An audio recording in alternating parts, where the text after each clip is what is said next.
Ooh. We good? Yep, we're good. Hello, hello, hello. Hope everyone is good. Who did I pick? Oh, we're going back with Merton, not right? Alright, whatever. I was hoping I'll pick something else, man. Sorry about that. I was watching I'm an eye on a Dota 2 tournament there going on. Okay, let's see what are we doing here.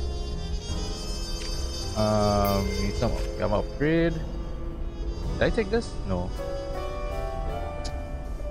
Yeah, I take this because I was thinking to do the bootleg turn and just reuse. Because right now, I think what did I do? I think I took away the shotgun, right? Yeah.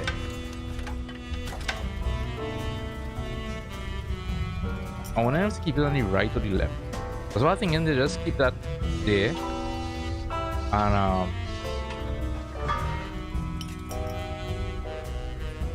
because I also have the jump as well.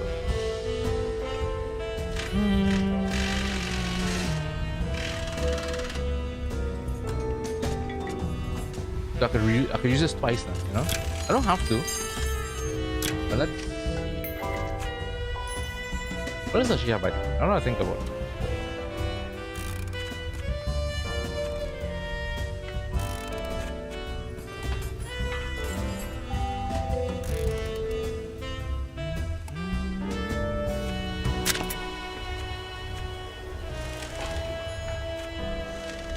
She has her own heal. That I want to get that too, you know.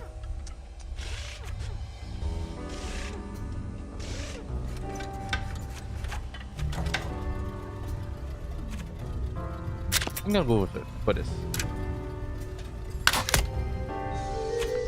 Alright. For you, did we master this? No, we don't have it. The counter ram. Gain another one in this if we want.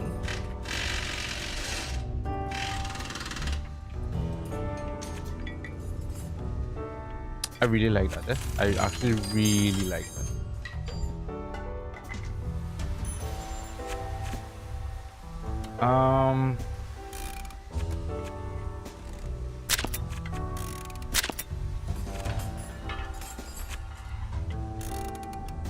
I think I'll go with that. Let's mark for this. Alright. For Sophie, what do I want for Sophie?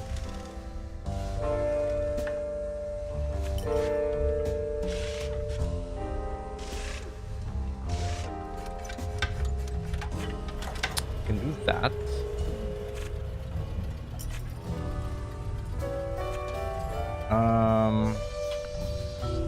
hey, what's up, maybe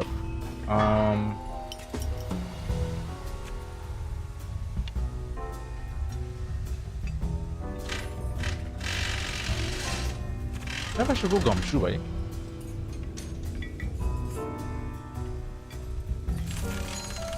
Nah, I want her, she's more like my maneuverability kind of thing. So probably keep that away. I guess,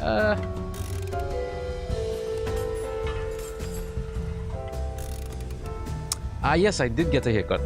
When did I get it? Was it sometime over the weekend? Was either Saturday or Sunday? And it's not that the hair wasn't like overly long or anything, you know. It's just that it got to that state where my hair is difficult to manage without some kind of product in it, and so, or taking a shower, and so I was like, you know what? Let me just trim it down.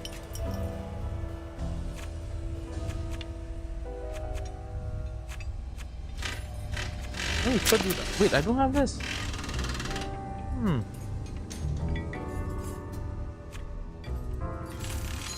Yeah, you know what? Let's get that.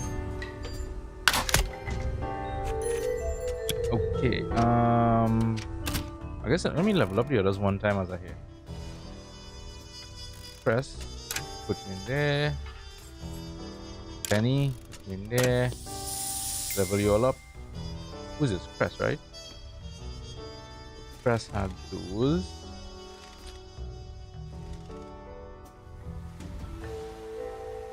I want to make sure that if I ever have to use them, you know, at least they're good.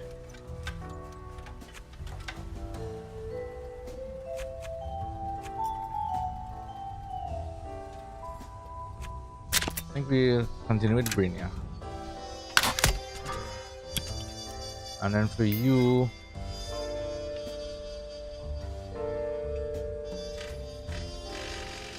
oh, built him. I really built him just like Crest and Truth. I didn't realize.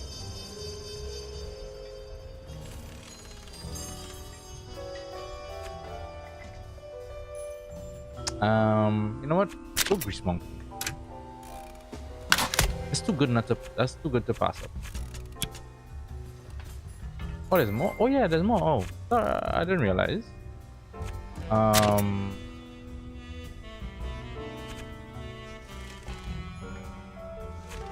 Let's add Grease Monkey. Should he use like? Grease Monkey.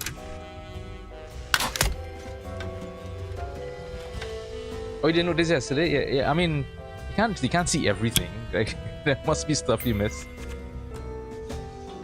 Like even me, like even with glasses, the amount of stuff I miss sometimes. Oh, since we're here, might as well continue there. All right. Cool. So we can swap. You know what? I better fix up your vehicles as well. In case we're forced to use you guys. I may have to do that, yes? I don't need that to swap, so I can swap you back. Swap you back as well.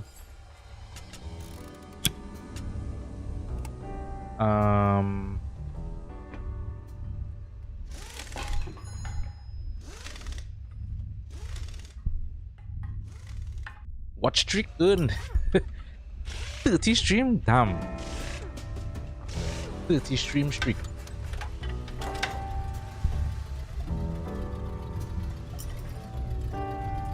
Alright.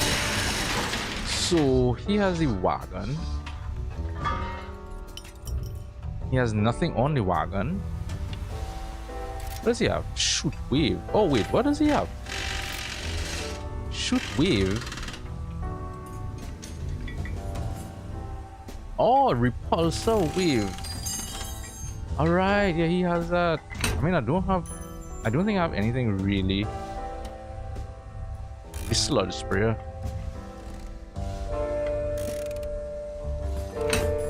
I mean, kinda need something new. Okay?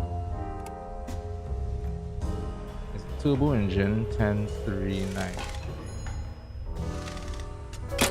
Actually, I think Cress is kind of fixed up, right? Because I think I did kind of. Yeah, she's not too bad. Could improve the engine. 9-3.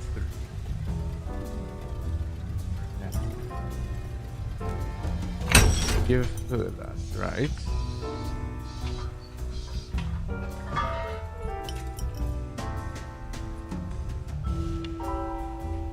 Wait, did I improve turbo engine? Wait a minute. Hold up, wait a minute. You have the best one, right? Yeah. Oh, it went into the. 1 sec. Put this here before I mix up stuff. I don't know why you have a shotgun. Yeah, why does he have a shotgun? Cool. Alright, so press.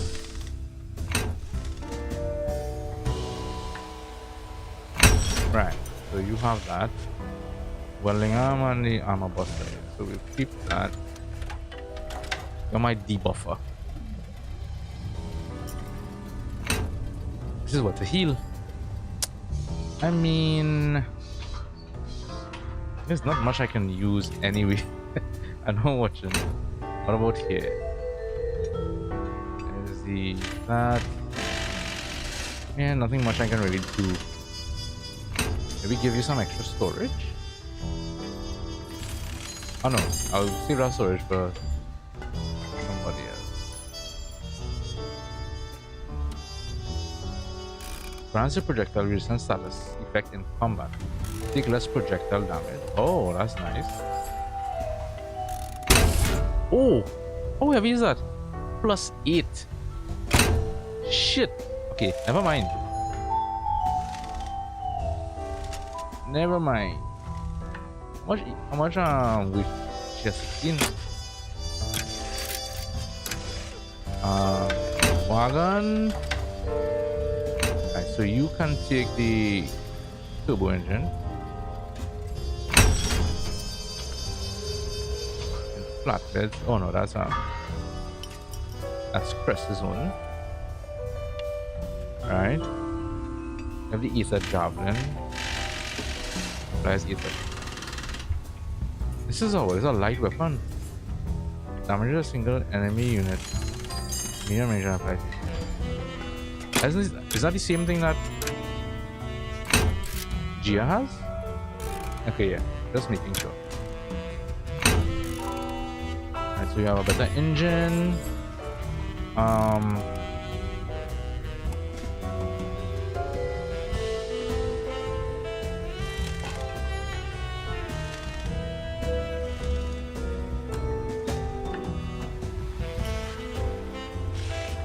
Let's press out.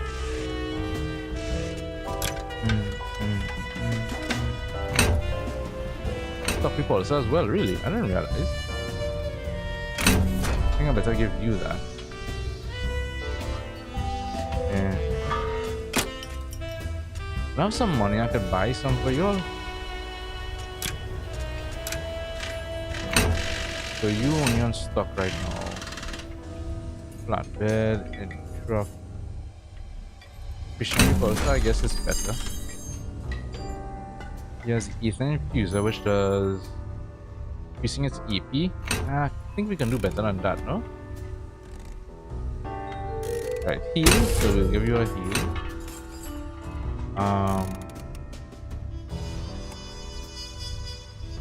Projectile vulnerability is a good one.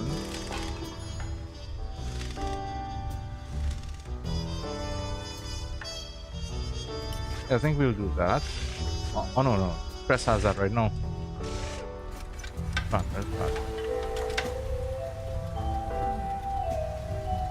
Rusty wagons. Storage. Oh, this is in your storage.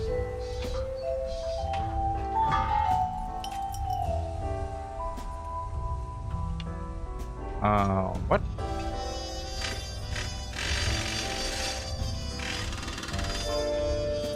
Who heals? Something better than that. I'll keep the Aether javelin for sure. And repulsor wave.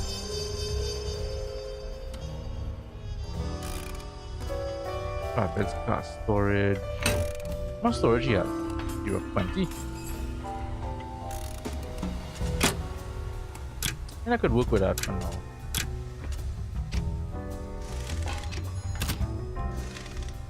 What am I missing? I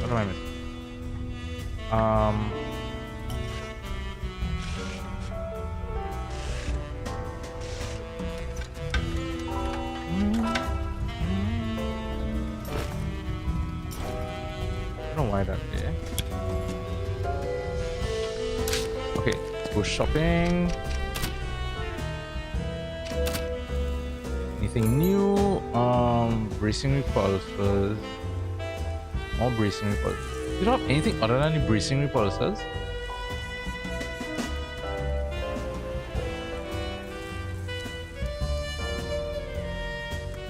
And it is highly noticeable. Nitro repulsors.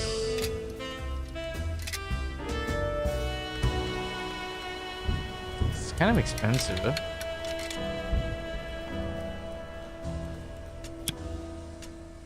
Meh. Alright, so we went through everything. Let's move on. Let's talk to some people. See if anybody needs. Hey, Gia. How's the mentorship going? Cress ain't much of a talker, is she? I try to get some chatter going while we work, and she just shrugs. Give her some time. When she's working, she's working.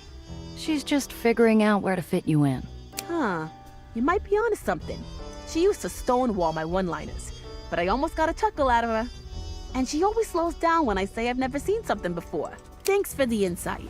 I'll keep at it. So, ace reporter for the Crier, huh? Hey, what's with the skepticism? I got your proof right here. Benny rustles through his oversized bag and holds up a lovingly folded paper. Amidst the who's seeing who and who's taking what, an article by Benito Castellano decries the treatment of Aether rig workers. Okay, I get it, you're the real thing. How'd you land the gig anyway? The Midtown Crier's a rag, but even they got some standards. I earned it. See, I started out in the barrio. I'd report scoops from my perch. Turns out, scandal, corruption, and malfeasance are hot topics. Always. Especially when they come from an unfiltered point of view. So I start thinking. People love reading I about got that shit. scoops, contacts, and a following. All I'm missing is an official platform. The Midtown Criers work in a similar beat. So I apply to be one of their muckrakers. And they hired you. Without so much as raising an eyebrow about hiring a kid? Didn't matter. I tells them that if they wanted my dynamite scoop, they owed me the byline. My skills did the rest of the talking. Most kids are selling papers. Meanwhile, you're out there writing them. That's how it started. See, you're talking to the former numero uno bullhorn of the Newsy Union. Before I got my reporter badge, I was speaking at all our rallies and protests. Sounds pretty impressive. So what made you give it up? There was this reporter, real class act. She covers up protest, and it hits me. She ain't repeating the usual spin pieces. She's talking to the little guy and taking on fat cats with the unvarnished truth. Must have really left an impression on you, huh?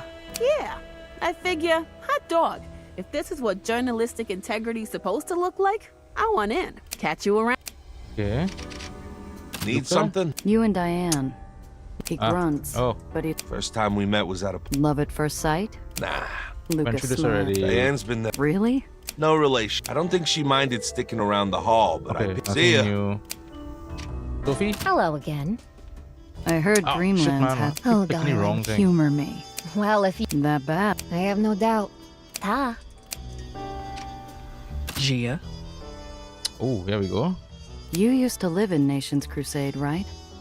What was it like back then? Smaller. Not many baronies risk hanging around the well. If it's not a gravity storm that gets you, it's a rival barony. But for folks with nowhere to go, it was a hope for a fresh start. Folks like you. Yeah, folks like me. Nation's Crusade believes in helping the downtrodden, and no one's more underfoot than an Aether here. I needed to get back on my feet. They gave me the space to do it. Wouldn't have been in any shape to run a garage otherwise. Was Annie always so... So, fire and brimstone? A little, yeah. She didn't just turn on us. She sicked her guards on us the moment we said their barrier wasn't as divine as she claimed it was. Cress's shoulders tense, knots forming as her image of Annie tangles with mine. Annie's always wanted to save the world. That much is real. And the part about being chosen by God? That recent? I don't know. If she ever believed it back then, she never said it. How's Benny? Any problems? The problem is he's overexcited. Wants to speed before he knows the difference between the accelerator and the brake. So I'm starting him small. Get him used to working with the basics. You know, you sound a little like Sam when he talks about you. Ah, so you want to take over babysitting duty, Randazzo. See you soon. Not really. You can keep that. Alright. Ah, you're back. So is this the first civilian revolt you've set in motion? Come to think of it, yes, I believe it is. Do I sense an impending reprimand? No. I'm just as responsible for it as you are. I'm fine with making reckless calls when it's just my own neck on the line. This is... different. I must say, I've warmed up to Apollo a little bit more. I still don't like him, really. But I've softened a little bit on him now. Damn right it is. But let's not be uncharitable, Perhaps a better word than reckless might be... bold. Try pitching that to a mother who's just lost her kids because of a civil war we started. Look, This outfit has to come together. I have to make it more than just a rabble of ragtag groups. And Annie's a clear target. We're giving them a symbol, Gia. An alternative. Something better to look toward. Yeah, but how do we know things will get better? Anything's better than this, darling. You already know that. Got any fun Hollywood gossip for me? Oh, really? I thought you were above that sort of thing, Gia. I don't know where I went wrong to give you that impression. Trust me, darling. You're better off not knowing those sordid tales. Fine then. Tell me about your movies at least. What was it like making Sunset Parade? Like that one, did you? Well, here's something even the tabloids won't tell you. My lovely co-star, Dora. Theodora Fife, you mean? Naturally. Sweet girl. Very talented. Curses like a drunken pirate. We could hardly get through a scene without her showering us in expletives at least once. What? But she seems so... Looks kind of be deceiving, Gia. You know Exactly, darling. You seem to have a talent for party crashing. All part of the job, don't you know? Yeah? Which one? Well, both. I'm only useful in this fight so long as I can get places other people can't. Whether that's behind a velvet rope or in a speakeasy somewhere, I'll always pop up where I'm least expected. For a second, I thought you were going to say least wanted. Ask around, darling. There aren't many rooms in this town Apollo Diamond's not welcome in. I must say, though, any party with the jazzy little cabal you've assembled here is a party worth crashing. See you soon. that. Yeah. Hello, Gia. You don't seem nearly as eager as Hollywood to start a revolt. If I didn't know any better, I'd say you were planning a funeral. Apollo is young. He's fought enough battles to get a taste for the thrill, but what we're doing is still war. It may be necessary, but it's not something I take pleasure in. Spoken like this isn't the first war you've been a part of. It's not. It was a very long time ago. I was not too dissimilar from Apollo. Young, angry, and driven to change the world now, unable to think of what cost we'd later pay. At that age, I felt I could do anything. Even run away from my free home and contract. You ran away? Without paying off your contract? What about the Terriers? My eyes hadn't completely changed. Myself and a few others thought if we left before then, we could start again somewhere else. Why should the Baron miss a few Aetherians? I'm sure it's no surprise that the Baron's Terriers found us eventually. They burnt down the new lives we built. After that, I had little choice but to return to the free home. You seem pretty familiar with Nation's Crusade. Deal with them a lot with the Undercity League? We try to maintain civil relations with all baronies when possible. It puts more tools in our belts for when needed, such as relocating our friends from the tomb, or finding somewhere for Cressa. You really trusted Nation's Crusade with her that much? Cressa needed somewhere she could recover I mean, it's not a safely. terrible place Many to know. baronies are not kind to us, even when we've paid off our contracts. I knew Nation's Crusade would see her as a human in need of Yeah, kindness. like Nation's Crusade is not like a terrible place. It's just, it's becoming. It seemed like it was good at one point, or much better, and it's increasingly become dogmatic. No wonder But you two are willing to stick up The for actual Annie. place, if that's what She you was want, kind that's to what you want. Cressa, yes. And she is one of the most reasonable barons I'd ever worked with. However, it's been some years since she became baron. I'm afraid it's enabled her worst impulses. Wouldn't be the first person to lose her head over Yeah, authority. It seemed that I way. It doubt was it's a good at coincidence first. that almost every baron we've run into is a power-hungry maniac. And Annie's got a whole flock cheering her on. Even so, I want to believe she and Nation's Crusade can be better. No, not really democracy, but more like like a puritanical dictatorship. Because it seemed like it was good, and it just become more and more dogmatic. And The whatnot. Terriers tore apart your new life and forced So you the back world to it- the free home. Nation's Crusade actually doesn't seem that What bad. happened after that? But then banning all vices, quote unquote, whether it's reading or dancing or What whatever. many angry young people do. Dedicate themselves to revenge. I mean, I undermined the Baron at democracy every also turn. has the I broke possibility every to get to rule there I too. could for So our people. There's always that chance. And when the Baron went to war, we aided his enemies. Yeah, exactly. It's generally high. There's no perfect system. I mean, we know this. It's the sort of tale that'd have Apollo Because- salivating. The underdog Aether fighting I back shouldn't say- against oppression to save his home.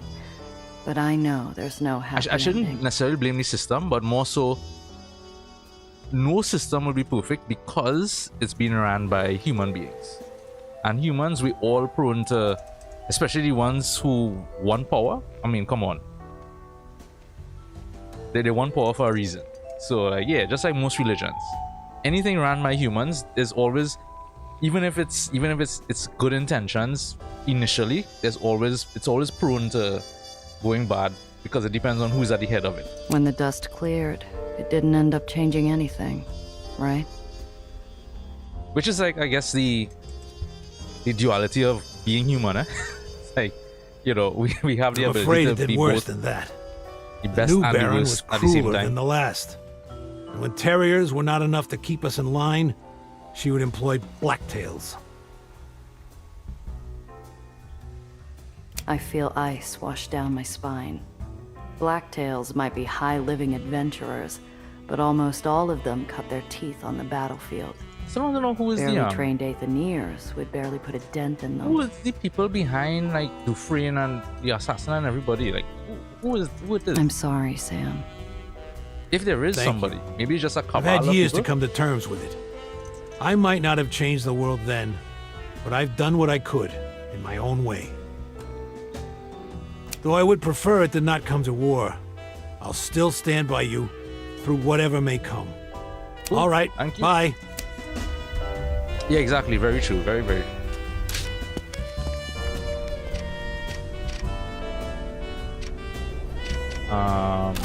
Didn't I have something for? Zio always told me. Oh. Okay. Does Nelly have anything in her lab for me? No. Okay.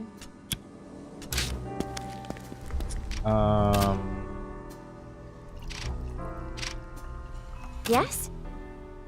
Oh, Dufresne. You remember our old friend Dufresne, right? He's gone. You don't have to worry about him ever coming after you again. I find they didn't handle Dufresne as good as I would have liked. I was ruminating on it yesterday after he died. And I was like, I felt like they could have done a better job. Not that they did a bad job, but they could have done his death, I find, could have been handled a bit better. Like, I felt like it could have been a sequence where we fight him, we beat him, and you know he crashes or something, and as he's dying, him and Gia has like a back and forth before, you know, in his last breath, kinda. I think that would have been a bit more impactful. Oh, Or we just kind of died and flew off the road to the side. Yeah, I don't know. Like, it wasn't bad, but I felt like it could have been better. Something wrong? I thought you'd be relieved. no, it's just I've been so focused on my work and the well's expanding and he's left me alone for so long that I haven't had the time to think of him. Or the desire to. Thank you, Gia, for letting me know. That's one less problem to worry about. Yeah, exactly. He was set up so nicely, and they did a really good job. And then he kind of went out in a whimper. It's like, She turns back to her I've work. had just a little Dufresne's bit of a death, back and forth at nothing the more end. than another item crossed off her to-do list. I tell myself I should follow her example, but the gray-eyed specter lingers. Bye for now. Benny is Spoke at to his Benny usual already? table, humming a familiar It takes me a few Oh, to okay. clue into Benny's tune. Then I remember why it's so familiar. It was one of the numbers the band was playing at the dance hall. It looks like young Benny has fallen prey to the insidious dancing bug. Hiya, Benny. Or should I call you Twinkle Toes? Hardy ha ha. I thought it was kind of fun is all. Who knows? Maybe I'll check out the scene sometime.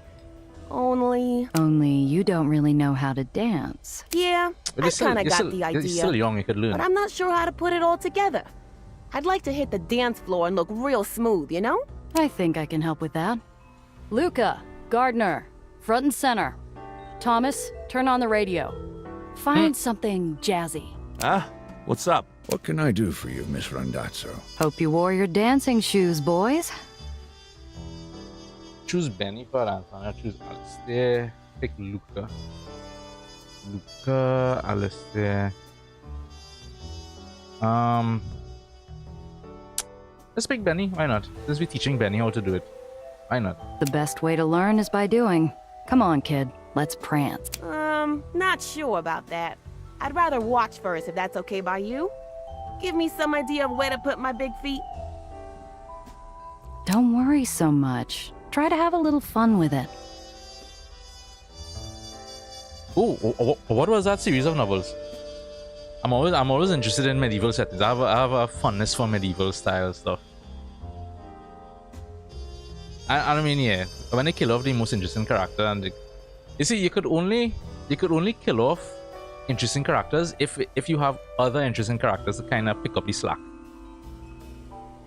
Like for example, Game of Thrones. Like Game of Thrones gets away with killing off characters all the time because it's filled with so many interesting people, and also he doesn't kill off like the most interesting sometimes. So he is very smart about that. No, really, I couldn't. Don't make me, okay? Show me first, please. Bro, beat Benny into dancing. You know what? Don't be a wet blanket. Come on, I'm sure you'll pick it up in no time. If you say so. Benny is enthusiastic, but has trouble come keeping on, the Benny. beat. The poor kid just keeps going faster and faster. Before long, I have quite a collection of bruises on my feet from his missteps. Oh, sorry, Gia. I might be little, but I feel like an elephant on the dance floor. What am I doing wrong? You need to keep your feet a little closer to the ground, lad. Let your steps glide, instead of stomping grapes like you are now. Learn to lead, kid. Guide your partner with your hands. Pivot with the hip, lead with the hand. You can do it. It just takes practice. Yeah, I think I'll practice. Gia? Maybe another dance? Maybe in a couple of days. I want to give my feet a come on, chance to Gia. heal. I'm sure it's not that bad. Benny blows me a raspberry. Now, that's no way to ask a girl to dance. Alright. Well, Diana. She's another one. I wish Dovigenia. I wish she was more than just a shop. Back already, huh? Drive safe. I think that's everybody. Hello, miss. Bye now. How can I help? Oh, Hear from any of your contacts back home about the Red Aether leak? Yes, quite recently, thanks to the information you provided. However, I'm afraid their findings are worse than we could have imagined. Our lab was not the only building affected by the attack. Fire spread, wiping out a number of records. I initially thought it was from the explosion, but given the timing, it's suspect. Dufresne and his employers could have been aiming for two birds and one stone. Stop Nellie's research and plug the leak. I still don't understand. I mean, I guess we learn, but It's right now very it's not possible. clear to me at all. As What troubling is as the it is point to of consider, if this protecting organization is as Red old and Aether if powerful as Eleanor it's tells me, destroying everything? it's little surprise they'd go So- this far to remain hidden. There has to be something there that we're Know not. much about secret societies, Professor? I'm afraid they wouldn't be very good secret societies if I did. The few I do are mostly in passing. The Midnight Fencing League when I was a student, the Underground, which you're a part of. But none who match the Trust's profile. Midnight Unfortunately, Fencing League. I'd advise against drawing any more attention. Whatever their motives, whether for morals or profit, it's clear they'll use whatever means necessary to deal with a problem. The way you scientists tell it, the Heights is supposed to be the new city of a greater future. Only the best and brightest are allowed up there. What got you your invite? Extensive testing and a bit of luck. The Heights organizers decided they didn't want to rebuild the lowers and uppers. That meant there could be no barons and no buying your way in. When Olympus Park was looking for staff, I just happened to fit the role. Someone with passable knowledge of Aethonics, who valued merit and who could speak on their behalf. Must have been a pretty cushy offer. You don't sound too cut up about having to leave your old life behind. I admit the generous salary bump and prestige helped.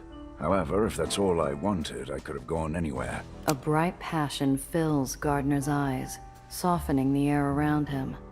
It was love of science that could rival Nellie's. Our grandfathers first ascended to the skies to find a better future. I don't think they'd see the world around us and be proud of it. But I believe that future is still out there. People like Eleanor, the Heights, Olympus Park. They're all a part of figuring out how we get there. Ask about the lab. Things got a bit heated in the lab. No hard feelings, Gardner. Not at all. In fact, I should thank you. Thank me? For what? Why, for keeping a level head.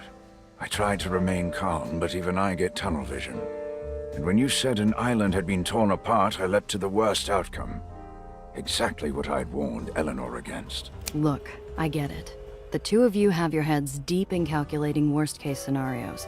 But there's no point getting yourselves killed when we're this close to getting those amplifiers. You're absolutely correct. We only have to wait a little longer. Take care out there. Okay. Hello. Take care out there. Goofy, anything Yes, else? darling? Nope. See you soon, darling.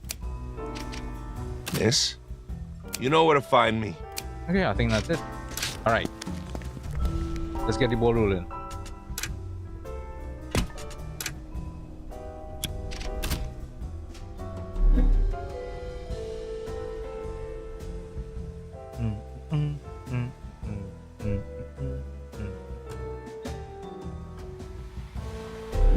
The eerie quiet as we enter Annie's greater pasture is belied by the columns of oily smoke rising behind tenement buildings in the distance. And what's that saying? Where Where there's there's smoke, streams of there's- fleeing refugees flow through the main drag like blood from an open wound. On the other side of the block, the air is pierced by the crack of celebratory skyward gunfire. Oh, listen to that. The people have reclaimed what's rightfully theirs. I say we have a chat with them about their bright futures in the underground, eh? Series written by K. Mashman called The Brotherhood. I'm gonna have to let's put that on the docket at some point.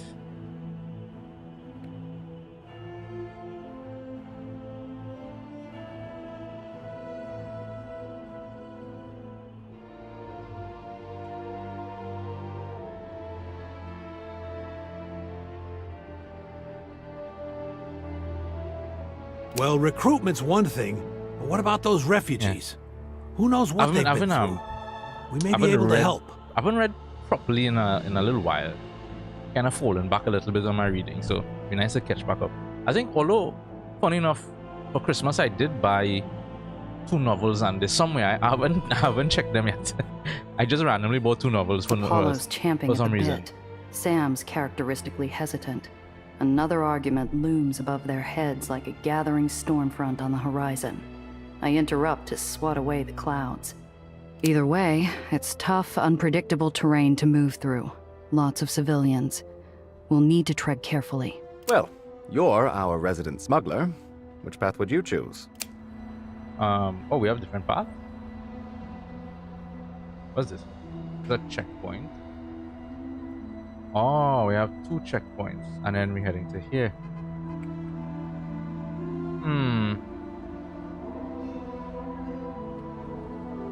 I mean, there is a garage here with a shop, so maybe that might be the better play.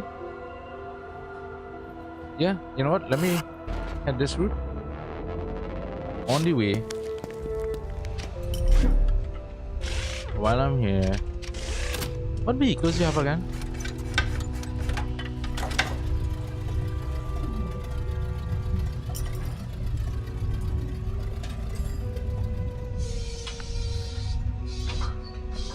Yeah, well, this one. Oh, it's a heavy. Oh, you only have heavy vehicles and wagons, flatbeds and stuff. No new car, because I would like to get a new car for Sophie potentially. Those are good, but alright, I forget. Actually wanted to check out store.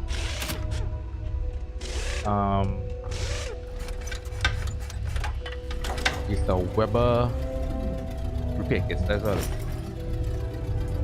there. Let's get one for you. That's all.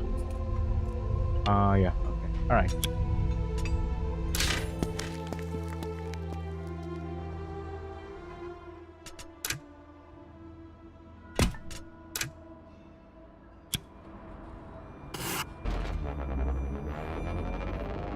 Here, the huddled masses are yearning fiercely to escape the conflict. I see torn clothing, hastily gathered belongings, and the same helpless confusion on the faces of the young and the elderly alike. A voice floats above the bustle of bodies, and I see a troop of Annie's Samaritans trying to impose order on the chaotic assembly. Sam charges forward to intercept, his righteous engine revving. Wrong way, folks. Head towards Hepburn Avenue. Leave these people alone. Can't you see they're just trying to get to safety? What do you think we're doing, Grandpa? Hey, you! Only one item per person! You can't stop them from leaving. Who said anything about stopping them? Who are you, anyway?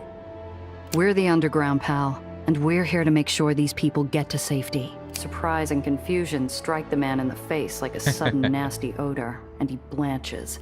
Wait. No, we made a deal! We agreed to your terms! Sam seems to sense a missing flavor in the situation's cocktail mix of heightened emotions, and lowers his voice gently to address the man. Wait, what? All right, son. Let's make sure we're on the same page. Yeah, Who what? did you speak with?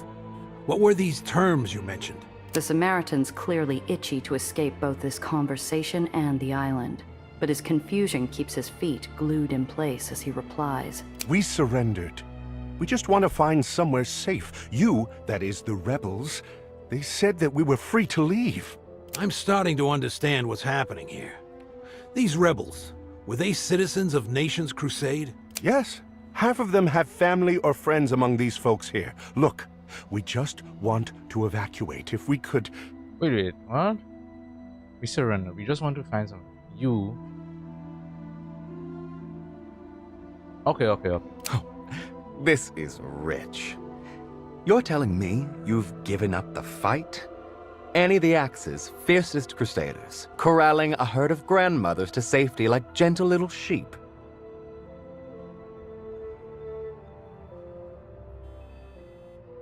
Yeah, there's something behind Annie. Something hidden behind Annie for sure. Series about the Templars. Oh yeah, I saw when I did like a quick search there for the series, I saw it's written big and bold on one of these thing Templar steel and Templar stone and stuff.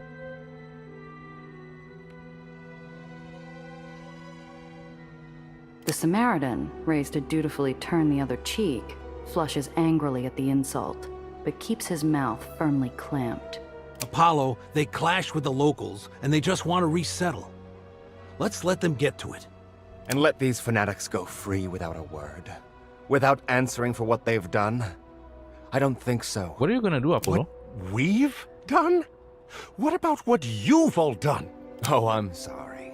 Remind me. Was it the Underground telling you what to think? What to believe? What to eat? What to read? When to sleep? Where to go? No. That was your Baron sport. And you stood behind her through it all, didn't you?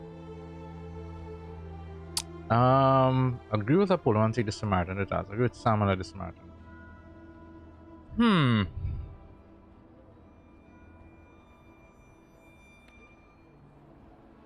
I'm gonna go with Sam. Sam's right. Besides, we've got our own business to see to. We do. Where are these folks headed, son? We're escorting them as far as Port Temperance. Beyond that, I don't know. Anything we can do to help? The Samaritan seems surprised at the question, like he hasn't heard anyone ask such a thing in a long time. No, I think we're all right. Thank you. Sam extends his iron palm for a handshake. The man grips it, flinching at the touch of cold metal. He smiles weakly. Good luck to you. Go with God. Yeah. Kumbaya and amen to you too.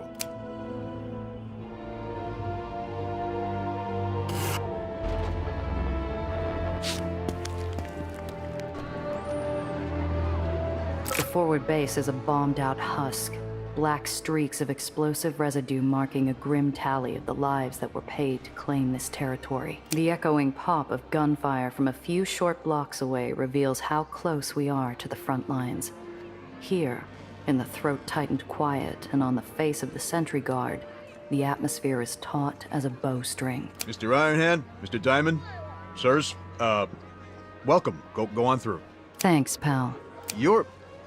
Are you 8-Shot Rendazzo? No, you have the wrong person. Sometimes. Wow, I mean, welcome, ma'am.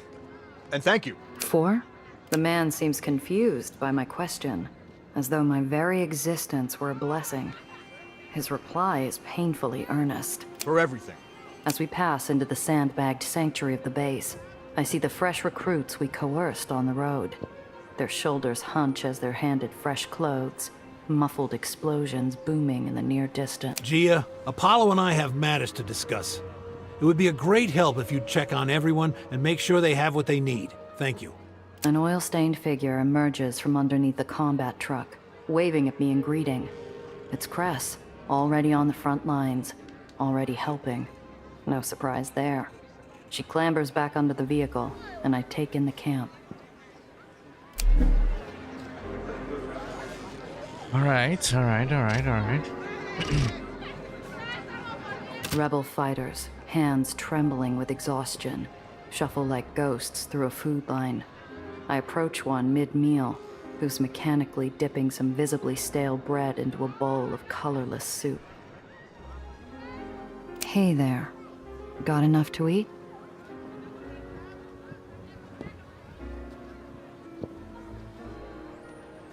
Nah, not really. Bucketheads cut off our supply lines. A friggin' mouse wouldn't live long on this slop, and we're lucky to have it. Damn. Anything I can do? Why? You the new quartermaster? No, I'm a smuggler, actually. Then you must be I get distracted. I could buy half a seaham with what you people charge for a tenderloin these days. Give me some space, will you? They're sending us out again soon. He waves me Alright, away, no need to be turning so, back to his pitiful meal. so aggressive. I don't reply. What would I even say? Getting distracted by I watching a Dota 2 tournament on the other screen. High-pitched wails escape the open flap of the medical tent as a field surgeon and a nurse struggle to keep their thrashing patient's blood from escaping his body. The doctor moves with desperation, while the nurse seems frustrated by what she seems to think are her colleagues' fruitless ministrations. I can't stop the bleeding. Get the clamp! This patient's already been triaged. Why are we wasting our time? Help me, damn it, or we'll lose him. The nurse folds her arms defiantly, and I notice her glancing suspiciously at a telltale glow in the screaming patient's terrified eyes.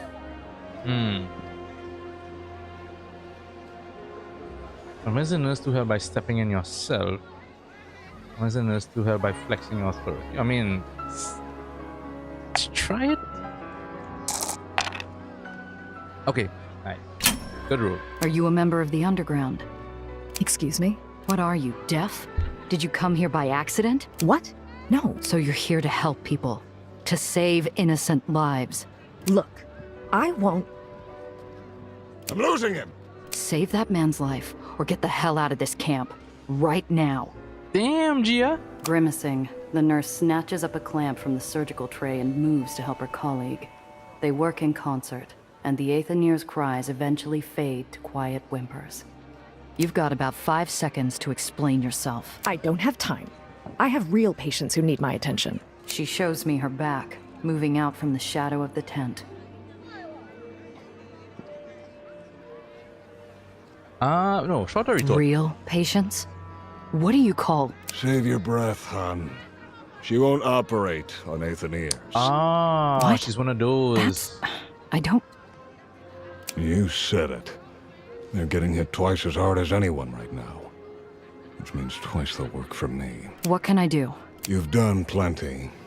Unless you've got a cure for bigotry under that hat. He looks at the prostrate body of the Aether on the Look, pick up some slab, meds. All right, take and it. I leave before I can figure out an innovative new way to feel more useless. Oh, The shattered tower. remains of a church bell lie half buried in rubble. The only ringing to be heard around here is in the ears of shell-shocked frontline fighters. There's a firelight in the eyes of the sentries on guard duty that even exhaustion and horror hasn't doused. They seem proud to be here. I'm starting to understand how they feel. All right, let's do supply master. The camp supply tent is staffed by a woman with black hair and an easy smile. She wipes her brow, the exposed muscles of her arms shining from stacking crates and hauling sandbags. How goes the fight? Aye. Now, we finally got an ammo restock.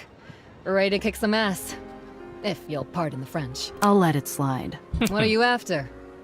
We're low on pretty much everything, but we make it work. Oh, she's a shop. Okay, okay. What's the situation on the front line? You know Gethsemane? Where the axe lays her head every night? We're right on her damn doorstep. They say we'll have her in handcuffs by morning. Really? Hard to believe. Her flock seems pretty devoted. Devotion only works if you believe in the cause. Plenty of folks have woken up and realized they're on the wrong side of this thing. Her flock's smaller every day. Yeah, and the thing is, it actually isn't a bad setup she had here. The problem is that she had a ban on all this nonsense. Because of her puritanical approach to everything, she had a ban on what she called vices, fucking reading and whatnot. You know, it's like, if it wasn't for that, it's actually not bad. I'm glad you're so Well, not that optimistic bad. about our chances. Don't get me wrong, we're in a tight spot. We're understaffed, underfed, poorly trained, and scared as hell. But you know what keeps us going? What's that? The truth. Trust me, waking up and realizing we don't have to listen to her lies anymore. Talk about a shot in the arm. Help me understand something. We're outnumbered here, but we're pushing them back anyway. What's our secret? We hit them where it hurts. Their pride. We show them why they should be with us, not against us. It ain't that hard. Not when you can point to that and ask them to tell you with a straight face that everything's gonna be fine. She jabs a finger in the direction of the swelling gravity blister in the sky, Right, yeah, looking yeah. for all the world like it's ready to pop. What do you do when you're not changing hearts and minds? Me? I'm a school teacher. 3rd grade. I must be gawping like a loon because she lets out a delighted musical laugh. I know. Crazy times, aren't they? You ever met Apollo Diamond? Sure. He's a legend around here. He recruited me. He did? How'd you meet? Annie and her buckethead showed up at my school. Locked it down, scared the kids half to death. Started listing out all the things we could and couldn't teach anymore. Yeah, exactly. You see? As if she knows best. That's the problem. Like, it actually is not bad what she had here. The problem is that you're locking down and taking away freedoms. Let's be honest. The moment you do that with human beings, I went to an underground meeting that same night. rightfully so. It's a problem, That's where I rightfully met so. Apollo. A complex tangle of emotions fight for real estate across her youthful face. He made me finally see what I'd been ignoring for years. What's that? The only good Baron is a dead Baron. There are actually Let's some see good what you have bars. for sale. You need something? I'll dig it up. Good job. Oh, another engine. Nice, nice, nice, nice. Mine dispenser.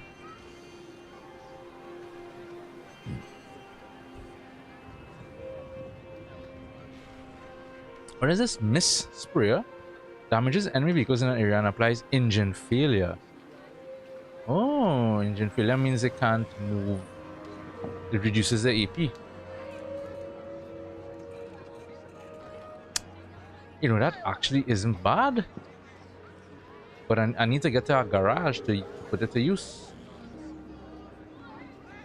The scout rifle I have on her.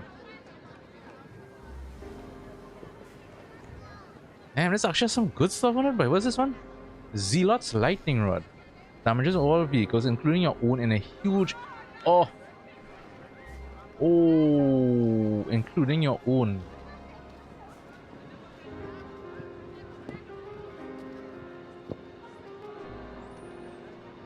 some nice shit here. Is there a stash nearby I can go to? Oh my god, if I could get to my stash and sell some shit, I'm gonna buy a bunch. What is this one here? Oh, another javelin.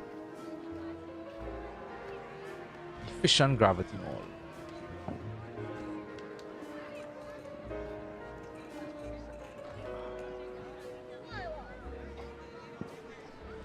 I do have money for it all, but I want it all. Well, not all, but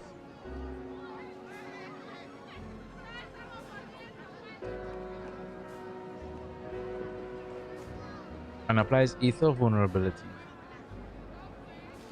It's a undercarriage, right? And this one, engine failure.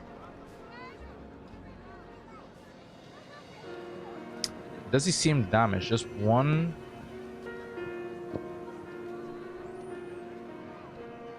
Damage applying Aether drained, yeah. I think the Aether drain is a better debuff to have over the vulnerability.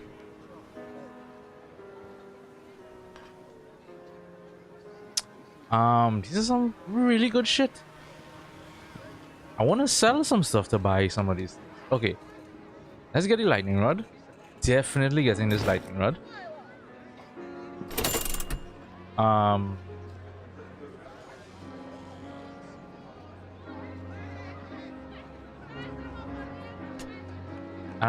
have to come back. I wish there was a stash here. Why is there no stash here? Fine. You just save.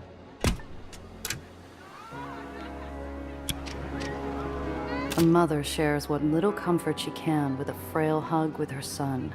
He catches sight of me and waves me over. It's you. I can't believe it.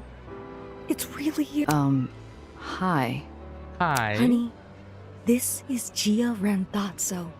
This is the woman who saved us. I feel bile rise like an evil tide in my throat, the plain-faced look of awe on the young boy's face. Wow. Yeah. How do they... Ask what they've been You through. must have had a tough couple days. It's all right. We're safe now. When our neighbors started fighting Annie's thugs, I thought we were done for. Yeah, it was really scary. The bodega on the corner went kaboom! But that's nothing, honestly. I just hate being so scared all the time. Scared of breaking a new rule we haven't been told about yet. Of the rules that might be coming next. Nobody should have to live like that. No. But we did live. And that's what counts. Have we met? No. I never thought we'd actually get to speak with a hero of the underground. Aren't we lucky, honey? Oh, hero? I've been called a lot of things in my life, but definitely a new one. that's a new one. But you are a hero! My mama told me everything you did. You exploded General Eli. You got rid of that scary Dreamland lady. And you're going to make it so I can go to school again, right? Yeah, maybe? That's right, sweetie. Gia and the underground will make Annie go away too. And then you can go back to school and keep learning. I like learning. I like to read. Comic books are my favorite. You're like a comic hero. I smile weakly and keep my trap squeezed shut. What am I gonna do? Tell him the truth?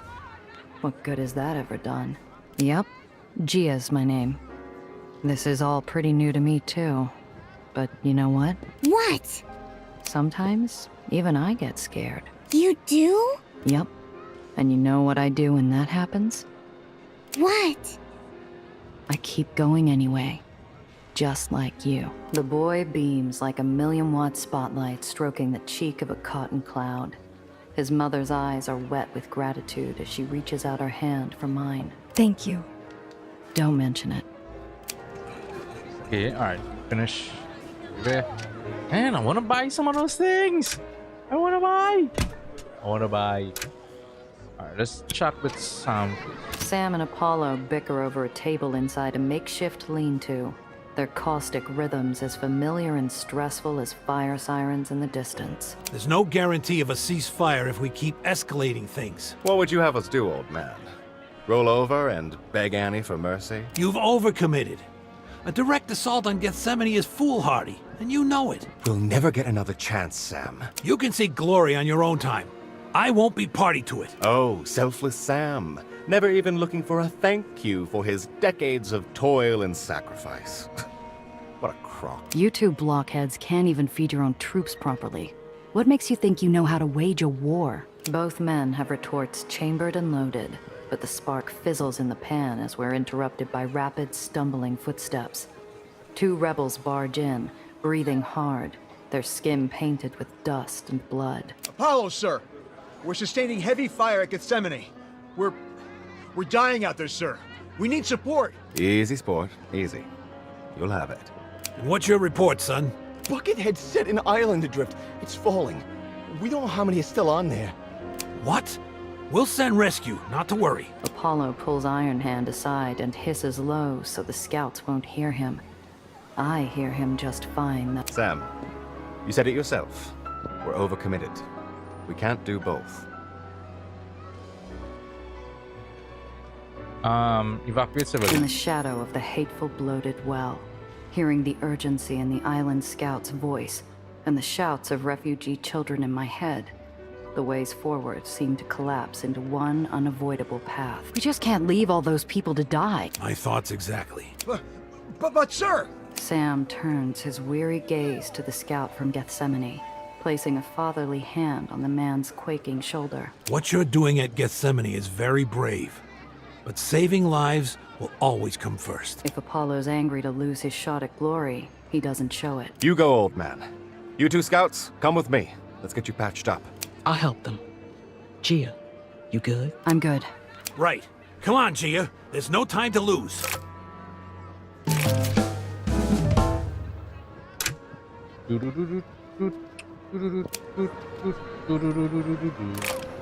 Attack the blockade to clear path.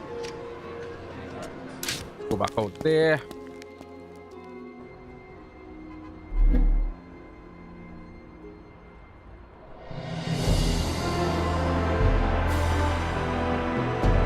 Oh, there's a safe out here? Oh, interesting. Confirm. Okay, I'm gonna head to this garage. I wanna buy some of those things. I do have a stash here, right? I wish there was a way to sell your cars. I would like to sell that.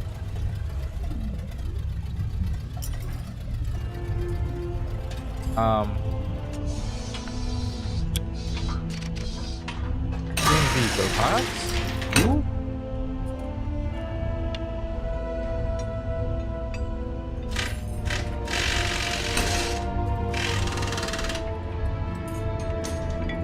Yeah, I like this. I like.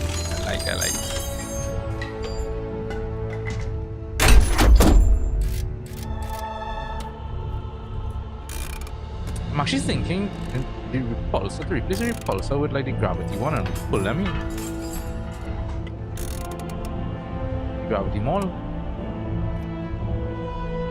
But the repulsor, because it is a good way to push people away to do other stuff. Alright, so we got one thing there.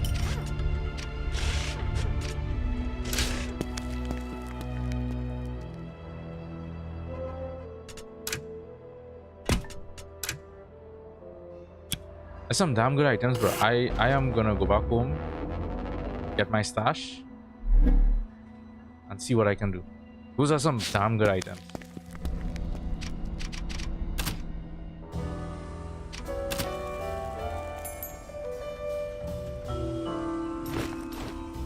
Alright, let's see. So I have 2 of these, right? So I'll sell that. Give the Aether beam. This is what? There's to reset stuff. Rubbish. Sell that. Sell that.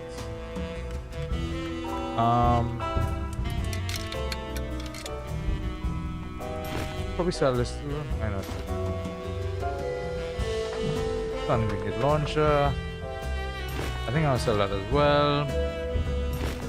Shotgun is gonna go. Sticky bomb as well. I sell it. Sell it.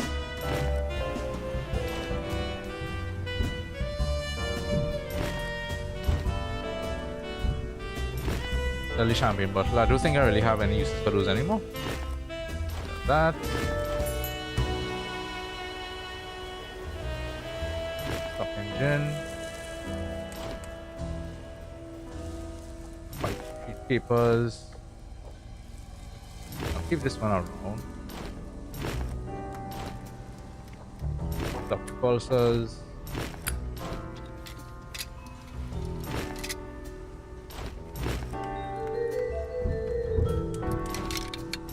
I wish there was a way to farm certain things, like cash. I'll keep those around just for now. I mean, I give me a lot of money, yeah, but still gonna sell them. Oh, look, you have a Aether mist sprayer. Right.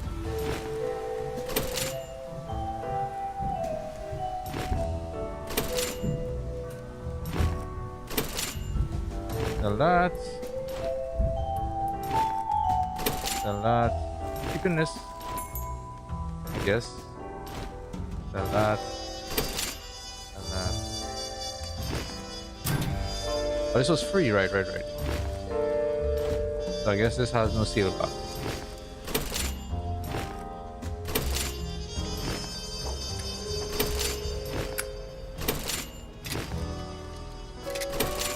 This here, might as well pick it up one time.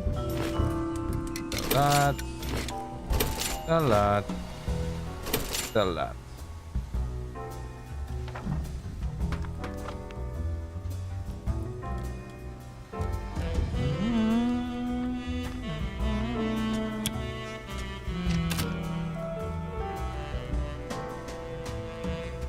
Yes, so since this have no sale value, like this is an undercarriage of money. Have people undercarriage, right?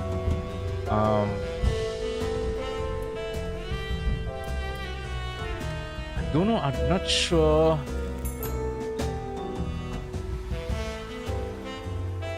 I'm not sure if the fire debuff with the flamethrower or if this is better. I'm gonna try it.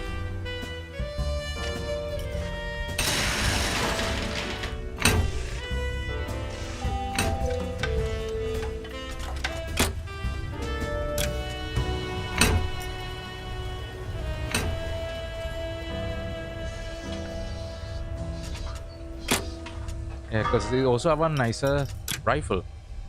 Oh yeah, sticky flamethrower. I wish we could have better flamethrower, to be honest.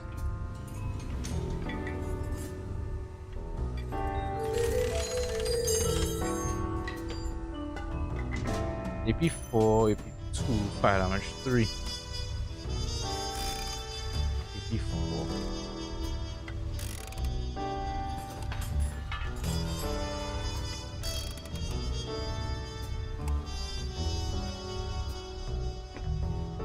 Uses more EP, and that's the problem for the same damage, but there's Aether drained here, which does reduce the overall EP. Yeah?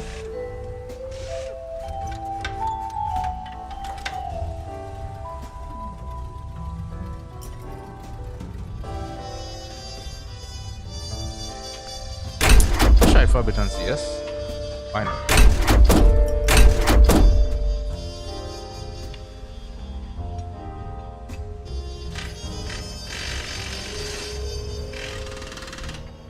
Because it's a debuff that might come in handy. That's why I kind of like it.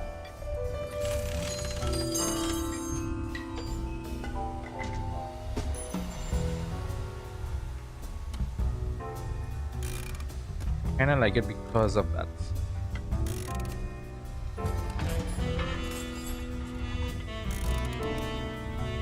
I mean, there is a projectile vulnerability as well, which I do kind of like.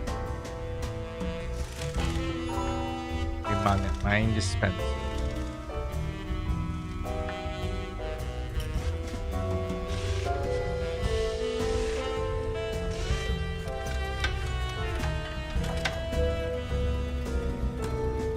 Yeah, let's try it for a bit and see.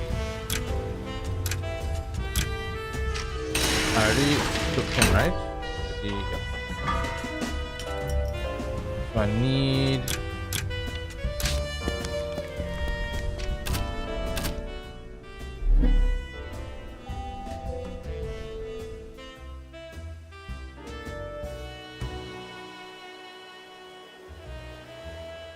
Me.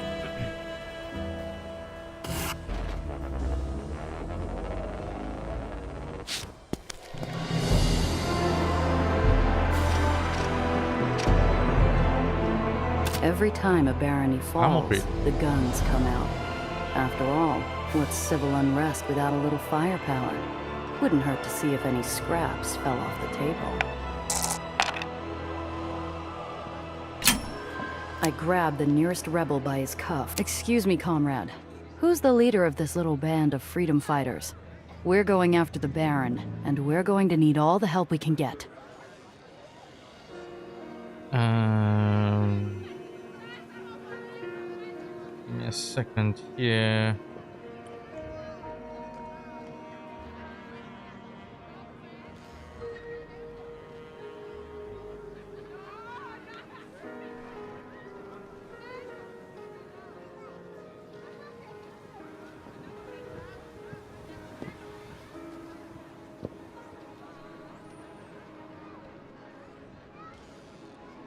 Useless info. I thought they actually posted something. I agree, useless info. Yes. Nice, nice. You have one more game to potentially do that.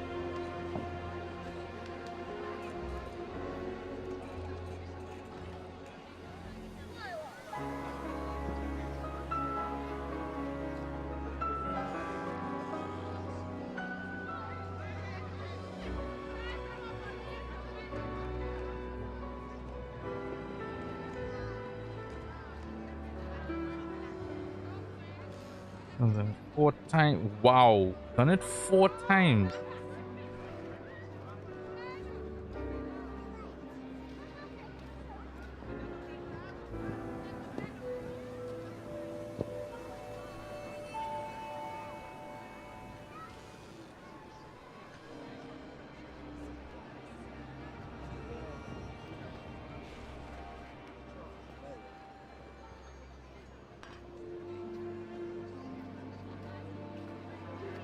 Oh, Russell. Ooh, nice.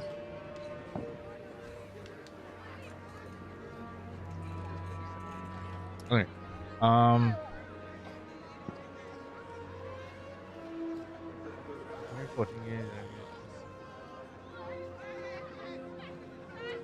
Anyway.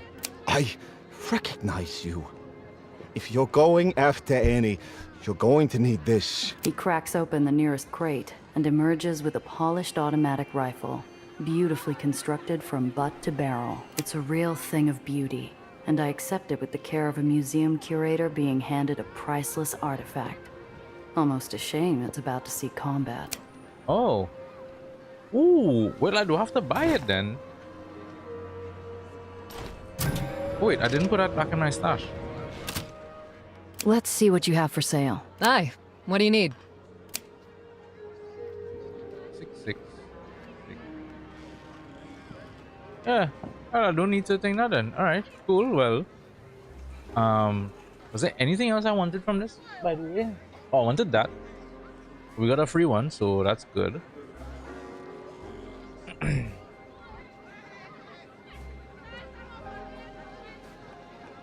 I think maybe an extra repair kit wouldn't hurt. Always good to have repair kits available. I think I could maybe do the engine as well, right? Have cash. I'm gonna pick up some more because I don't know what I'm gonna encounter, so let's pick up some more repair kits. As much as possible.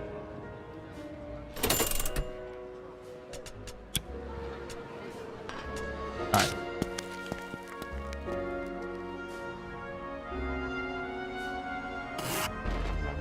Garage, here I come. Location parts. Good room. You. Where's the rifle? Oh. It's the same thing, so what's the difference?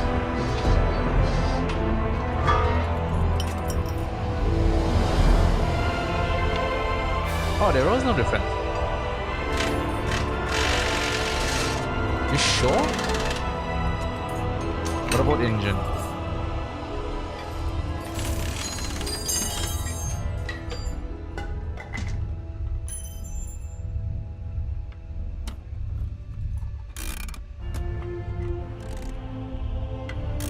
Weight 3, weight 5. That's the only problem. I mean, it's just 2.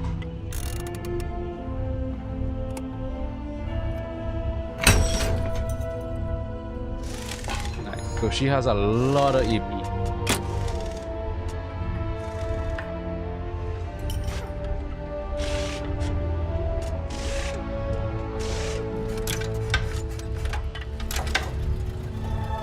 What did she have? Same thing, right? She has the thing. Oh, EP is much lower. Refurbished 4,000. Oh, wait a minute. Sophie, I might have to take this from you. Yeah.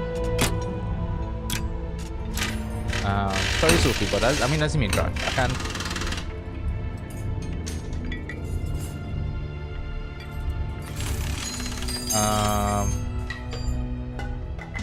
Oh, you have 21 EP. Alright, well, yeah, you don't have to. I don't have to worry with you.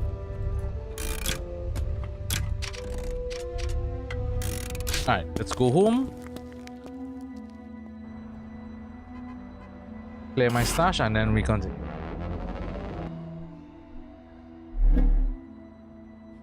We got an engine, we got the lightning thing.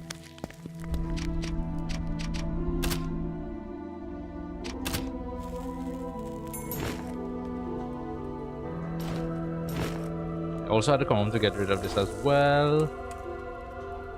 Alright, we have that. Rifle. Cool, we good. Alright, let's go.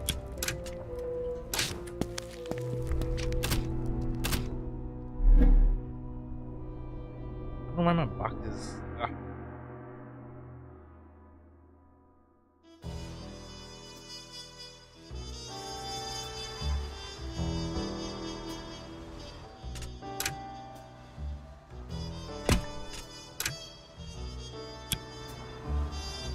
Okay, where are we going? Attack the blockades to clear a path across here.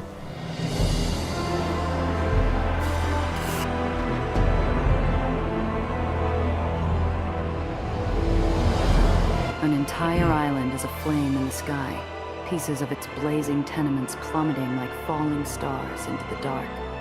The Aether repulsors at its heart flicker with a weak and irregular pulse, threatening to blink out entirely. Good God! Bucketheads float in an implacable blockade formation, trapping the island's residents at 3 key choke points, condemning them like plague rats on a sinking ship as they try to flee. I thought you all were here to protect people, huh?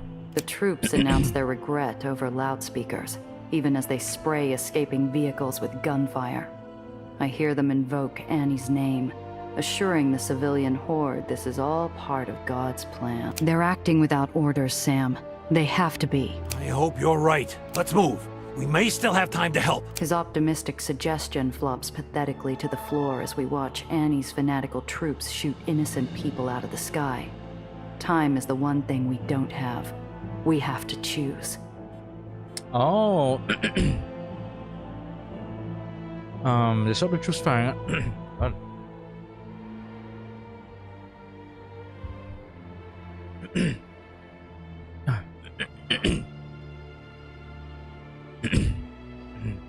Disrupt the troops firing at ground level citizens, passenger ferries at civilian cars.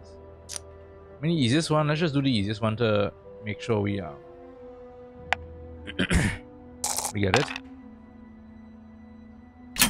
The bucketheads are too busy to notice us while they skeet shoot the civvies like fat clay pigeons. I take advantage. Sam, grab the wheel for me, will ya? I lean out and aim upward. My pistol barks as she spikes hot lead into the troop carriers' underbellies, tearing their repulsor manifolds to useless scrap and sending them tumbling. Good shooting, Gia! The civvies see their window for a clean escape and take it, waving their gratitude our way as they peel off to safety. Good work! Quick now, we can still help the others. Alright. At the first you're doing all these, blockade, a loyalist chases down a car and fires at its repulsors.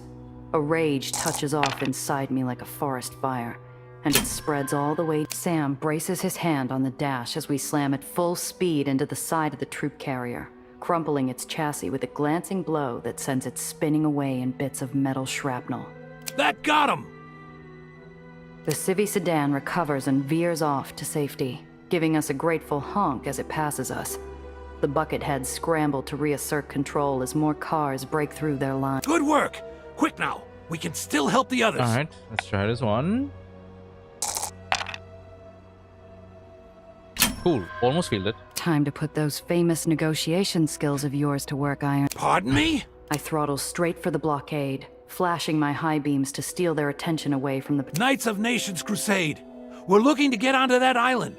May we pass in peace? I hear low chuckling over the loudspeaker, and the blockade parts to admit us, their mocking formality seeming to suggest it'll be our funeral.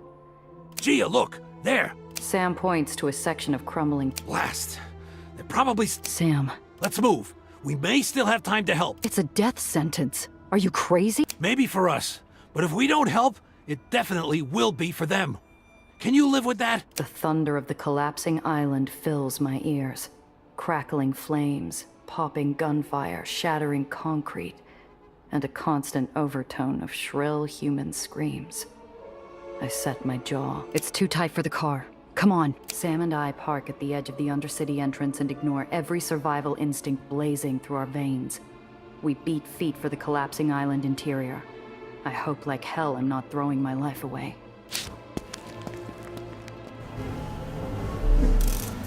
Oh. Able to trap Ethan, isn't it? The Aether repulsor network is straining like Atlas under a globe of dead weight.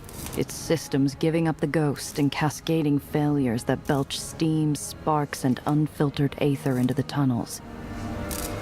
Do a save. Save.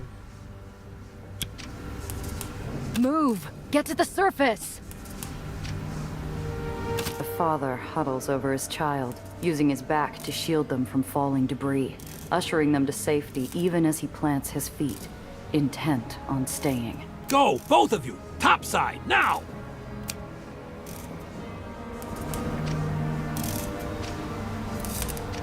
Get going! Come on, move it! Okay. Sam turns to me, the panic and chaos flowing harmlessly over him like rapids around a river stone. He's holding his old slide rule in an open palm.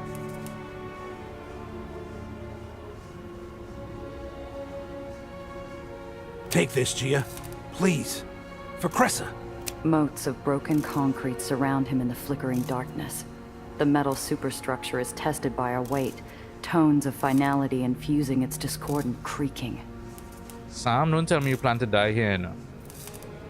Are you joking? No way. Give it to her yourself, Sam. I thought you might say that. Can't blame an old man for trying, can you?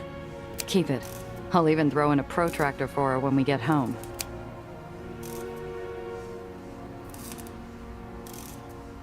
Come on, Sam. Sam's come on, already come on. bounding down the tunnel before I can raise a hand to stop him, clearing the chasm in a single bound and wedging his bulky frame in the doorway to hold it open. Sam! Go, go, go! Aethaniers flow out from the gap underneath Sam, crossing the makeshift bridge to safety. He shakes with effort, his aging frame spending its full reserves of power. Come on, Sam. Sam's Don't glasses do this. fall from his shining face as the molded steel of his prosthetic arm begins to buckle under the strain. There's one last kid behind him. My voice cracks, panicked, desperate. Come on, Sam. Get your ass out of there. Sam! Come on, get out of there! Get them, Gia! Hurry! I grab the kid. The island shakes like a violent landslide, flinging itself apart underneath us. My eardrums ache, hammered with the din of concrete splitting. Once we're clear, I turn back for Sam. Sam dead. Yeah.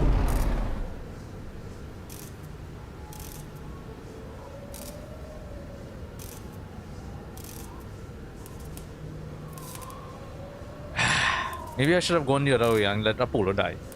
Fuck! Sam! The last glimpse anyone gets of Sam Lowe is his warm, comforting smile as he slides downward out of view.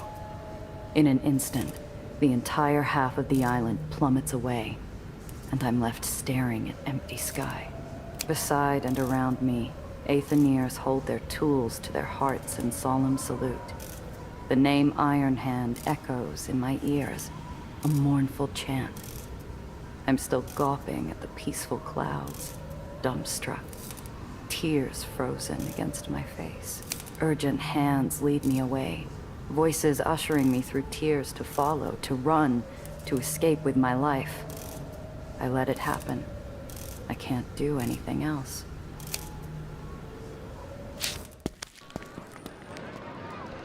Sometime later, I realize I'm back at the holdout. No idea how or when. I'm snapped out of my daze by Apollo's sharp voice. His face swims into focus in front of me. Gia? Gia! There she is. Thought we lost you for a moment there. Apollo? In the flesh, darling. The bastards haven't killed me yet. Tell me you have good news. We got as many out as we could. I don't know if it was enough. You helped, darling. That's enough for them. And for me.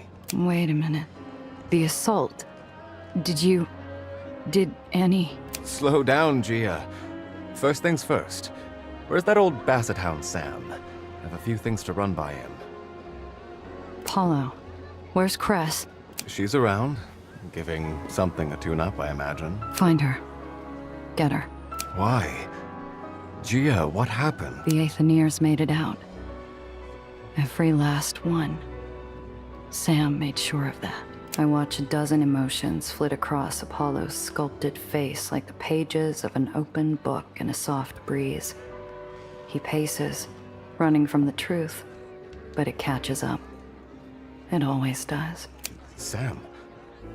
Where's Sam? I try to say he was great, to the very end. I try to explain why and how he died, saving a child. But when I open my mouth, nothing but silence comes out. I squeeze my eyes tight. I feel hands holding my shoulders. There's no artifice anymore. No pretense, no performance. Apollo Diamond is just a man, caught in a wave of grief over the loss of his closest friend. I hold him in a tight embrace as it crashes over us both. I want to say something, but there is nothing to say. Yeah, there's nothing you can really say there, to be honest. But to let the grief wash over us, let the ache run over and through us. When we finally come apart, our eyes are red, our breathing ragged. Apollo, you have to tell me what happened. Where's Annie? The assault on Gethsemane was a resounding failure, of course. I had to stay here, manage things. And your rebels? I'm told they died well. Damn it. I'm sorry. Annie eventually capitulated. Gave herself up. What? Why? You're really out of it, eh? Want to have the medic take another look at you. Apollo. She heard about the island, Gia, and what her so-called loyalists were doing. She was horrified. And very grateful to you and Sam for trying to stop it. You mean she didn't? No, I don't think she would have given that order. I don't think so. She'd never sanctioned such a thing. And it made her realize she'd lost control at last, I suppose. She made the only choice she felt she had left. Where is she now? Safe. In our custody. She's been cooperative, I'll give her that. What do you mean? She's answering all our questions. Going along with everything peacefully. Yeah, it doesn't It's seem all like she's very unreasonable. Civil. It really doesn't. It's something changed that I caused her. wouldn't trust her as far as I could throw her, mind you. But it's a victory, I suppose. She surrendered? Just like that? Just like that. We're taking her to meet you and the Powder Puff Professor in Central Park. That's good news. We can't do this without our Aether towers. We? A small smile splits the wet streaks on Apollo's face, and there's a shadow of his old impish humor at the edge of his lips. Yeah, Hollywood. We. Atta girl. Cress appears at the tent's threshold, wiping engine grease off her prosthetic with a cloth. Her lip twitches upward when she sees me, as close to a grin of greeting as I'm likely to get. Hey, Gia.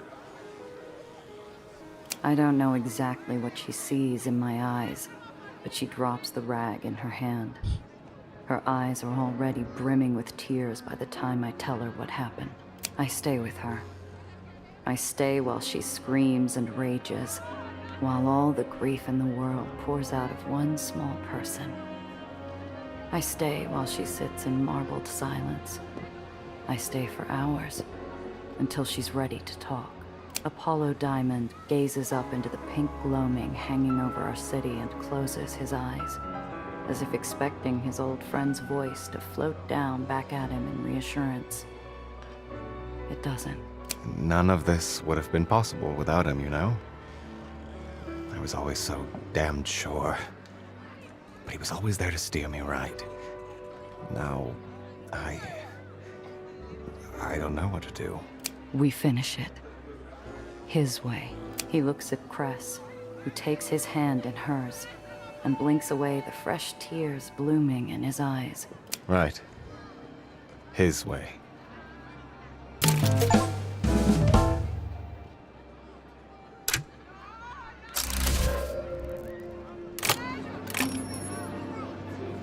Ooh. That was heavy. That was heavy. Even I felt it. Even I felt that.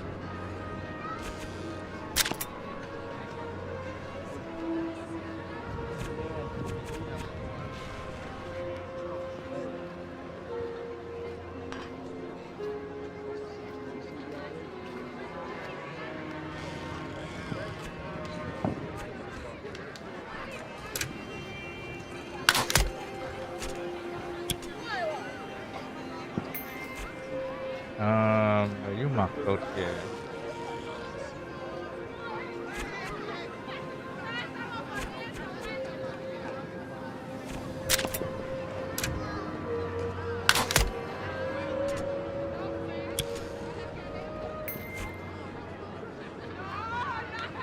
For her.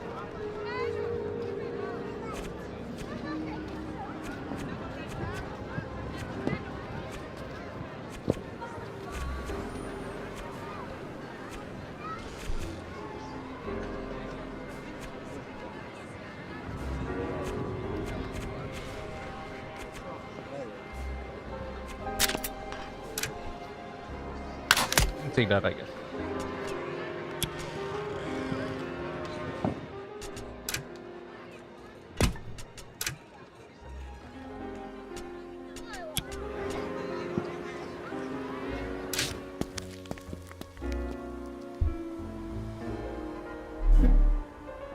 Central Park. Central Park.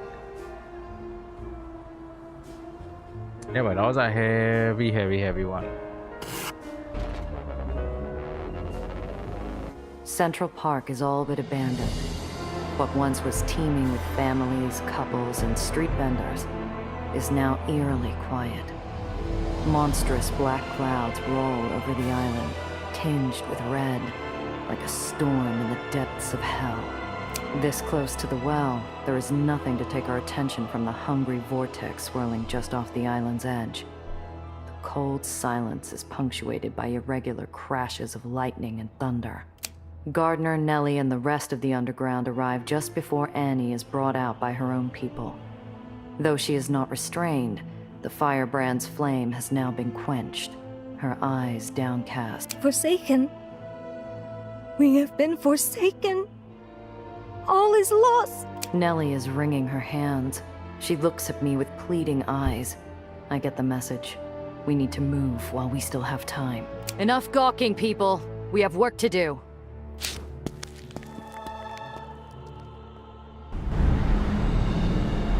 Aided by several of the underground, the truck carrying Daisy is guided to its ideal spot.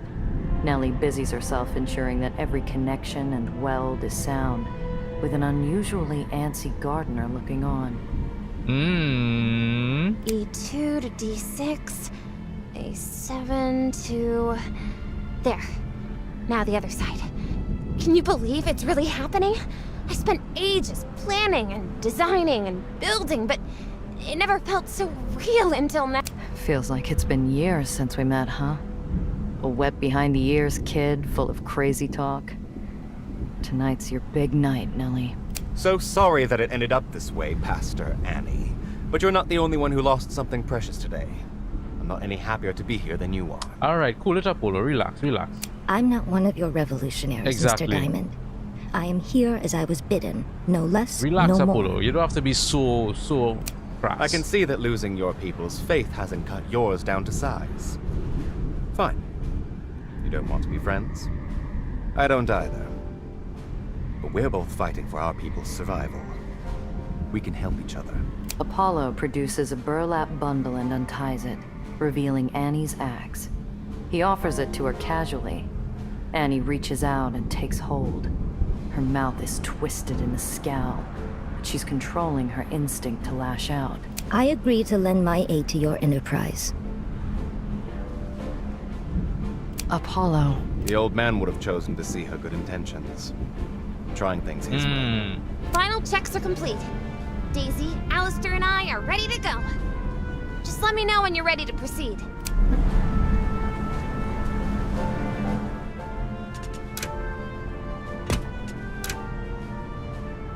Okay, I'll be right back. Someone.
Oh, you're back. Welcome back.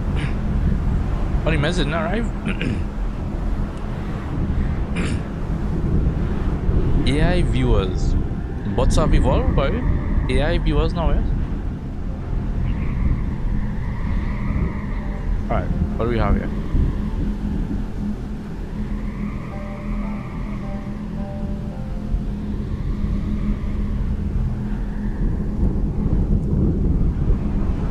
Alright, let's talk to Annie. Annie. Do you think our plan has a little more merit now? Annie turns to face me. She looks at me like I'm something she scraped off the sole of her shoe. After a few uncomfortable seconds, her disgust softens to careful disinterest. Does it really matter what I think? I pledged my service. Now you want my blessing?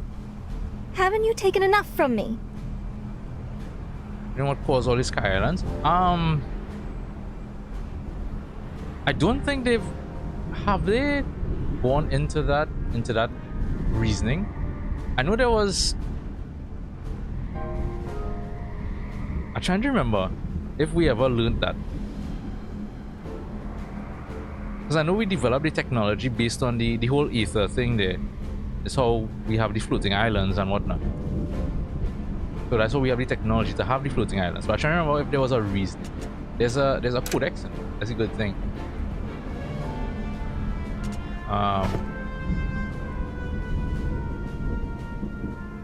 Nations Crusade, Dreamland, White Hide.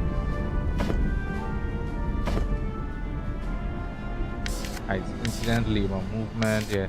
It's something I'm trying to remember if they ever actually told us the reasoning.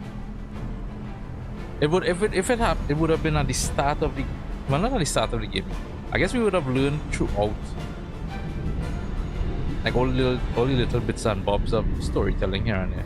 I'm trying to remember. I don't think they've explicitly said why.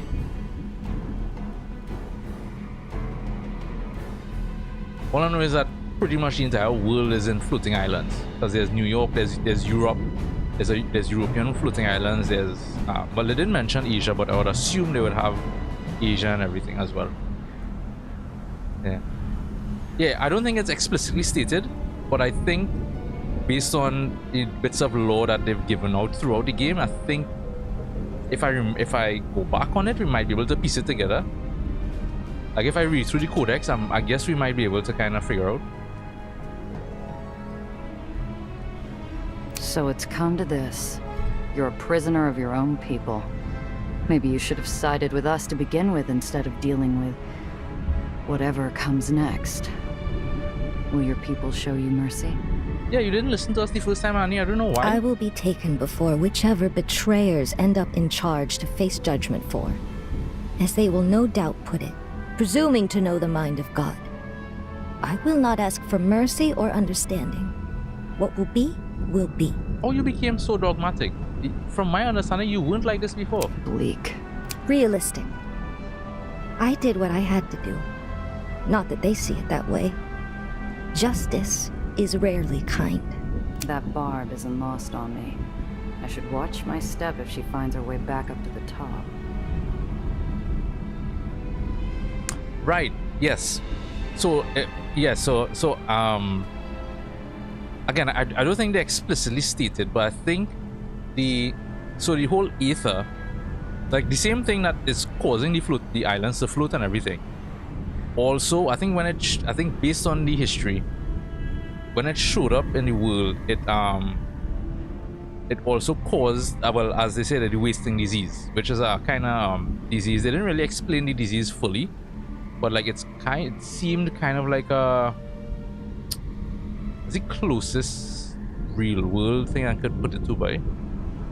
Can't think of one, but what is a disease that is a debilitating disease, and I think if I recall, it was spreading a lot throughout not just New York but the world, and they did it to get away from the lower. There's something, definitely something. Yeah, we actually met some people who had the wasting disease. So there was a mission we had to interact with some of them. I've wondered for a while, and I may not get the chance to ask later. What's with the axe? Is this really the time and place? Frankly, I'd love to think about something else for a few minutes while the machine's being tested. So, let's hear it. Annie raises her axe with one hand. She inspects the edge critically, looking it over for nicks. The handle is smooth and worn. It's been treated with oil and handled over and over again, like an infielder's favorite mitt. When she finally speaks again, her voice is low and husky with memory. Her eyes never leave the axe. My parents met their end at the bottom of a bottle. When I took charge of Nation's Crusade, I personally led my people to destroy dens of iniquity throughout the barony. The problem, Annie, is that fundamentally what you had wasn't that bad. The problem is you became more and more puritanical with it. That's the problem. Because it wouldn't be that bad if you didn't ban like dancing and reading and all those things. But you were banning and getting rid of freedoms. What do you expect? What do you expect? Never again, I told myself, would I allow the easy escape of vice to lead families to ruin. Corruption had to be torn and cut, root and branch. Axes are very good for cutting diseased roots. Yeah, well, the well is basically what we're trying to stabilize here. The well is what's causing all the issues that we're facing. And apparently it's getting worse, and that's what we're trying to that's essentially what we're trying to stabilize. There's some irony there, Annie. One might ask if I'm the right person to hold this tool of justice. One way or another, I will be judged. But I won't be the only one. Goodbye, Annie. She turns her gaze from me as if I were never there. I wanted to know what's on her mind, but all I learned for sure is that I'm not allowed in. Alright, so that's Annie. We have Alistair. Apollo is burning so much energy pacing back and forth. I could wire him to a generator and power 1,000 light bulbs. I stifle a sudden it seemed mad like the urge to well was laugh. becoming unstable and eating everything around it. The moment passes. The second he swipes his sleeve at his eyes. It isn't in Apollo's makeup to look worn in front of the troops, but I can tell he's hurting. Hiya, Hollywood. Hey, I'm no mind reader. Penny for your thoughts? Keep your penny. How do you think I feel? I feel hollowed out, beaten, broken, tired. I miss the old man. He should be here instead of me. There's one bit of lore that I've still yet to understand, and I hope we get an explanation for that. It's hard to believe he's gone. Sometimes he made me so mad I wanted to hit him. Sometimes I wanted to walk out on the whole thing because I felt like he was too weak, too cowardly for what we were trying to do. Now that he's gone, maybe I'm the one who's the coward, afraid to keep going without him. He was a rock. He took everything life threw at him, and he was still there, still working, still there to listen, to care. Apollo looks out over the horizon and rubs the back of his neck. I'll miss my friend. I don't think I'll ever stop. Annie really puts it all into her fire and brimstone sermons. Think she would play well in the pictures? Who's the old man? Oh, right, yeah, you missed that. Yeah, so remember Sam, the old man, the guy we were partnering with? He went on a mission and he met his demise, trying to save some people. Yeah. Honestly, she's got some charisma, but not the kind that translates well to the silver screen. She's someone who could, and did, lead people to a bad end.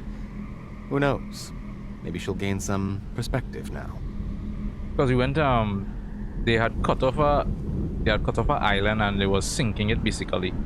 And so, him and myself, we went to the island to save people, and then he kind of ran in to keep a door open and whatnot for people to escape, and then that part of the island just broke off and he fell. Perspective? Sometimes we have to suffer a loss to understand what was in front of us all along. Sam died to bring her into our little plot, Gia. I don't think I'll ever forgive myself for that. I can only hope she makes something good out of all this tragedy, but it's difficult. She reminds me of myself, but without the old man to keep me in check, you know. Annie stands in the distance, looking up into the well as if she's never really seen it. Her face is a blank mask now. I can't fathom what must be going on in her head. She'll pull through, or she won't, darling. Like all of us. Got a slick escape plan if things go sideways? We have a budding mad scientist and her equally mad teacher working for our side. How could it go wrong? Pretty confident words there, pal. All joking aside, what if it fizzles out? Our little geniuses will cook up something new, no doubt. Don't fret, darling. You'll see. Today, or tomorrow, we'll come up with that fourth ace we need. The heroes always win in the final act. You're incorrigible. At your service. I should get back. Thanks for the talk, Apollo. Yeah, I've softened a little bit on Apollo. I'm still not the biggest fan of him, but softened a bit on him. He's gotten better. He showed growth. As Nellie hovers around making adjustments, Gardner supervises from a respectful distance. Every so often, he consults a pocket notebook, usually nodding to himself afterward. Gardner? Miss Randazzo? How's your protege holding up? Pressure's on. I wouldn't be concerned. Look at her. She's in her element, creating an impossible solution to an impossible problem. You must be very proud. She's grown so much from that young girl I first met in the uppers. I admit, part of me still wishes it hadn't involved dodging bullets and getting mixed up with nefarious types. I hope we nefarious types haven't rubbed off on her too much. I'm sure she'll be glad to get back to her research once we're done here. Gardner gives a thin smile in response. Maybe I'd better change the subject. That Annie fought like a lion. I wasn't sure we'd be able to get the amplifier, not up until the end. I'm sure you don't need my insights in dealing with that one. Just look at her. Gardner and I watch Annie for a few seconds.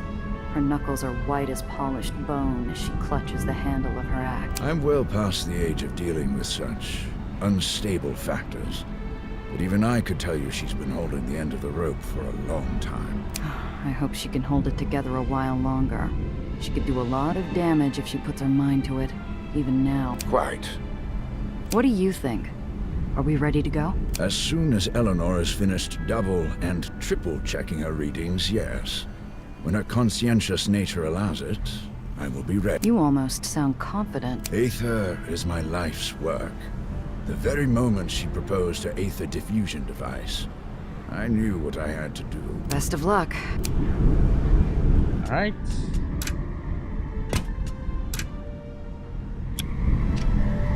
Nellie is running back and forth with the frantic energy of a twitchy church mouse. I wait and watch as she makes the same checks over and over, 4, 5, 6 times. Can't question the girl's thoroughness. Hey, kid. How's tricks? Nellie's totally absorbed in her science project. I'll have to pry a little harder if I want any kind of real response from her right now. How's it looking, Nellie? Is your thingamajig ready for its big moment? Oh, Gia, yes. Yes, I think so. I'm just performing a few final checks. You've checked several times already. I've watched. Is another look really necessary? Could never be too safe, Gia. Never be too safe. I don't know. Maybe? But you know what they say. Better over-prepared than under. And this time, we really can't afford to be anything less than ready. What if it doesn't work? If this doesn't work out as planned, I believe we're in a fine position to gather data for a second attempt that will. The machinery here includes recording devices for measuring frequency modulation, amperage, the works. There may even be a device measuring the nervousness of Italian-blooded smugglers. Nellie, did you just make a joke? Okay, yeah. That's actually a good one, Nellie. Forgive me, Gia. I'm as nervous as... oh, I don't know. It's uncharted territory, to be sure. But Alistair and I have been over every inch of Daisy. It has to work. It just has to. You look a little peaked. Are you sure you're all right? I'm scared, but this is so exhilarating. It's the culmination of everything we've been working for. It's the end of a long road of betrayal, death, and pain. I'm ready. I hope you are too. Good answer. Let's light this firecracker and put this whole thing to bed. You're about to start the final mission of Nation's Crusade. That's not. Let me just do a save.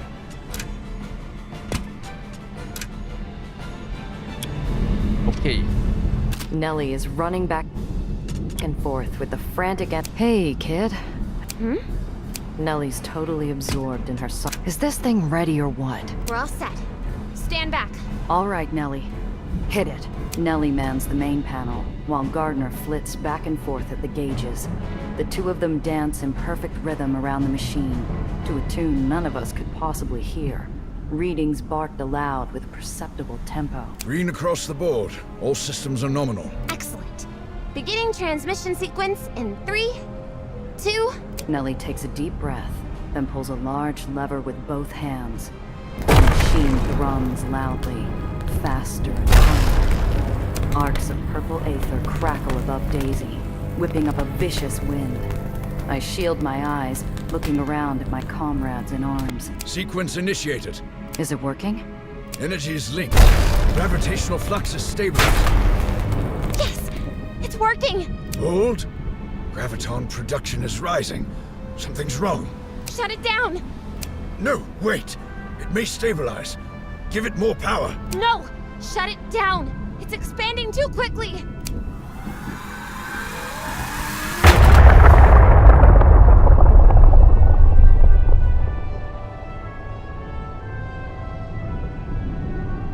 What did y'all do? Did it just turn into red ether? A red well?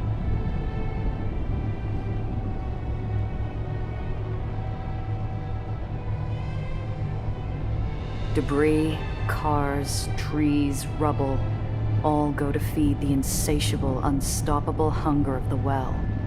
Someone is screaming at the hideous sight, and I realize it's me.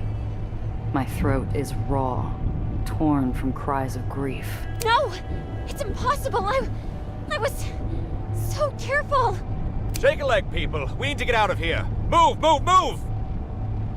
I'm aware of people running, tripping, it seemed like screaming, the experiment crying failed. as they run breathlessly to the vehicles. But I can't move a muscle. I can't move a muscle. Wait, Gia, what happened? The next thing I know, Nellie is at my side, her hand on my shoulder. Gia, I don't know what went wrong. It should have worked. Do you hear me? It should have worked. I don't want to see what happens next. I don't want to think about all we've done, all we've sacrificed, everything we've survived, just for it to blow up in our faces. We haven't saved anyone today. We've killed them. What did you do? I don't know. Everything checked out.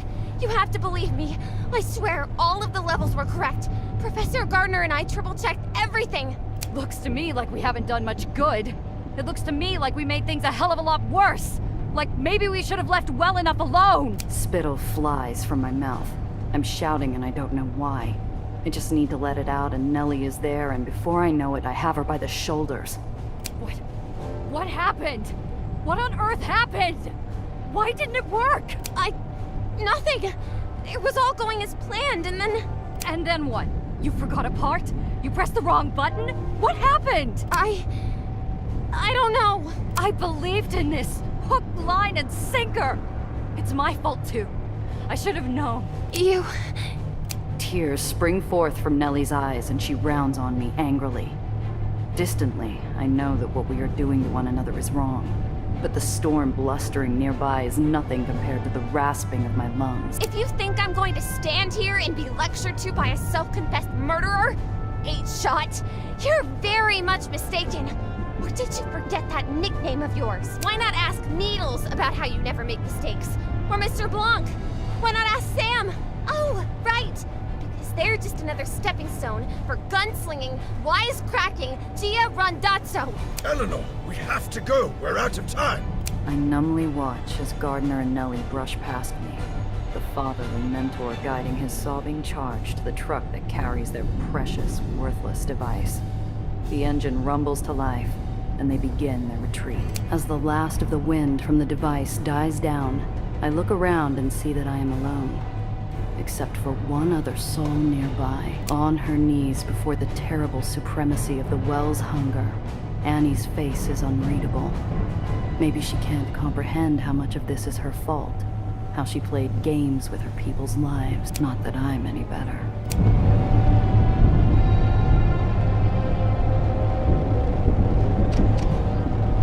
Annie turns slowly. Her eyes are glassy, her pupils huge. I am figuring out what to say next when her face contorts into a mask of pure rage. She leaps to her feet and rushes at me with her axe in hand. This is your fault!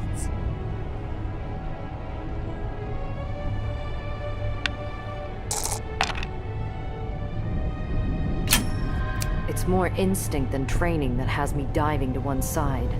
Annie's strike misses completely, and the axe head buries deep in the soft park of... What are you, nuts? I scramble into my car, hurriedly working the ignition while Annie screams just outside. In my rearview mirror, I see her hurling herself into her own vehicle. She'll be on me in no time.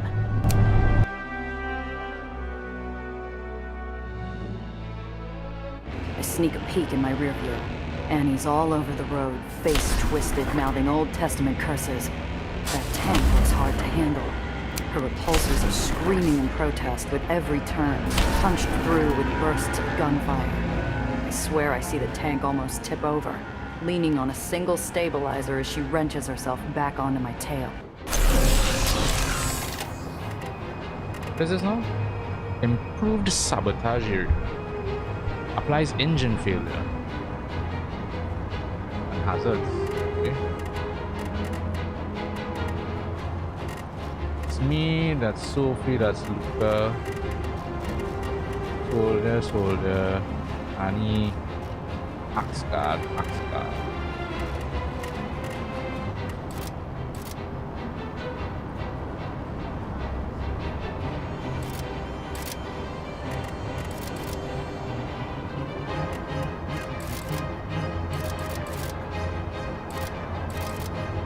I'm not exactly sure what I want to do here.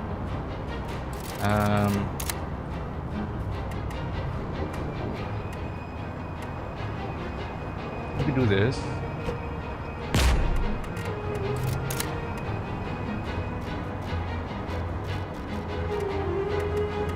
Oh no, too much. Alright, fine. Do that.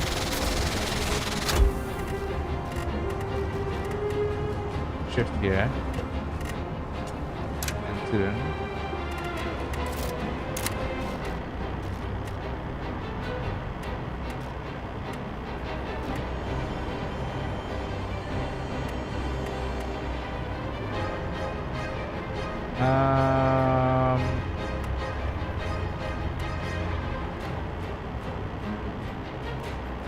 Okay, let's do it.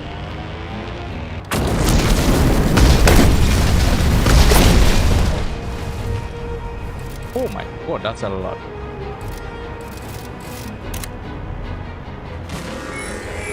That, alright, and soon.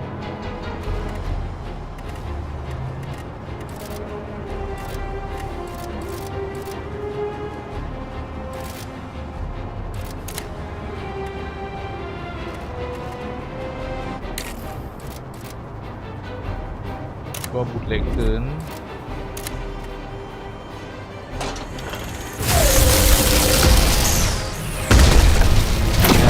Take damage. I know.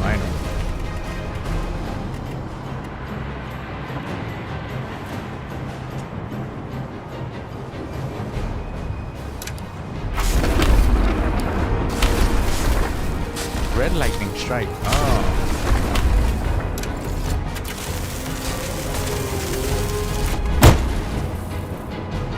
Alright, see what we can do here now.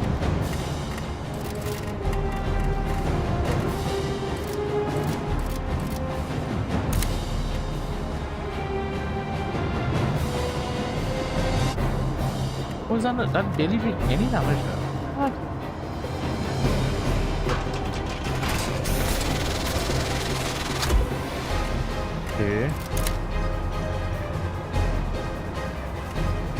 She has some special thing on her. Can it be knocked back?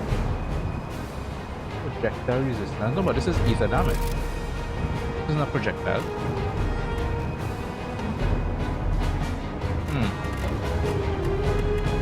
Whatever that's the case, then let's focus on this.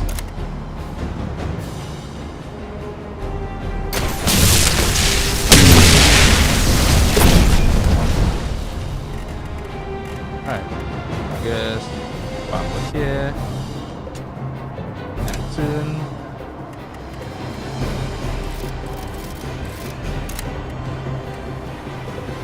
So much damage, bro.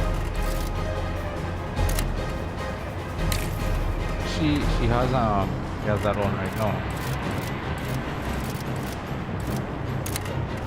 Well, it's not a ram. See? Okay, so I guess it counts as a ram.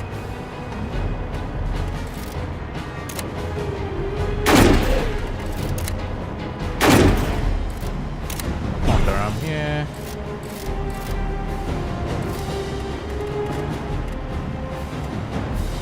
Yeah, I guess.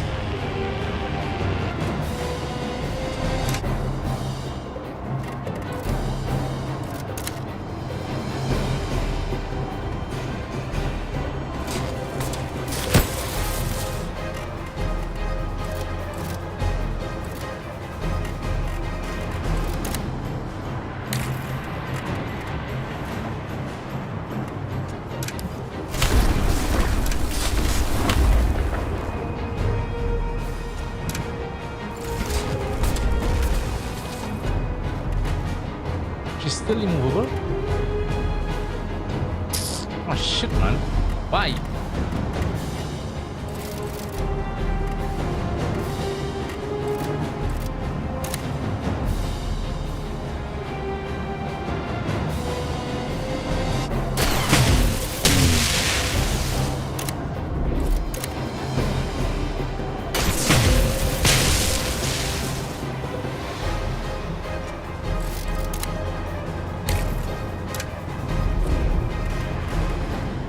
It's a tricky battle, isn't it?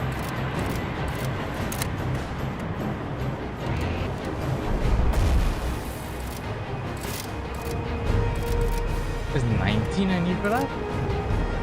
Only once per combat. Oh. I think I fucked up then.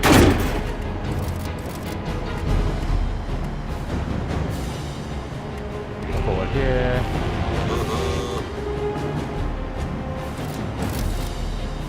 Let's engage.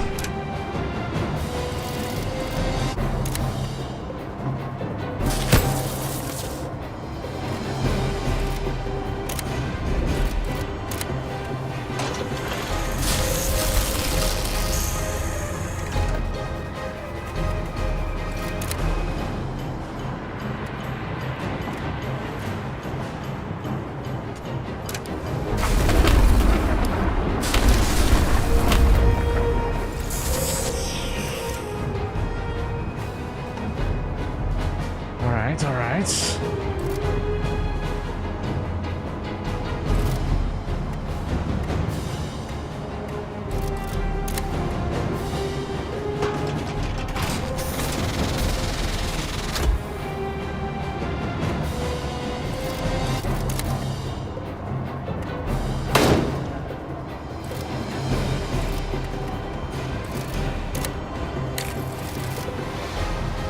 Should be able to do this, right?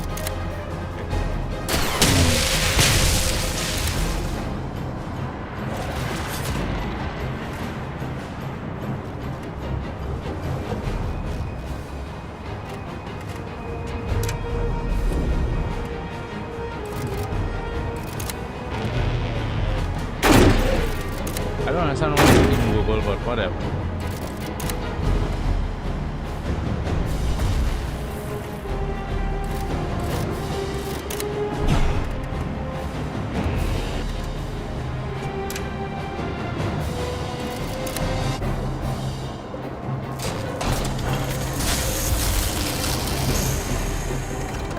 Again, that does no damage.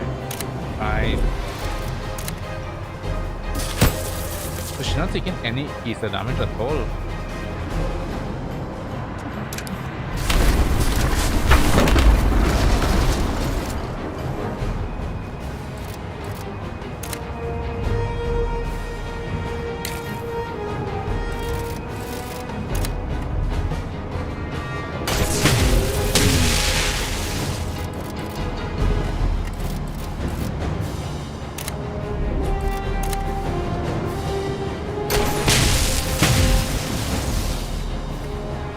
Take some damage here. Alright.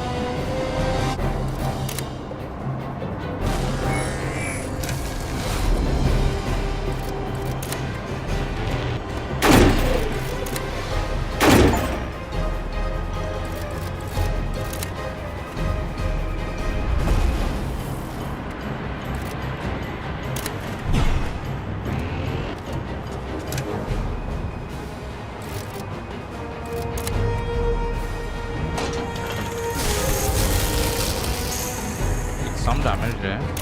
Yes. Oh, I could have done that, you know. I think I could have done that.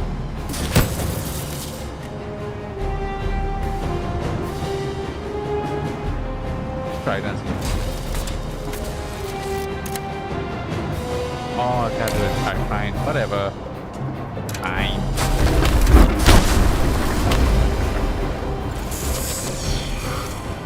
Just a flesh wound.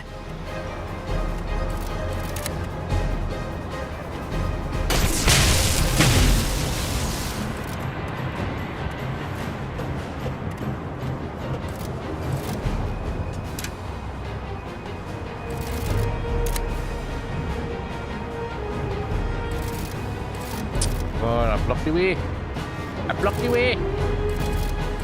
I don't want to jump either.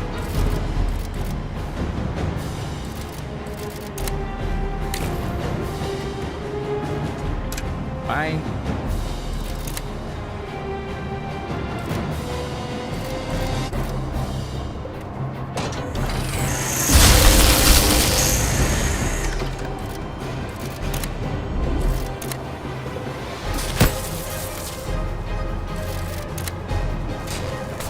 Giovanna, I'm not long for this world.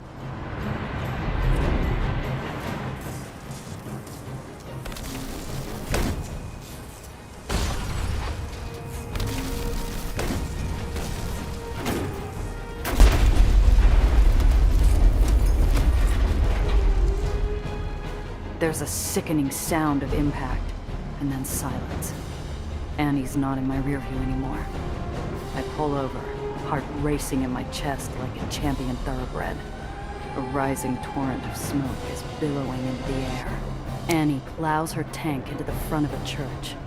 As I watch, the far half of the building disappears in an enormous fireball, the ammo in Annie's tank igniting. Bits of twisted metal and glass rain down over the pavement. I can't tell if Annie's alive or dead. I'm about to leave the scene. There could be innocent people in that church. Damn it. I need to have a look. Who knows if or when a pump truck would even get here.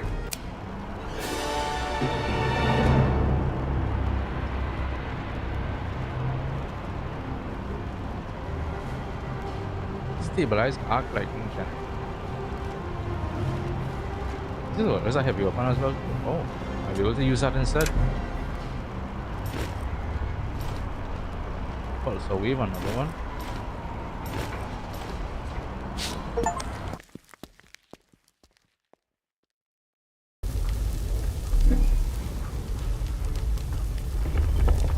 Annie's vehicle is a twisted hunk of metal.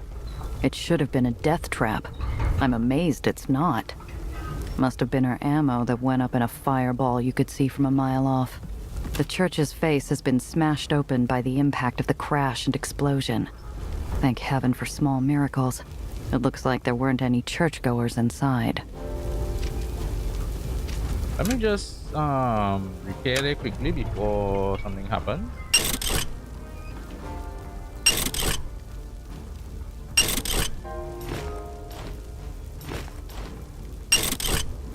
Just in case.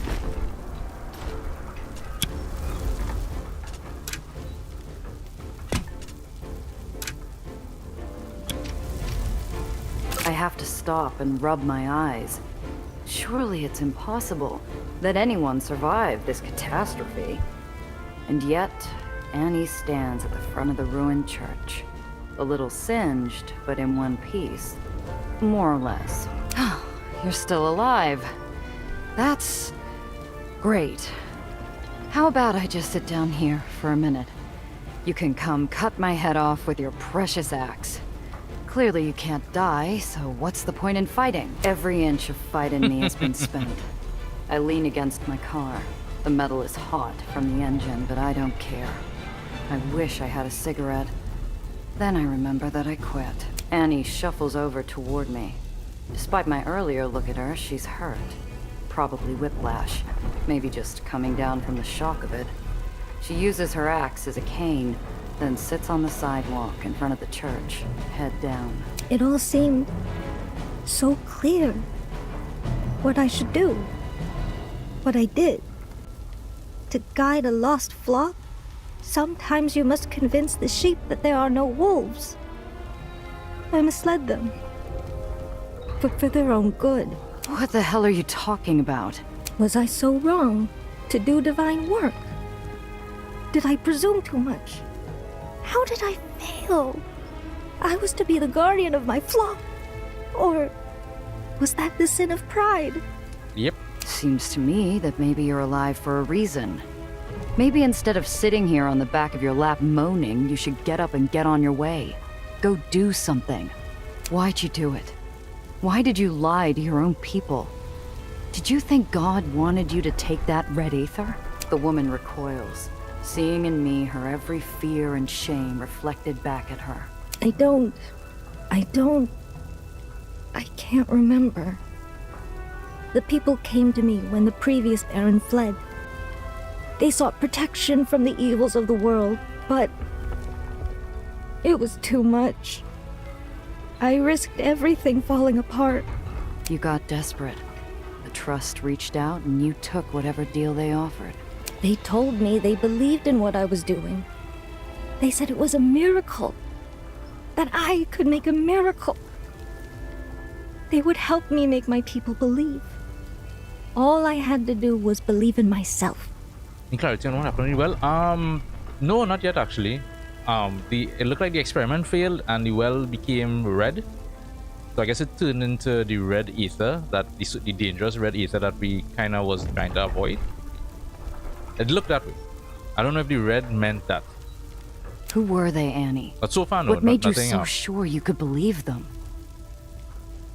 Beyond visually what we saw, there's no explanation yet. They said they were a society. Very old, very powerful benefactors. That they'd deliver the city into the future. Was this the future they meant? A lot of your people are still alive. You need to get them out of Nation's Crusade before the well swallows everything. Go save them, even if they don't believe anymore. I did everything right. I protected them. I saved them. And all I did was bring ruin. I am bound for hell for what I've done here. It's the moment a raging star goes supernova. Billions of years lighting the heavens and suddenly realizing that its fire wasn't going to reach eternity's end. No big speeches, Annie. Not even for your guilt. If you ever truly cared for your people, then show them now. You can still get some of them out. Huh. You, of all people, to give me counsel. God help us, we're going to need it. A few minutes later, Annie flags down a Nation's Crusade truck. Before she leaves the scene, I can hear her voice ringing out, directing the evacuation. More of her people will survive this day, thanks to her. A familiar vehicle pulls up to a stop in front of me. Gia, glad you're okay. We're covering the evacuation. You need to find Nellie. The well is out of control.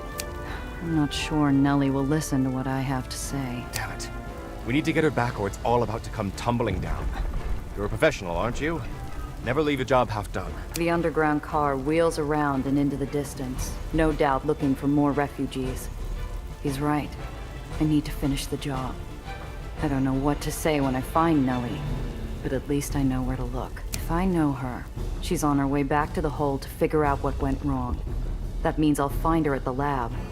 I stagger into my car, weary down to my very bones, and speed off, hoping for a miracle. I'm a shade standing at the end of the world, while the ferry completes its final drop-offs.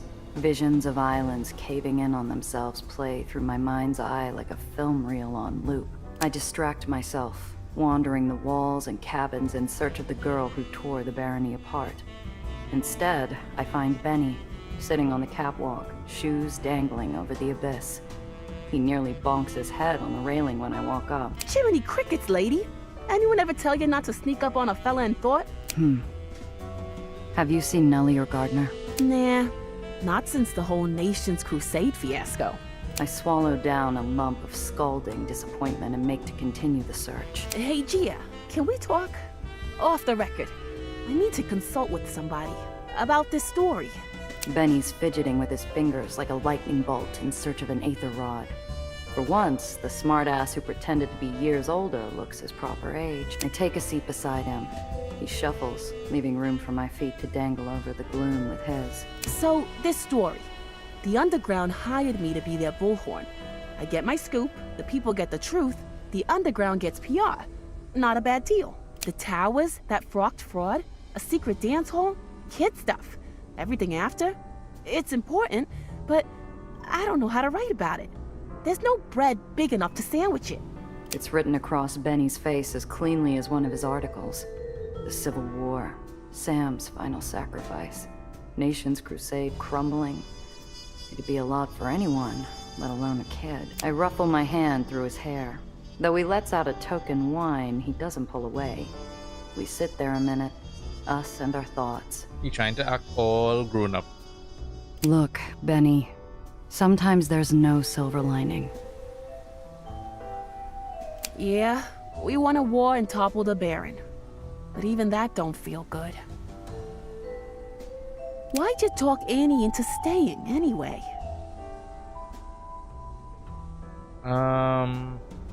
Annie was looking for a way to make things right.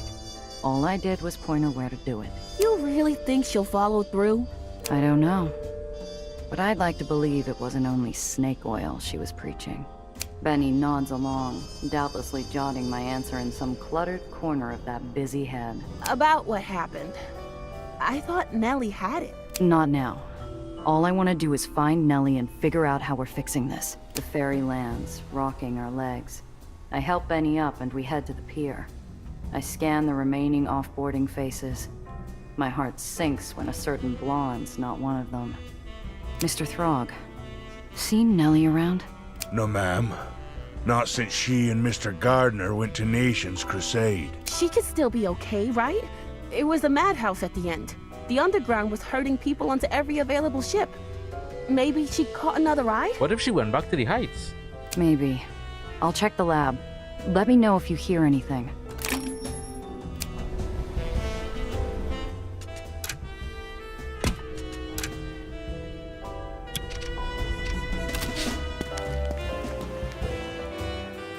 I know something's wrong the moment I walk through the door.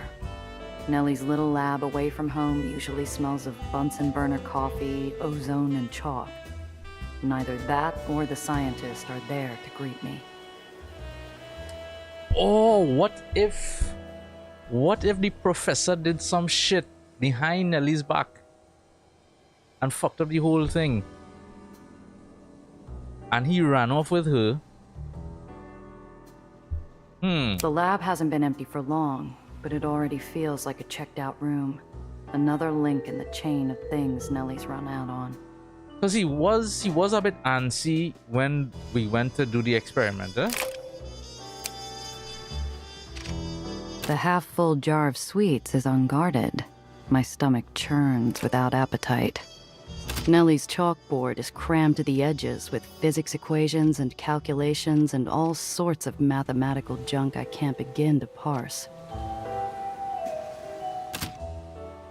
What does she leave for me? A stabilized arc lightning generator. Another one?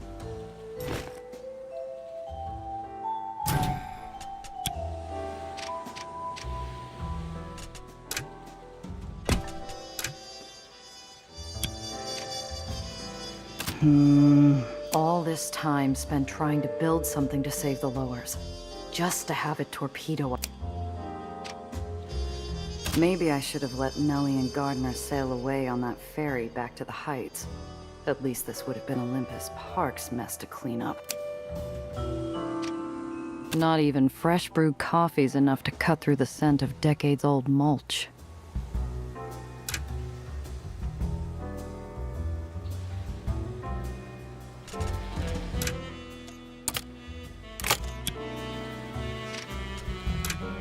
I cross the lab off my list of hiding spots and, reluctantly, cross off the hole, too. If Nellie was anywhere on this island, she'd be here. Damn it. What the hell am I going to do?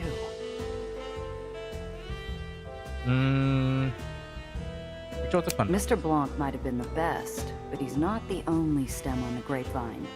Tiana's got a fleet of fences on call, and the Underground's got their network. A memory cuts my train of thought down to the quick. I believed in this, hook, line, and sinker. It's my fault too. I should have known. Why not ask Needles about how you never make mistakes? Or Mr. Blanc? Why not ask Sam? Oh, right! Because they're just another stepping stone for gunslinging, wisecracking Gia Rondazzo. You're pathetic. The trail's not cold yet. The Underground's running evacuations. If anyone knows where Nellie and Gardner could have gone, it's them. You're not thinking straight, Nellie. You're stressed. I get it. But you're rushing into this. You think the well's going to blow up without giving us a warning? Didn't see your machine being the thing to pull the trigger, did you, kid? Who said I need to chase the kid down? Nellie always comes back eventually. Unless... Could Nellie have run back to the Heights? My gut says no, but doubts it's the... People like us don't change the world, Rondazzo. We survive it. Be a shame you had to die because you didn't learn when to walk. I'm ramming into walls. Every thought crashes into a bitter reminder, making me ache dearly for a taste of tobacco and a week-long sleep. I haven't felt this way since Valentine, and I have even less time to feel sorry for myself. I need to clear my head. Like Zio used to tell me, we do what we can, and when we can't anymore, we win, Skip. Mr. Throg, I need a ride. There's a storm, Miss Randazzo. Already told Mr. Mozzie. Ferry's closed until there's a lull. Not looking to go far. I want to head to White Street, edge of the barony. Won't be long. The old man looks at me, concern trickling into those aged, seasoned eyes like water drops over granite. I wouldn't recommend it. I'll risk it. All aboard, but no detours. Mr. Throg takes us the long way around, bypassing the Whitecaps' civil war and the gravity storm. I walk the rest of the way. A cool breeze carries me back to that day we found Chimera. I told Nellie she couldn't carry the world on her shoulders. You don't survive by stopping for every sob story. When did I forget that? Nellie said she thought the well would be beautiful. Hard to appreciate the hurricane when it's barreling at you from your doorstep. How soon before the well starts tearing apart the rest of the lowers?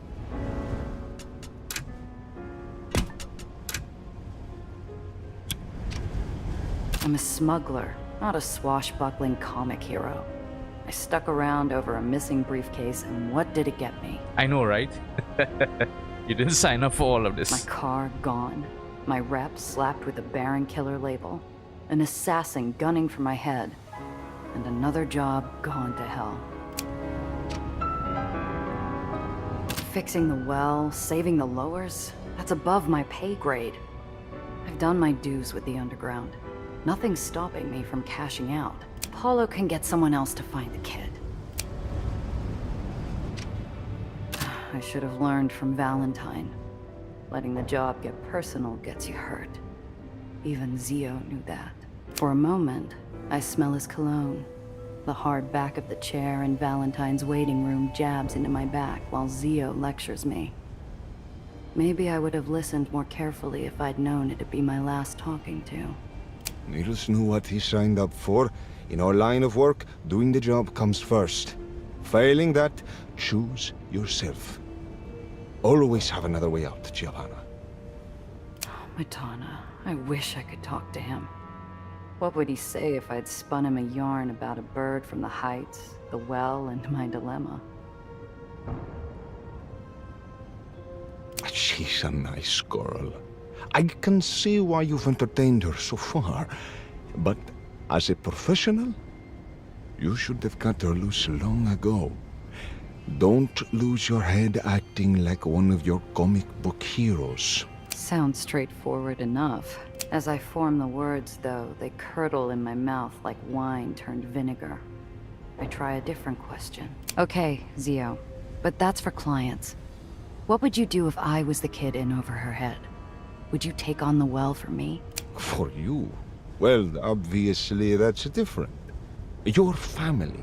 I blink back a sudden flash from an old wound. Zio Alfonso had said something similar when he decided to handle Valentine. Would he have volunteered if he'd known it'd get him killed? The Lowers had enough tragic heroes, and Sam won't be the last.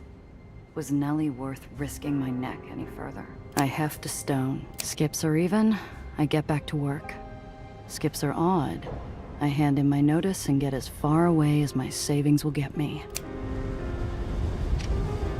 I let the stone and my fate fly.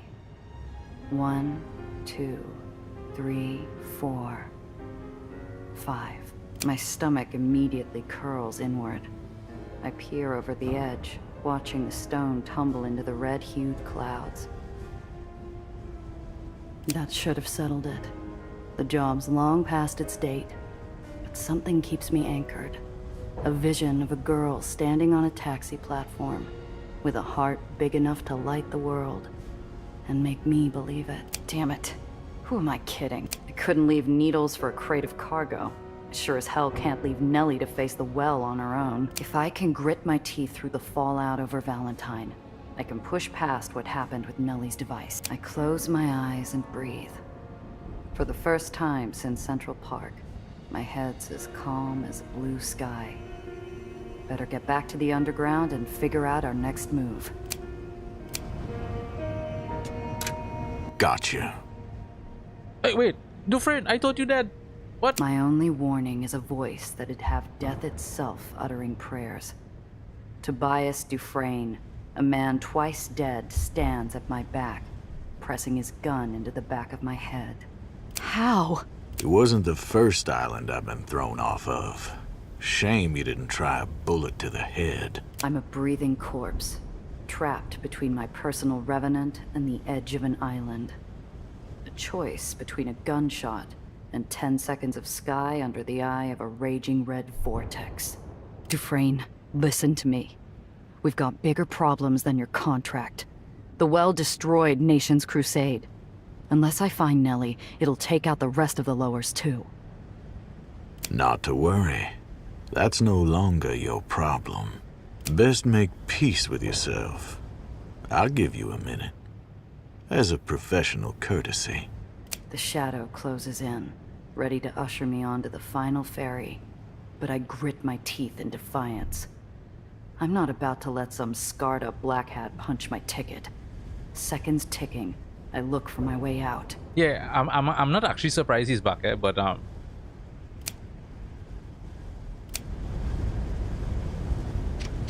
Every pulse from the well's another second off my life. A few pieces of scrap and rubble. Neither make good bludgeons.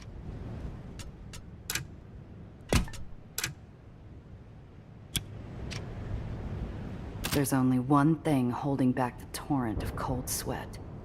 Dufresne could have blown my head off, and I'd be at St. Peter's gates without knowing why. The last time we stood like this, Dufresne was angling for a chat. If he hasn't shot me yet, maybe there's something he wants more than another notch on his dash. I take stock of my options. They're not good. I've got myself, my revolver, and a pocket full of skipping stones. But if it's a choice between a slim chance of survival and a hole in the head, I'll roll the dice any day. Luckily, Dufresne's still playing with his food. If I get my gun, I've got a chance. Time's up. Any last words? His iron presses against me like a set of razor-sharp claws around my throat. Whether I live or die, I know who I am and what my final gambit has to be. I've got more than that. I got a request. Our game on Coney Island. You never answered my final question. What's your deal, Dufresne? For the briefest second, there's nothing but the press of the barrel. Slowly, it drags across my skin, as pensive as a steely claw. That game's over, Randazzo. Can't take your hand back once the deck's been reshuffled. Then let's play a new one. I figure out your answer, you let me walk. You can try to kill me another day. Gutsy, aren't you? Now, what makes you so sure I'll grant that? You're a tracker, right? You dragged yourself up the edge of an island to hunt me down. Never struck me as the type to leave things unfinished. If I still want to know, there's still an unanswered stuff. There's still something unanswered. I hope they answer. Drowning out the pounding of my heart and any Maybe when we sound that might finally give away what's going on through Dufresne's head. You got 3 questions. Use them wisely. If I decide you're wasting our time, I'll be cutting things short. The pressure releases, but only slightly. In lieu of the gun, I feel the weight of every possible question I could ask to deduce Dufresne's motives. One sticks out to me like a marked card. You didn't hesitate to pull the trigger back in Nation's Crusade. So what stopped you this time? Already got the drop on you. Got nothing to lose letting you breathe a few breaths longer. Pretty considerate for someone who said he couldn't afford wings. A moment of consideration isn't enough to change where either of us is headed. An unusual note catches my ear like a hiss hiding in the bush. Was that a hint of defensiveness? The trust helped you, right? That's why you're so loyal? The shadow goes still long enough I could forget he was there, if it wasn't for the unwavering touch of cold iron. Nothing so personal. We have an ongoing agreement. And no matter the client, I always follow through. That it? You went off an island for someone you don't even like? You're getting awfully nosy. If you're so curious, we could find you some rope. Save the bullet for after. 2 questions down. Cutting it awful close, smuggler. How's that bravado of yours faring? Shut it. I still got one more question. I've seen both sides of his coin. A professional monster from across the barrel. A man bearing a part of his soul. Which one holds the answer to Tobias Dufresne? You went out of your way to meet me at Coney Island. You do that for all your business rivals? My question's a grazing shot. His silence bleeds through the air like a slow, trickling wound. No. Been a long while since someone stuck around long enough to make an impression. I risked turning my head and come face to face with something more unnerving than the man's survival. Uncertainty. Dufresne's brow creases, as though as troubled by his actions as I am. It hits me. You got attached. You've no idea what you're talking about, smuggler. Then explain it to me. If you got doubts about me, I wonder what else you got doubts about. You're getting awfully sure of yourself. Prepared to risk your life over it. If I'm so wrong, go ahead. The world holds its breath. The wind goes quiet, and the clouds feel as opaque as the Black Hat's face. I'm just as still, breathless, until his iron snaps back into his holster. That tragedy in Nation's Crusade was always meant to happen. Next time, it'll be worse. What do you mean, always? What the hell's going to happen? He answers me with papers produced from his coat. You're sharp. You'll figure it. If you don't, I suspect you'll be dead either way. Hang on a sec. You came all the way here to kill me, but now you're helping me? behind the black hat and scars, for the length of a bell, I see a glimpse of a man that might have existed before he was left to die on the underline. You paid my last fare. This makes us even. Dufresne steps away, leaving me and his contract behind. Tell him take care, tell him thanks, tell him goodbye. Let him...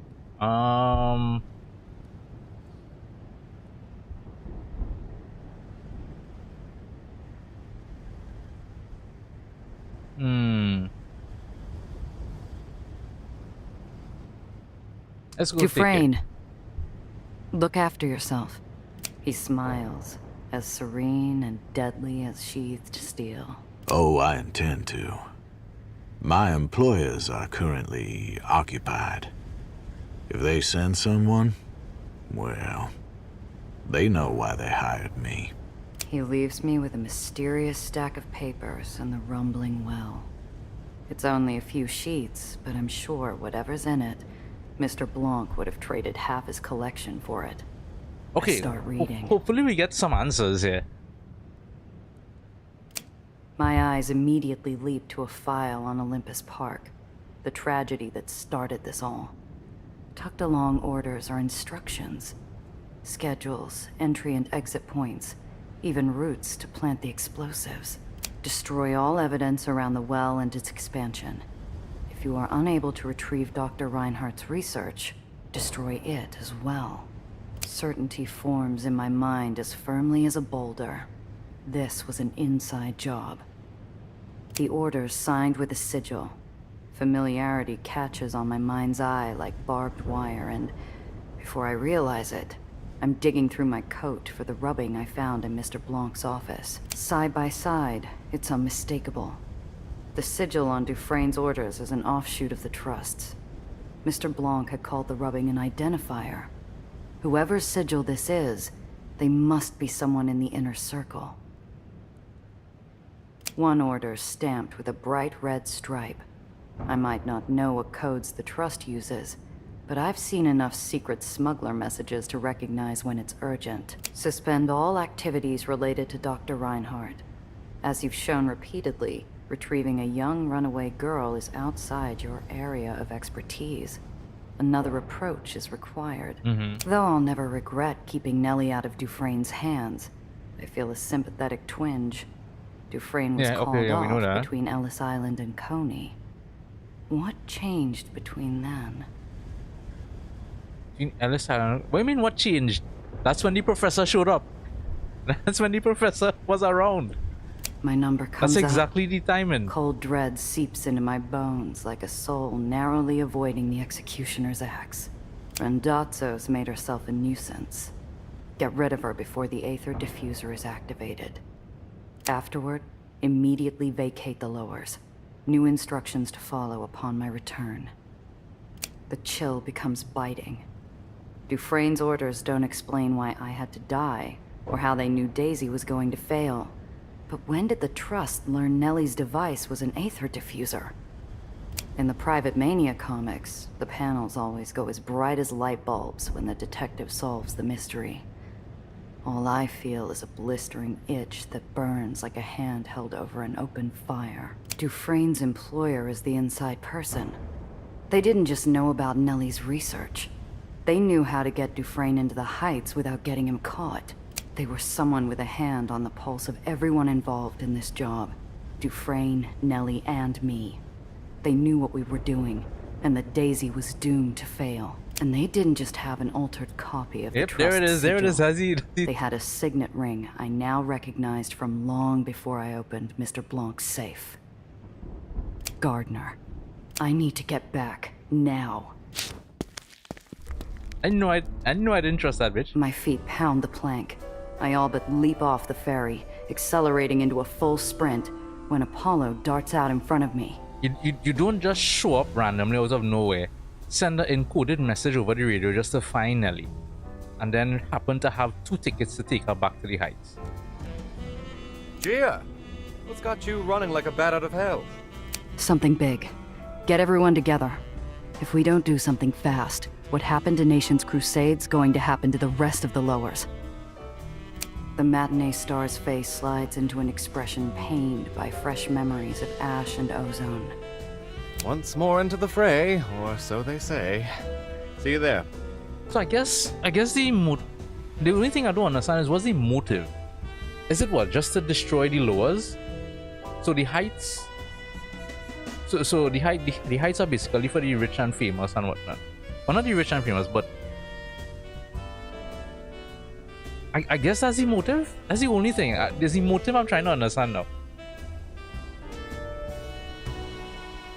That's the only thing. What's the motive behind it? Do they just want to destroy the lowers and that's it? Let me just check quick. I don't think. Sorry, not yet. Storage. Put that there.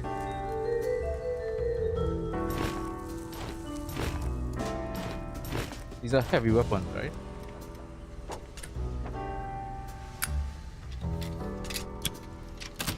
You have any repair kit? You have a small one? Alright, we'll take that.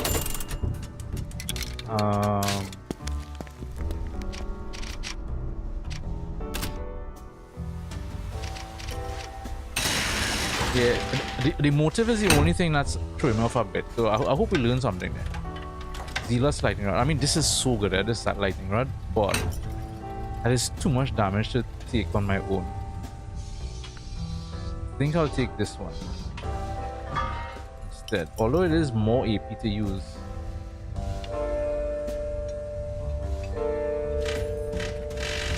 Doing your own in a huge way. I think I'll take this one.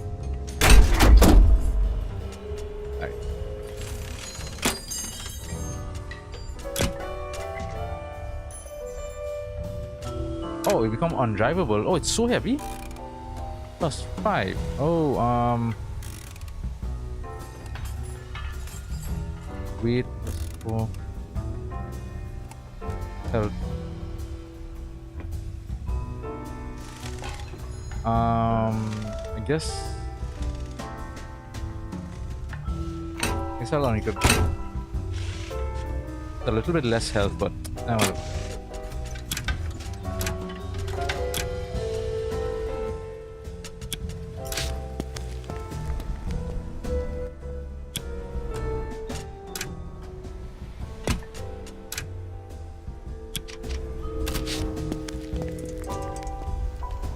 Everyone trickles in.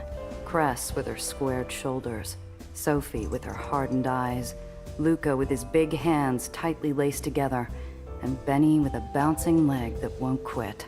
I rip off the bandage. There's an occasional outburst and question, surprisingly moderated by Apollo, but everything comes out. By the time I'm done, the room's a steaming kettle of shock, fury, and betrayal. Well, that just tears it, doesn't it? We knew the Trust had its people everywhere. Never expected one to be squatting in our bar. Gonna be hard to squat anywhere with a pair of broken kneecaps. Now, as tempting as it might be to find the professor a nice, unoccupied underline, it bears asking. Giovanna, how certain are you about Dufresne's intel? What do you mean by that? This is physical evidence, straight from the baddies. Unless that's what he wants us to believe. He did that before, didn't he? Planted evidence to lure you into a trap. Very true. Exactly. Evidence from a man who, until this point, had a bullet just for you. That alone's worth popping open the horse's mouth for a peek. Gardner's been hanging around longer than even some of you. Who knows what he's gotten up to? Yeah, that is very true. Paranoia's making a chew toy of my nerves, and I'm not the only one. Eyes dart around, frowns slide over faces, picking apart our every interaction with Gardner. Think back to your little rendezvous with Mr. Blanc. Rather a coincidence the Trust was prepared for you so quickly, don't you think? Maybe, but we weren't the only ones who knew about the meet. While we were prepping to visit Mr. Blanc, Nellie was bouncing off to tell Gardner of the Aether core. Poor kid would have had no idea what else she was letting slip to her beloved mentor. We know the Trust wants to sink the lowers. Looking at Gardner, I still don't get why. Yeah, I don't get it either. He's no mustache twirler.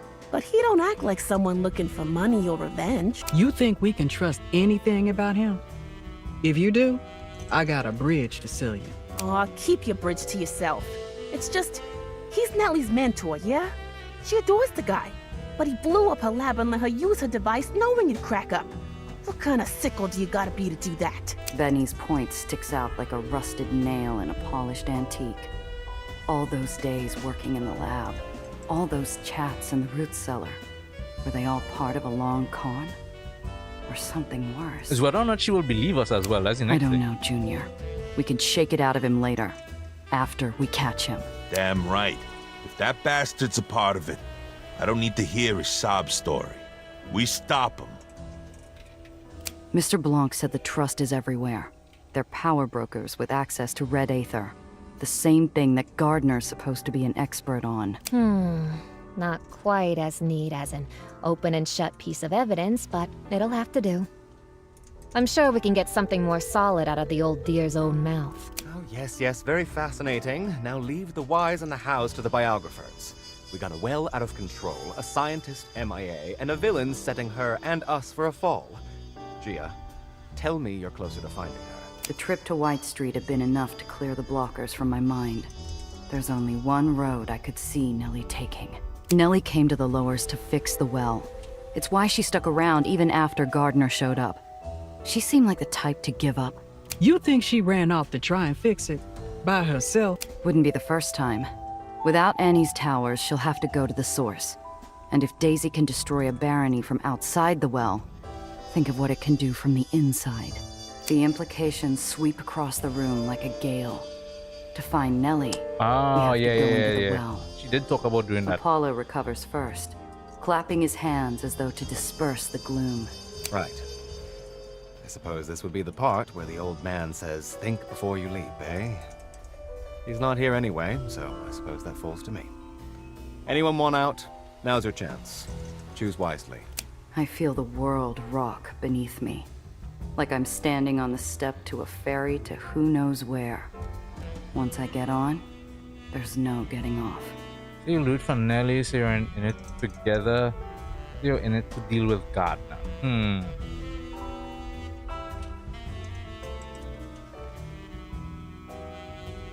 Oh, you got confused with the name Daisy. Yeah, it does sound very it does sound like they're talking about a character.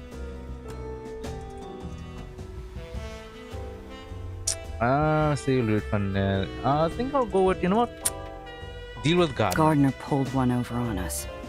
I'm not about to let the backstabber get away with it. You know me. I'll be there. Besides, someone needs to keep the rest of you flying. Well said. As for me, I've never been very good at quitting. If the well goes off, I can't afford to lose. Diane, everyone. They're waiting for me. What kind of reporter would I be if I sat out of the action? Standing among these oddballs, I'm surprised how natural it felt. It reminded me what it was like to have a reliable crew. That's the spirit. Do what you need to do, then meet me at the root cellar. Drinks are on me. What's the word? If you hear something juicy... Alright. I have to like check and sell anything, buy anything.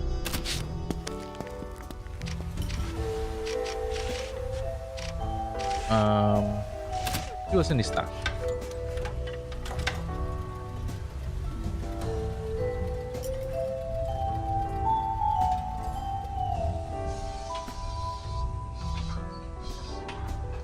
Oh, this will come here.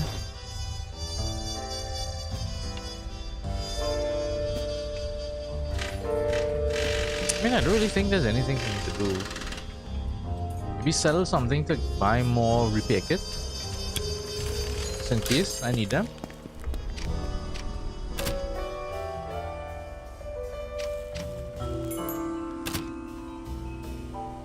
I mean, she only has one. Only one repair kit left. 115? Alright, I'll buy it. In case I need it. beyond that, I don't really see anything to do. So, yeah, I think we're good. I think everybody's vehicle is kitted out already as well. I may, in case I have to switch characters, maybe I should make sure everybody's leveled up properly. Yeah, he has 1 point. I think Cress also has 1.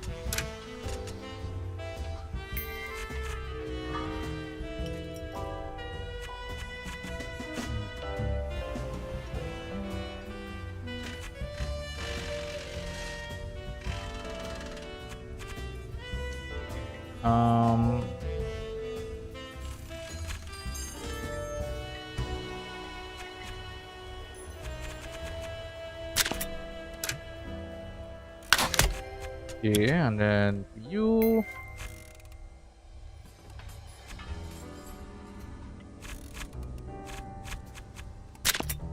Get you a heal.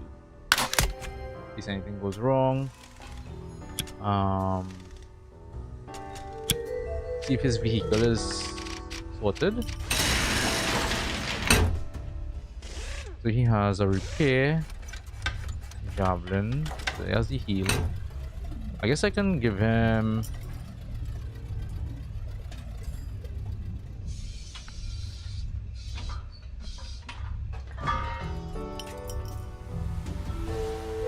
Yeah, because the rest, Cress has everything else pretty much. Yeah. Pulsers. Do I have a good one? Prisoner transport, fast storage.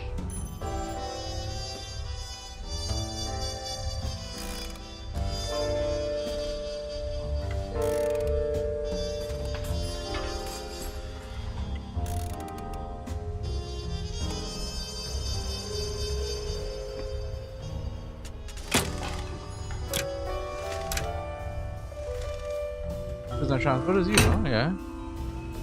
Proof repulsors. So I don't have repulsors, but okay. Alright, cool.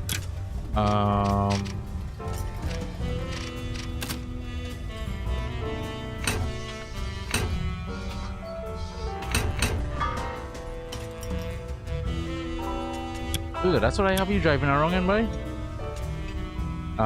Maybe I should just give him the truck, boy.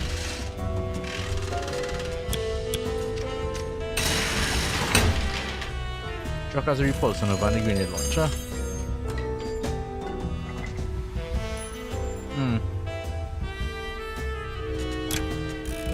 No, I want him to have a heal as well, so I guess he has to stick with that.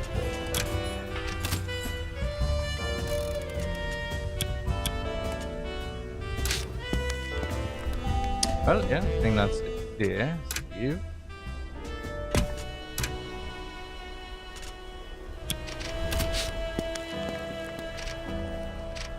Alright, let's go through everybody.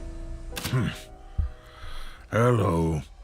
You've always got your eyes on the skies. What do you think about the well? What do I think? Nasty storm, that. Kind you can't outrun. It's getting worse. I know. You don't seem too worried about it. Throg's already gravelly voice tumbles into a deep crevasse of foreboding. What good's worrying do? I've seen enough disaster in my lifetime. At least I can see this one coming. You seen Gardner recently? The professor? Oh, him. What of it? Well, I may have let the fox into the henhouse with that one. I'm going after him. I have to make it right. Throg's halfway through tying a bowline, his knuckles even more knotted than the rope he's working. His hands stop, and he regards me with an insistent gaze. You know, he came to me once, this professor. Sometime back now, asking a bucket full of questions. Like you. My face must betray how much I resent the comparison, because Throg puts up a placating hand as he continues. Questions, they're like people, all wanting something different. Your questions, miss, they're fine by me. Him, though, his questions were greedy, Casting out one line and hoping for a big haul. Well, I wasn't about to bite. If you take my meaning, miss. What did he ask you about? Don't matter. He got nothing. You go and do what you have to. If I can help, I will. Thank you. Giovanna? You didn't pick anything off Gardner? Not even a single tell? Giovanna, darling. Are you asking me if I somehow forgot to mention a traitor? No, but you're sharp. I thought maybe you saw something we missed. I'll tell you this much. He's observant enough to adjust his approach from person to person. He knew to send you when I wasn't feeling myself, after all. You're the gambler. Where do you place our odds? How badly do you want to know? I'd hate to demotivate you before the whistle blows. I'll take my chances. If you haven't run off already, they can't be zero. Well, there you have it. And I didn't even charge a consulting fee. Now, let's talk about something more cheerful. Have I told you of a little proposition I have for the does? Something involving a little sisterly bonding.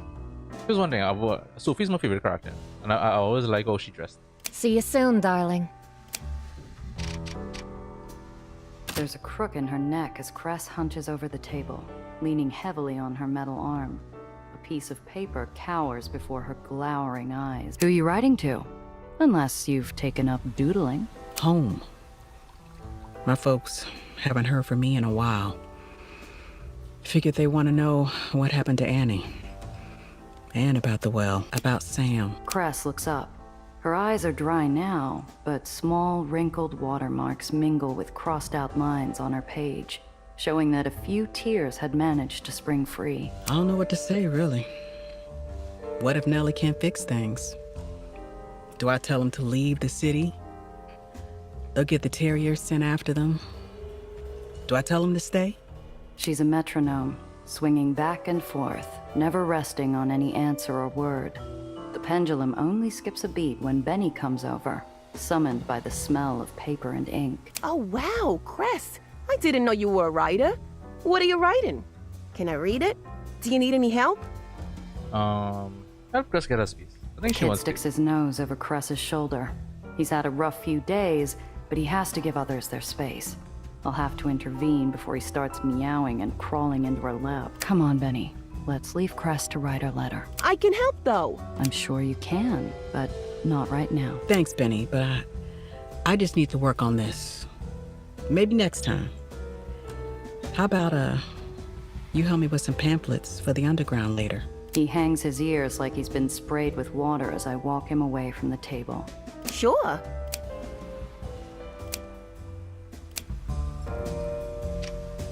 Hey, Gia. Settle down a little, will you? You're going to chew through your pencil. There's a line of teeth marks ringing the eraser, each one a physical manifestation of Benny's thoughts. Whatever he's thinking, it's gnawing him up. This about Gardner? Who else? That lying stinking weasel. Just burns me up. That crumb bun was living next door and we had no clue what he was up to. And the worst part is, part of me still wants to shake him down for answers. Make him explain why he did it, what else he was lying about. And if it was all for show, why help teach me how to dance? How are you feeling about our chances? Still up for the job? Hey, I look like a quitter to you. And if you ask me, compared to Nation's Crusade, our chances don't look so bad. Wait, you seriously believe fixing the well is easier than what happened in Nation's Crusade? Yeah, Nation's Crusade had us fighting on multiple fronts. We were taking on Blacktails, Bucketheads, the Axe herself, and betrayal from within. This time we've only got Gardner. Once he's down, all we gotta do is explain the sitch to Nellie. Have her do her science thing, and boom, the well's taken care of. Sounds a lot easier than it might. Already thinking of a headline. It is, Benny. Something that speaks to the people. See, I've been thinking of going independent of the crier, and I gotta start off strong. Catch you around. Miss? Gardner played us for saps.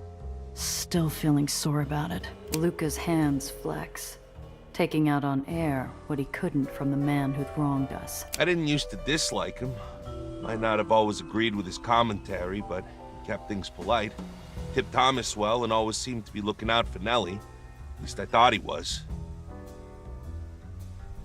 Should have made him drink our homemade hooch after all. At least he would have had one reason to regret skulking about. You fought a few big matches, yeah? Any tips for staying calm? Tried a little of everything. Breathing exercises, listening to music, working out. Best tip I got was from my coach. Keep it simple and kick ass. Thanks. I'll remember that for when we catch up to Gardner. Maybe I should think of it as consultant practice. Take care.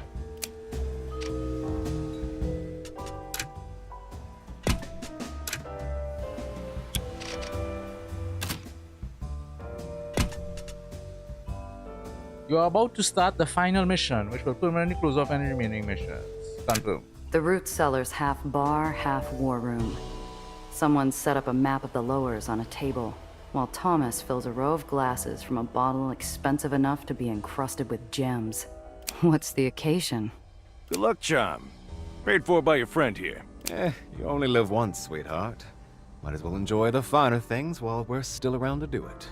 And I can certainly afford to share. Yeah? Then how come mine's so small? Gotta learn to hold a wrench right before you can touch an engine. Oh, I see how it is. So's to drink with the rest of ya, I need to show I can hold my liquor. I down the ambrosia. A sweet glow warms my body like a droplet of sun. I only hope it's enough to get me through the coming storm. Everyone settled? Excellent. Gia, take us away. Where are we heading? After the well tore apart Nation's Crusade, the map might as well be scribbled over. Fortunately, our starting point hasn't changed. Central Park. I draw grids along Central Park. The road's torn up. Nellie can't have gone far. If we want any chance of finding her before she uses Daisy again, we'll need to split up. A search and rescue formation, eh? Suppose we should rustle up some ordnance. If Gardner's who we think he is, no doubt he's got more than one attack dog. So we enter the well, avoid any nasty surprises, and get to Nellie. And after that? First, we stop her using Daisy before it blows up the well. Then, we get her away from Gardner. She might put up a fight. After all, you're about to tell her everything she knows is a lie. And the man she loves like a father is a monster. Yeah. It's enough to break Exactly. someone. That's the one thing I'm thinking about. Nellie's tougher than she looks. If we don't tell her the truth, she's going to make the biggest mistake of her life. We all got our regrets. Doesn't mean she ought to pay someone else's blood-stained tab. Glasses emptied, nerves briefly calmed. The room turns to me, looking for one last word to carry with them into the night. Give an honest. Can't say I haven't thought about cashing out and catching the next ferry out of here. Oh, Gia, darling. Don't tell me you're getting cold feet now. I'm still here, aren't I? I couldn't even sleep if I left now anyway.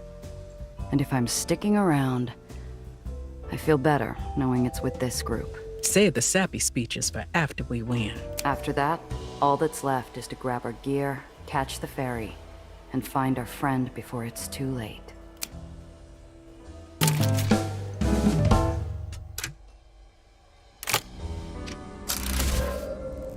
Get inside the heart of the well.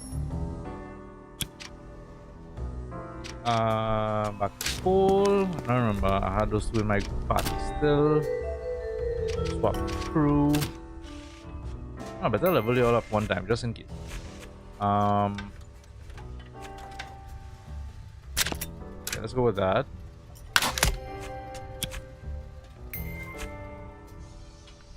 You. Same thing.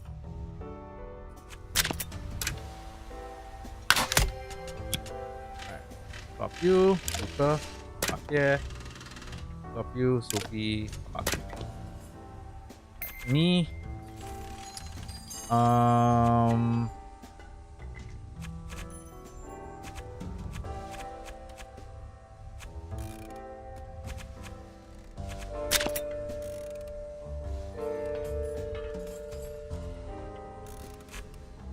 feel like I might want an ability as opposed to that, because speech checks at this point in time is the final mission. A speech check point, it's useless.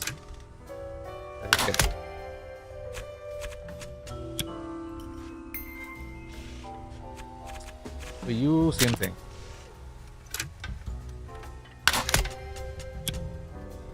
And for you,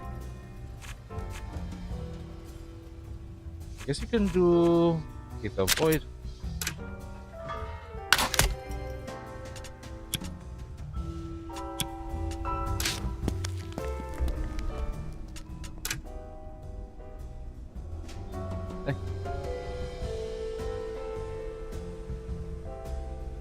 Oh wait, no, let me create a new one just in case. Let's call this Final Mission.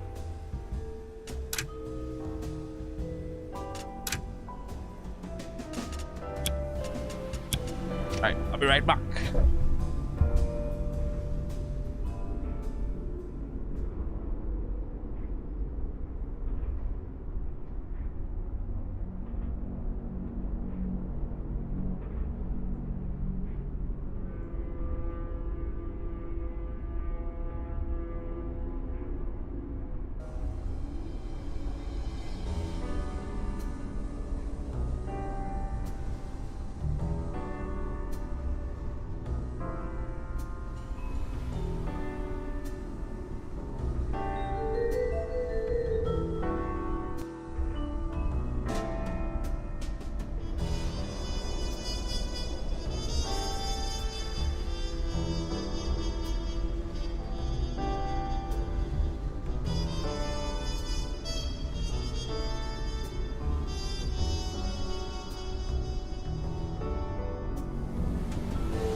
Okay. Did I save? I think so. Okay, let's go.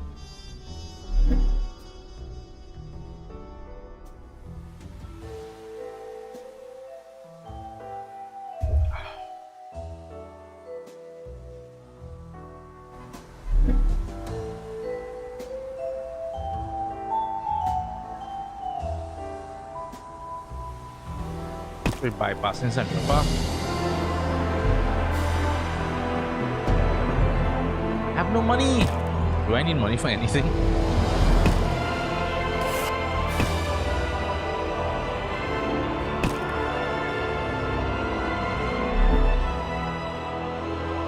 The Well's apocalyptic force has made a hellscape of Nation's crusade. ripping buildings and roads apart in great dark gouts of brick dust and smoke. There's a low, constant roar of tearing concrete. A venomous little voice in my head eagerly points out how the well has devastated everything closest to it. But I shut out the noise, both within and without. I tell myself there's still time. There's still time. Come on, Nellie. Where are you? I scan the whirling mass of flying wreckage, searching for safe paths into the heart of Hades. There are none. I squeeze the steering wheel, gritting my teeth. Doesn't matter. I'm not leaving without her. Ahead, the roadway is splitting into jagged, broken chunks, like a tree trunk splintered by a lightning strike. If I make the wrong move, I'll find myself steering over empty sky. What? I mean, I guess I'm supposed to feel that, because you're not gonna give me I have to roll 16 plus. Come on. I guess you're supposed to feel that, right? Have to.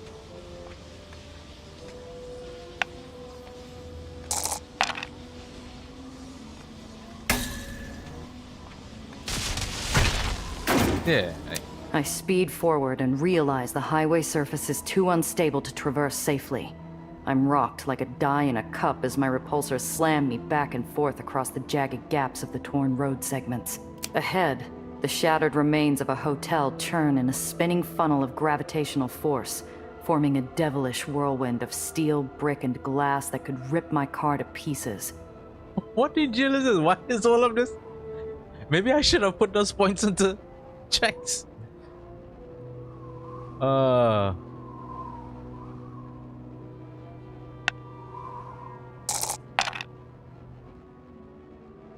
Of course, I'm getting the worst rules.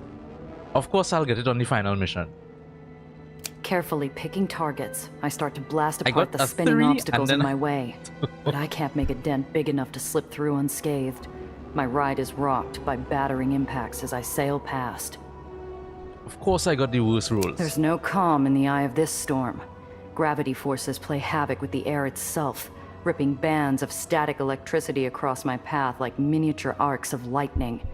At long last, two figures resolve in the maelstrom.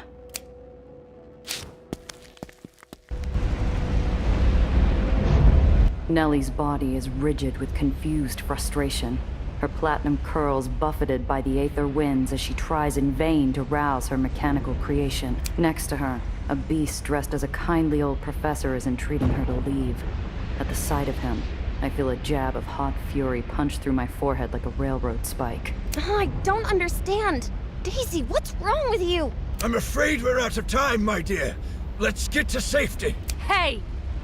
Wait, can I repair you? Let me just repair in case of anything, because I don't know what's gonna happen. Alright. Their shock at seeing another human being in the midst of the chaos is matched only by the anger sprinting through my veins like frothing coursers on the hunt. Gia? What are you doing here? Get away from him! There's no time!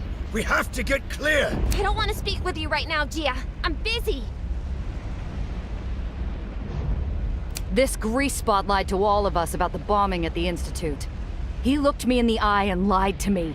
He was the one who lit the fuse. That's a lie!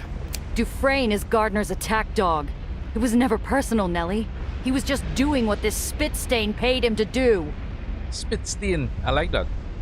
Spitsteen. I'd never even heard the name until I met you. Your machine isn't working because he's been sabotaging it. She's a criminal, Eleanor. We can't listen to her. I brandish the file folder like a prosecutor making her final damning accusation to the jury. The proof's all here, kid. Have a look at your precious mentor's ring while you're at it. Nellie takes the folder, pinning its pages down against the gusting winds. We both watch Gardner hide his hand behind his back as he sputters an indignant retort. Honestly, are we finished with these theatrics? We don't have time to entertain your flights of fancy, Miss Randazzo.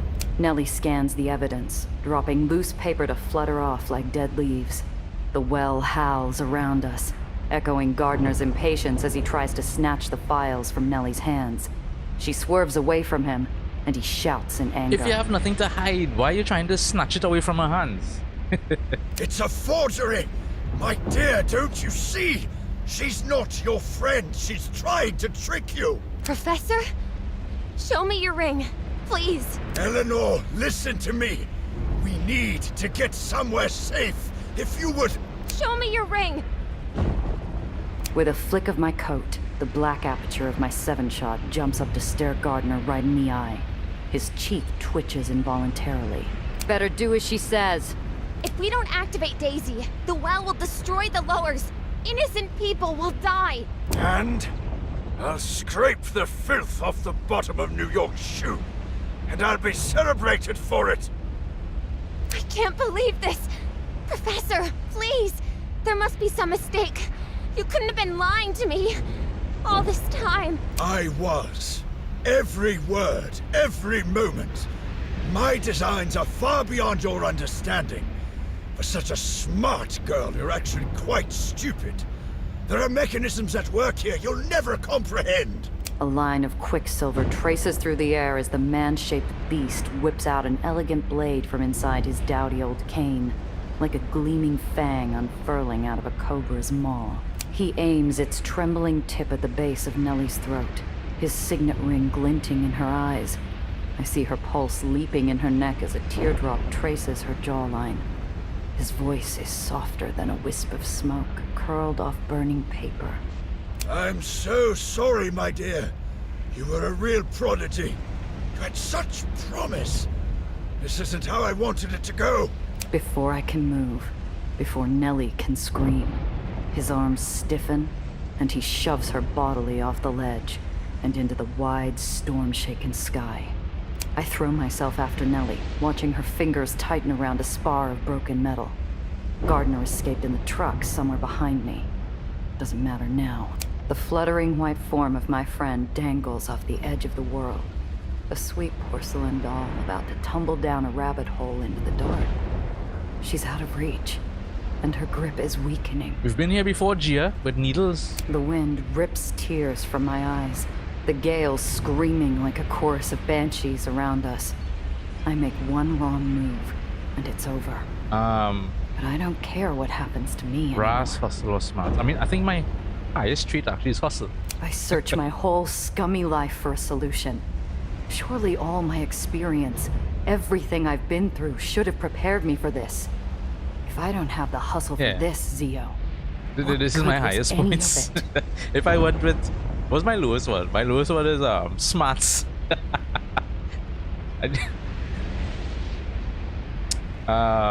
Let's do the dodger.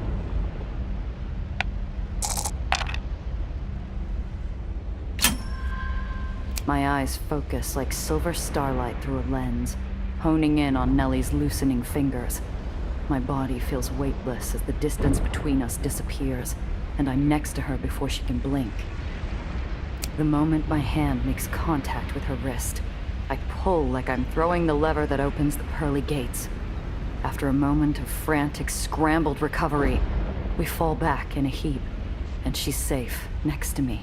In the sudden quiet, Nellie flings herself at me like a lost chick reunited with its mother hen, her little peeping sobs of terror and relief muffled by my coat. My cheeks are wet as I squeeze her to me. Okay, alright, that's enough sub-story. We have a well to save. We have a world to save. I should have trusted you. You said such nasty things. I didn't mean it, Gia. I promise I didn't. Not a single word. I'm so sorry. Hey, it's me who should apologize. I acted like a heel. I'm sorry, Nellie.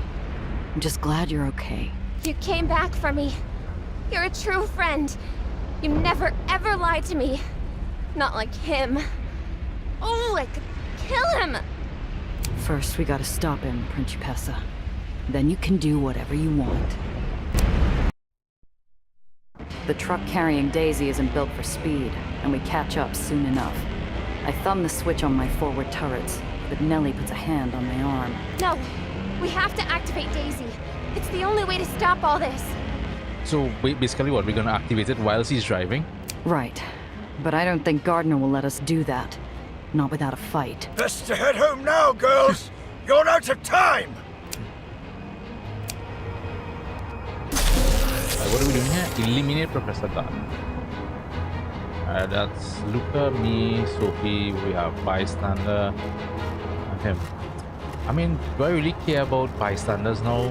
No, I can probably kill them if I have to. Okay,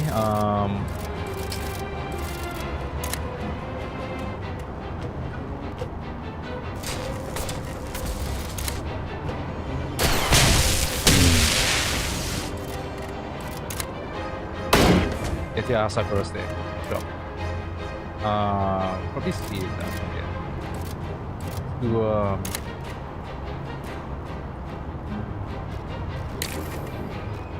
come up here. Stay right. Y'all on my way now. After. Can I get them there? Oh, I can. Yeah, let's. Hey, I'm still paying off this heap. Sorry. Yeah, go away. Okay. You can't hit him. Alright, well, here, what? Let's get the heal. Oh, come here. And then do a heal. Right.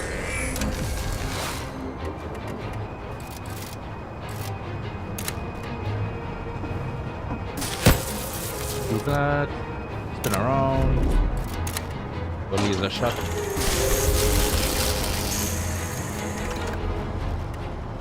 Yeah. And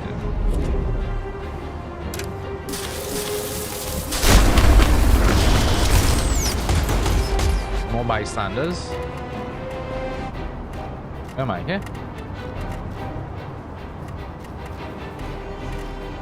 I was thinking about shooting this to take him on, but Luca anyway.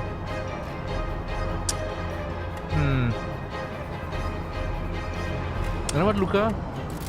Sorry, but they had to eat a shot. Great balls of fire! My transmission! Alright.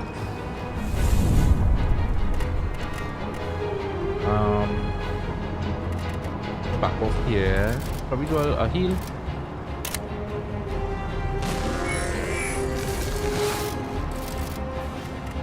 She could also back off probably along here. I wonder. Let's come back.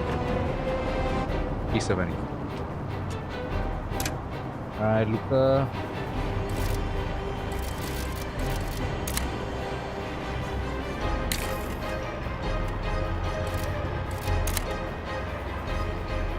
If I do that, will Sophie get it?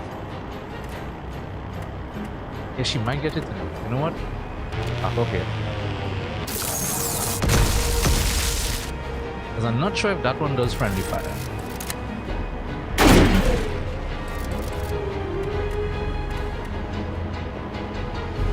Alright, back off down here. Knock off the ram in case he comes. And Sophie.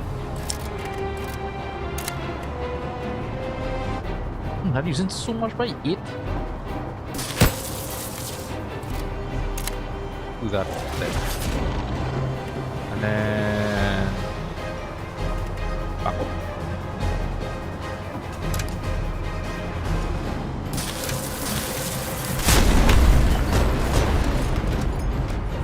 Is he at 11? Alright. Ooh, Sophie down to 2.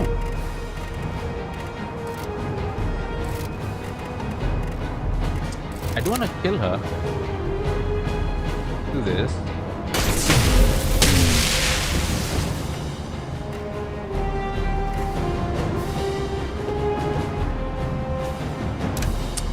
I wish I could move Sophie before.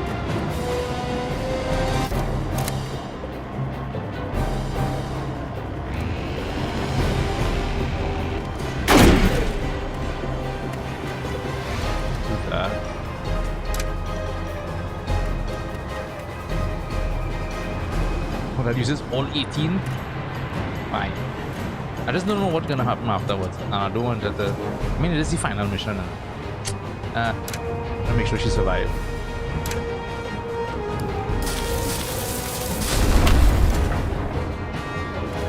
Right.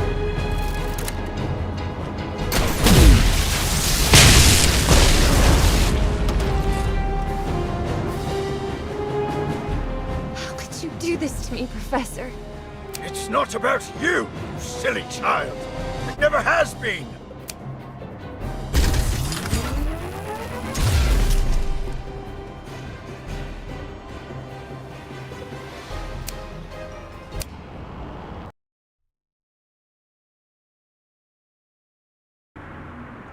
This is futile! You must see that! Keep them off me at all costs, understand? Take them, now! Oh shit, it's a good thing I made sure she didn't... Well, I mean, she's about to die. Only... I have no heal. Eliminate Professor Gardner, eliminate Alice's henchman. Let's see, what do we got? Alright. It's so far forward. Sophie, I don't know how healing you, you know. She has a heal, right? Yeah. Oh yes, Sophie does have a heal. I think she does have heal. Let's do this. Turn. I just need to kill them, right? So see what can I take out. No 1, 2, 3. I can do 1, 2, 3. Let's do this.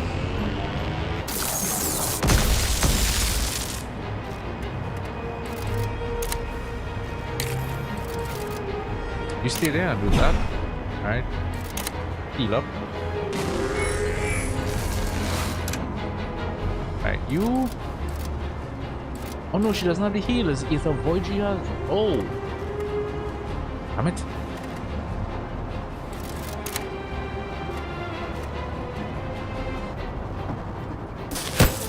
Alright, do some damage there. And fall back in.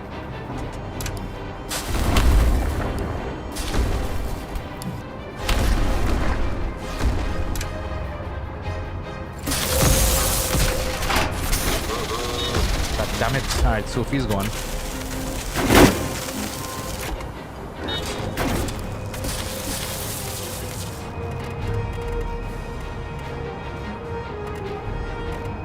Okay, so we have a lane change coming.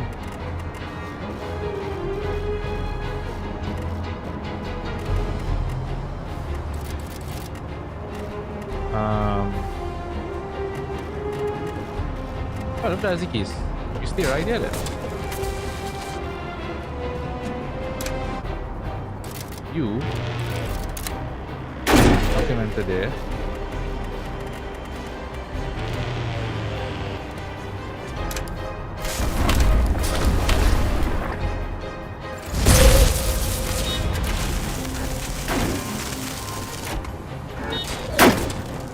Oh, that wasn't a lane change. Oh. Shit.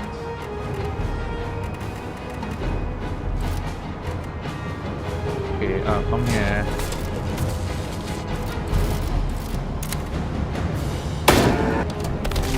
Get rid of you. Heal up.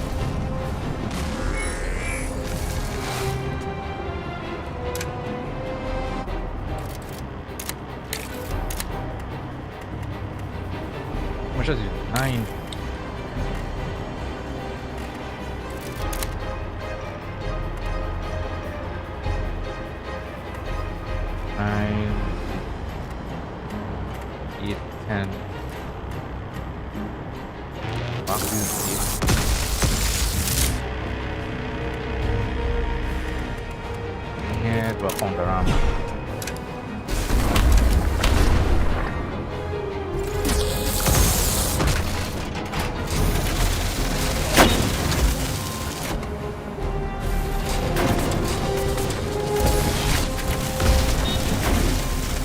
Alright. Need to be a little bit smarter before I do that one.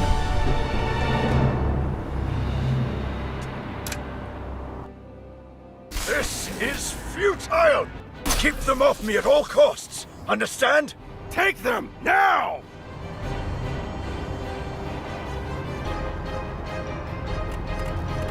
Should actually probably be a bit more aggressive.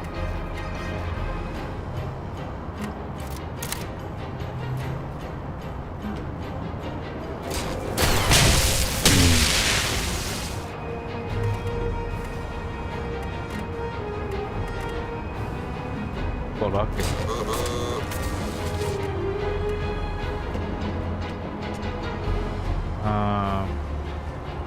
Yeah, wish you could use a heal on her. That would be nice.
Too much being used.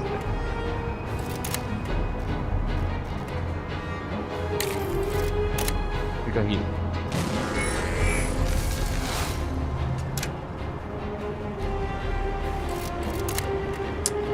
With my current setup, I'm not sure exactly how I'm gonna beat this enough.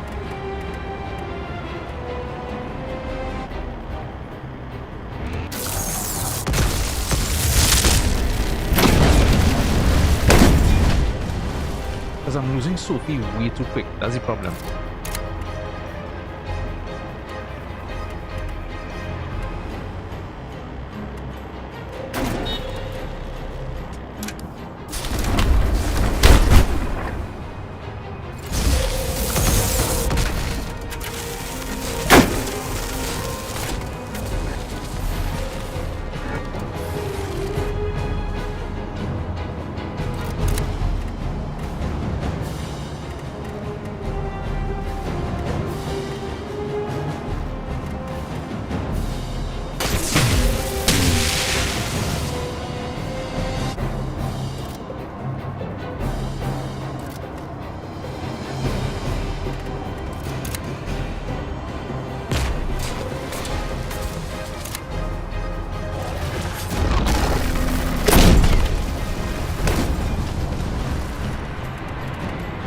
Up here.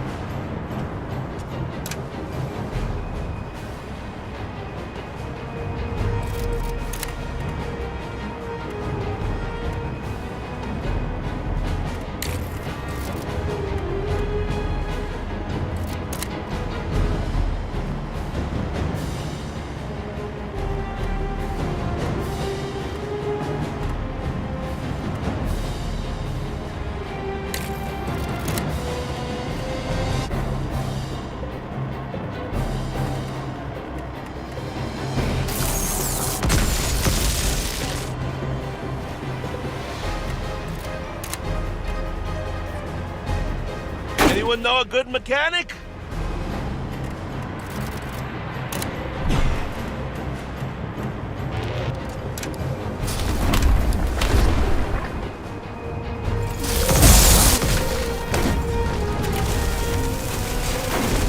Yeah. Being overwhelmed, that's the problem. I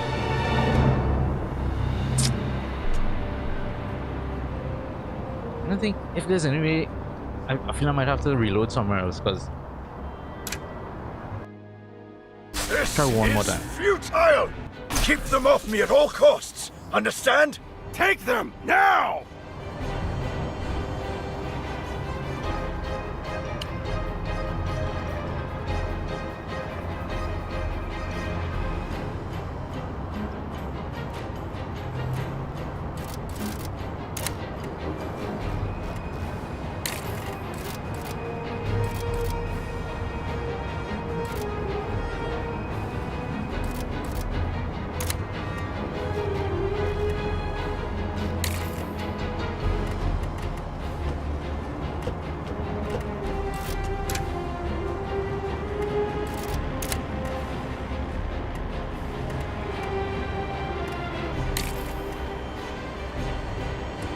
For that.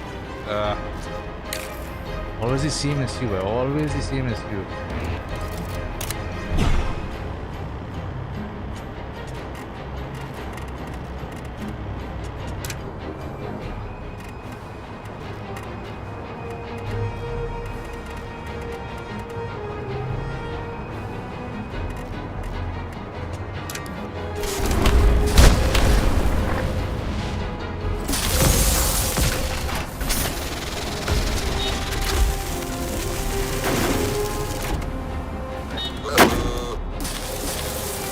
Yeah, I did again. I am dead again.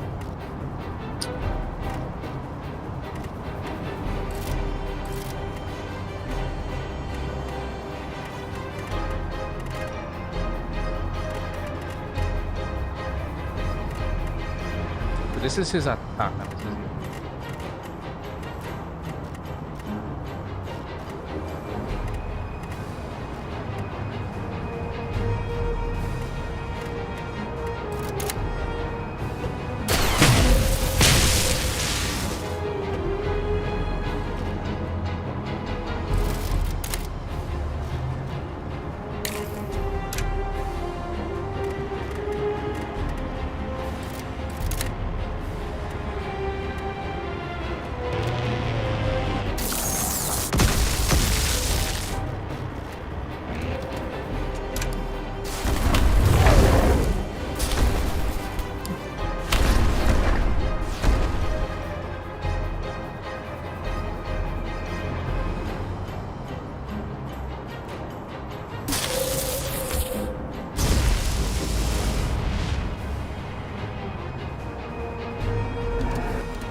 bunch of healers as well.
Bro, how am I supposed to beat this?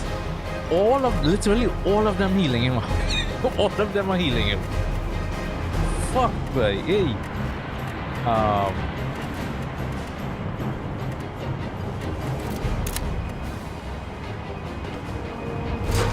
Yeah, I mean, I already lost.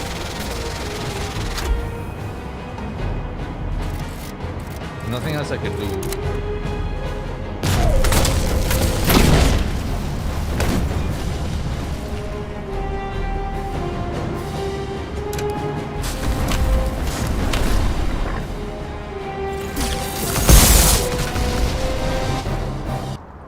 Alright, I have the rethink how I approach this guy. I'll have to reload all the way back. And I can't heal in battle. I wish I could have. Use the repair kits.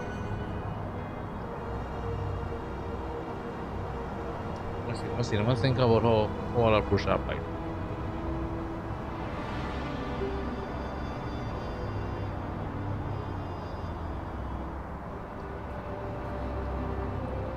Come back. Yeah, I think I have to come back here, right?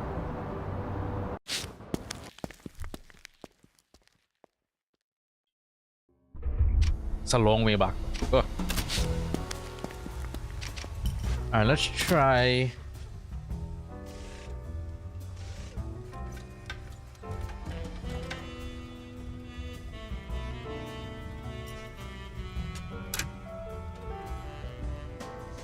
Sophie has the mass heal. She also has the debuffs. She has the flamethrower. Already flamethrower is useless here.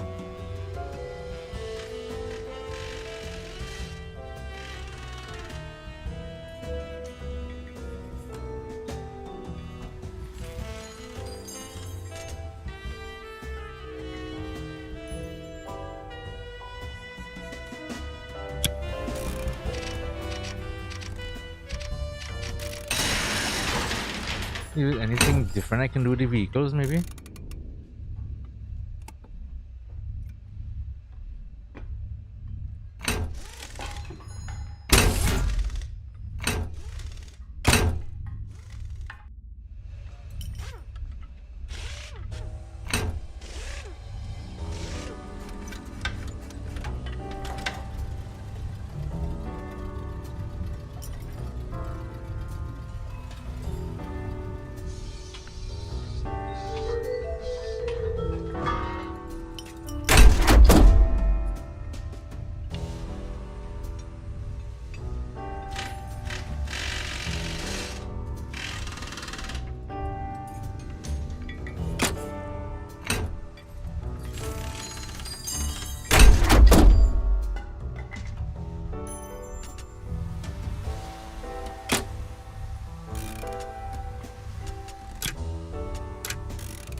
Research car. And Javelin. We see what.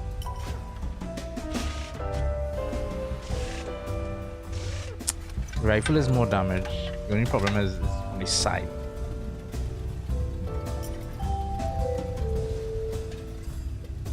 But it is projectile damage, just so put it this whatever.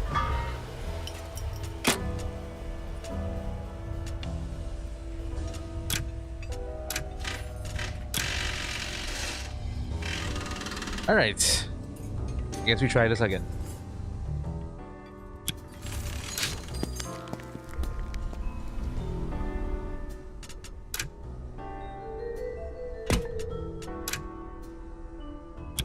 I mean, I really don't have anything much else I could do.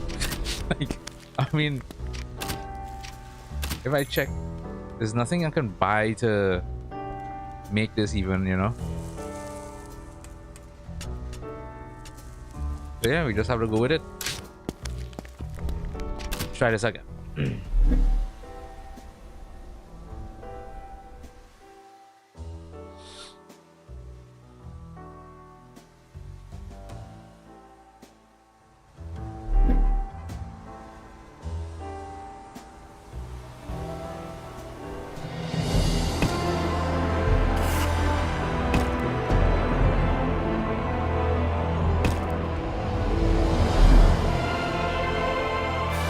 The well's apocalyptic I've only replayed this, right? Yeah. I mean, this is just for the force has made a hellscape of Nation's Crusade. A venomous little voice. Come on. I scan the whirling. Ahead, the roadway is splitting into jagged, broken chunks.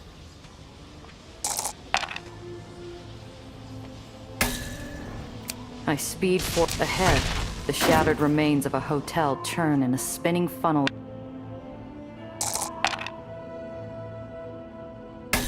Y'all give me some nice rules now. I jam the brake. God. A stray chunk of steel marquise. There's no calm in the eye of this storm. Hey. Nellie's body is rigid with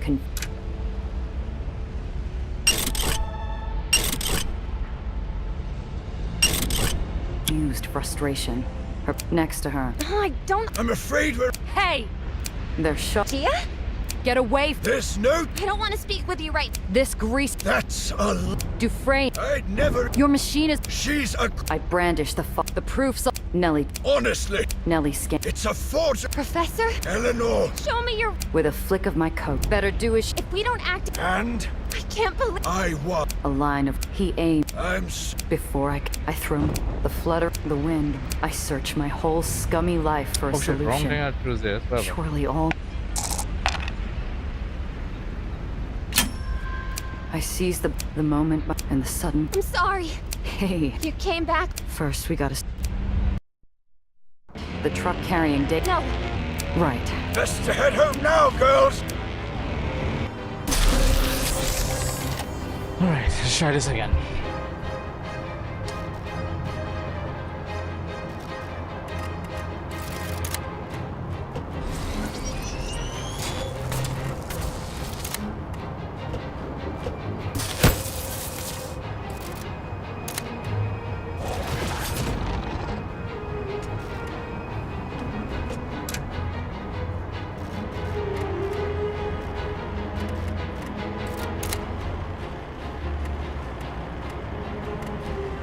That might be a good time to. Nah, you know what? I really don't want to do that unnecessary damage. But here what?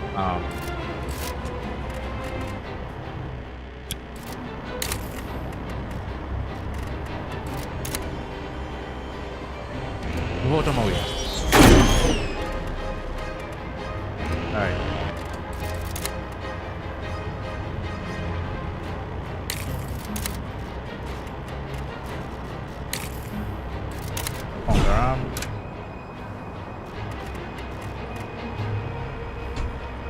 To my mouse. Oh.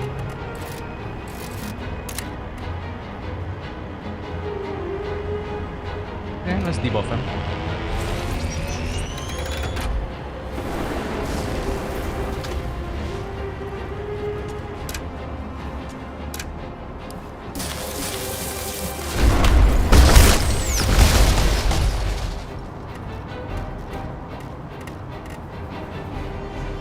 Why is that doing so much damn damage, boy? God, that is so much fucking damage. Fuck, boy.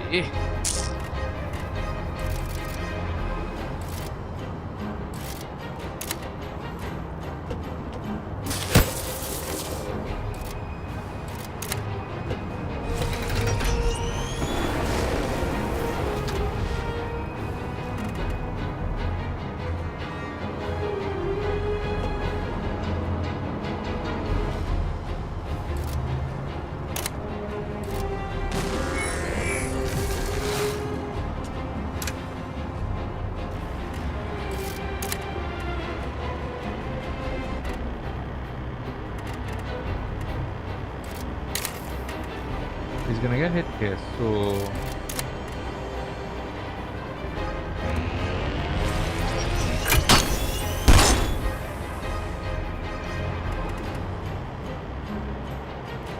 guess fall back here.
Using width mod.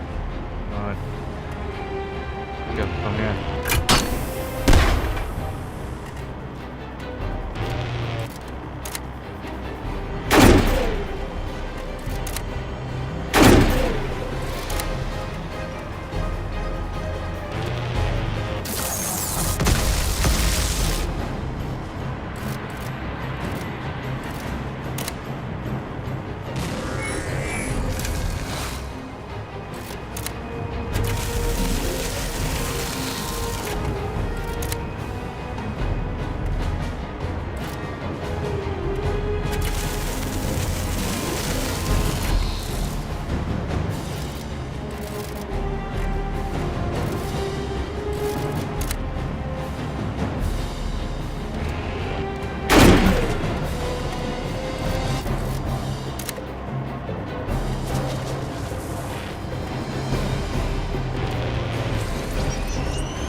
Now I lost Cressa. Bruh. What the fuck is that damage? Oh my god.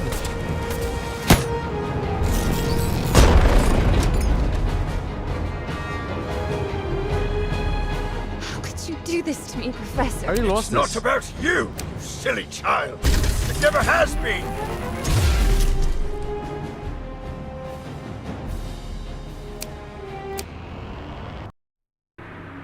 This is keep them off me at all costs. Understand? Yeah, Take them I already lost now. this. I only have 2 of them available.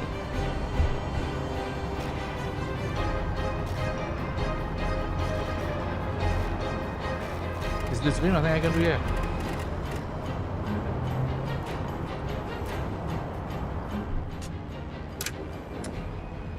Literally nothing I can do here.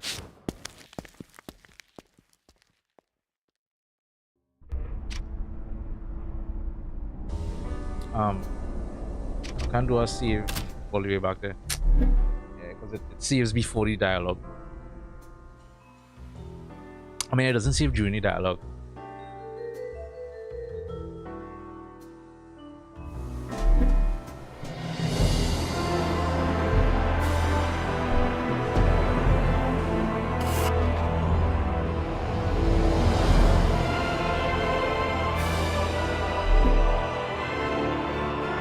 The well's apocalyptic, a venomous. Come on. I scan the whirling.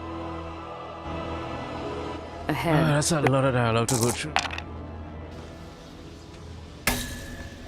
I know this. Ahead.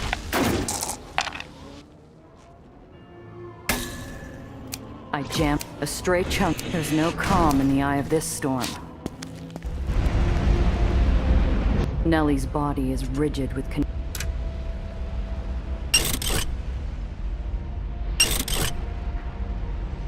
If they would allow me to just use one of these during combat, just one, you know. I don't even need to use all of them. Frustration. Her plat next just to her. one. I don't. I'm afraid. Hey! There's Gia? Get away! There's no. I don't want to speak. This grease spot. That's. Dufresne. Your machine. She's a. I brand the. It's. The wind rips.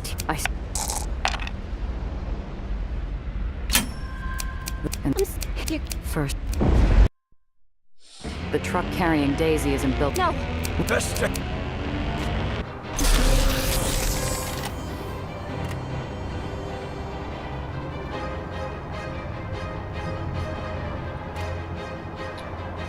All right.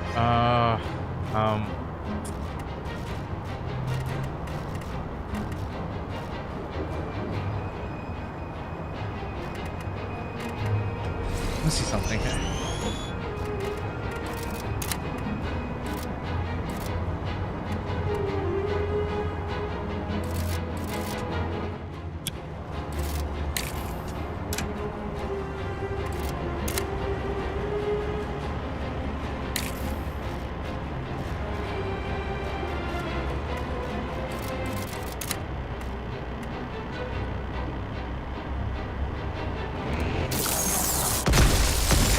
I'm still paying off this heap.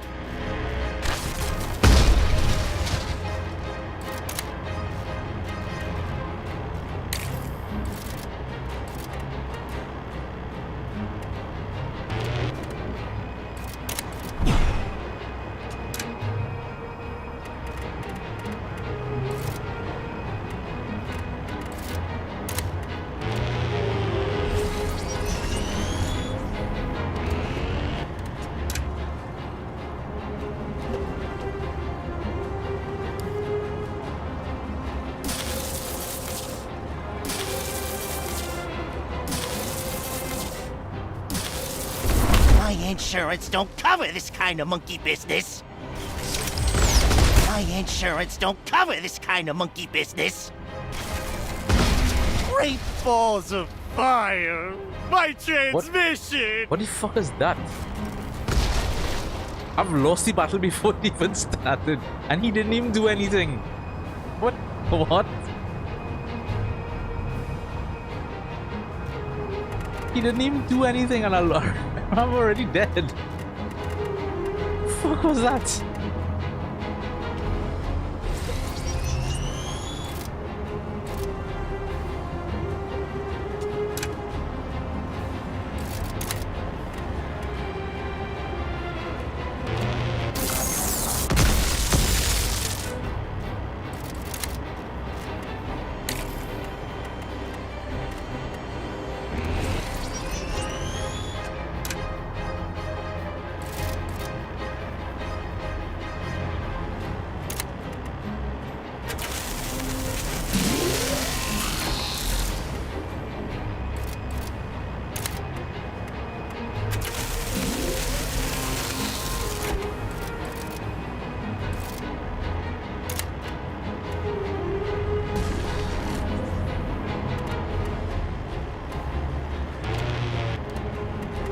Actually, better not move. Better move. Yeah. Come on.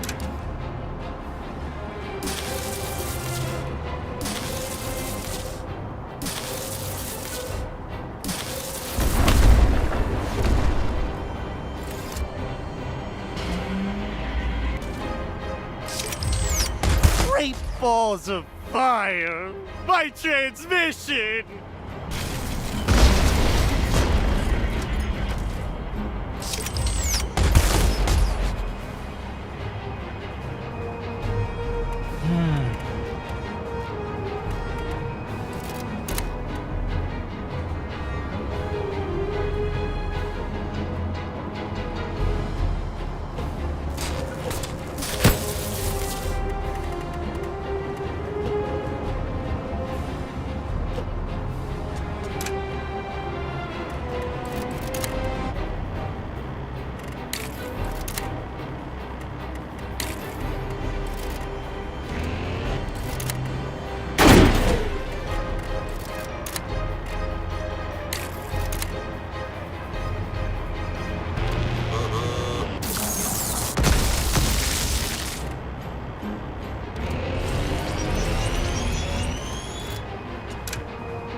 Using a little too much, but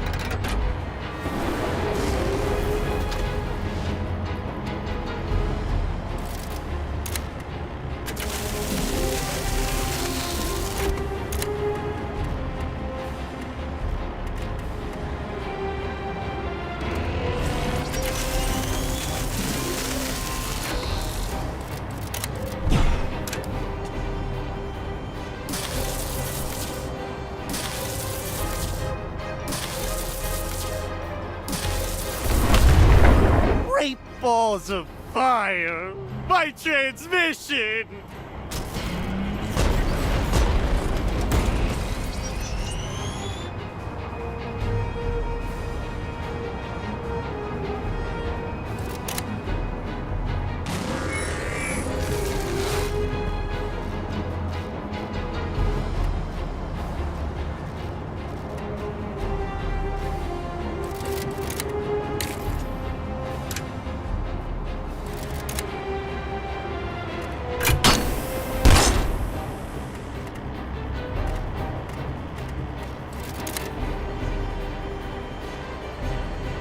I do that, you're all thing.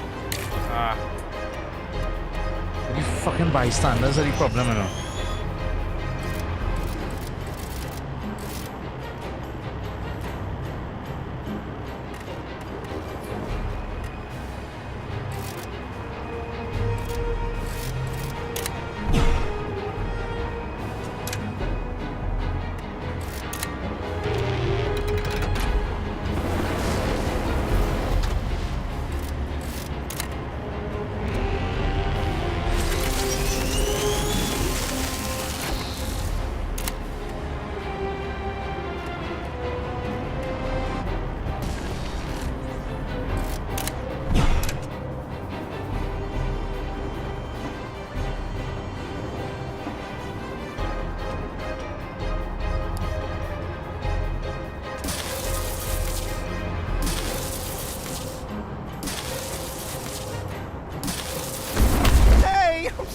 flying off this heap!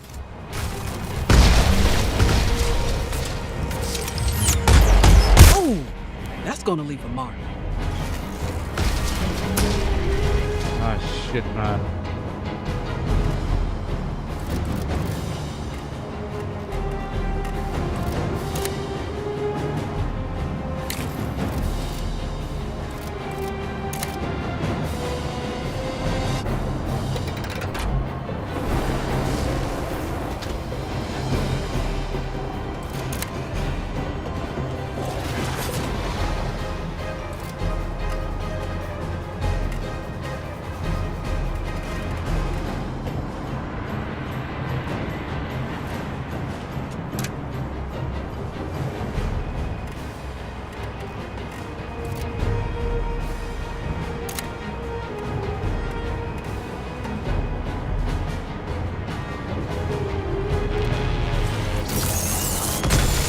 Great balls of fire!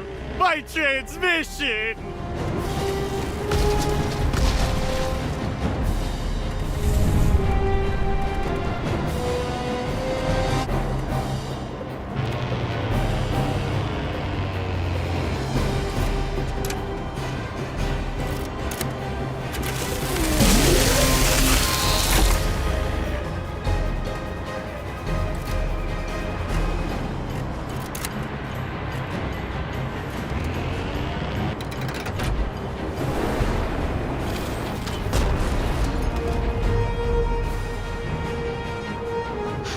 Do this to me, It's not about you, you silly child.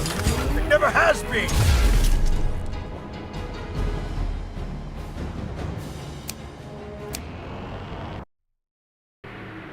This is few. Keep them off me at all costs. Understand? Take them now! Alright, this is the problem here now.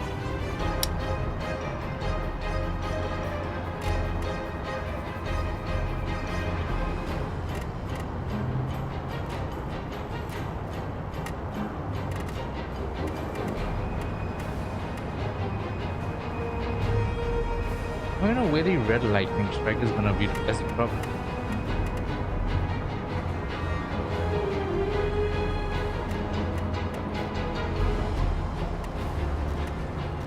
Oh, you're in the middle there. Okay. Never mind. Never mind. I was watching the wrong thing.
I have no AP.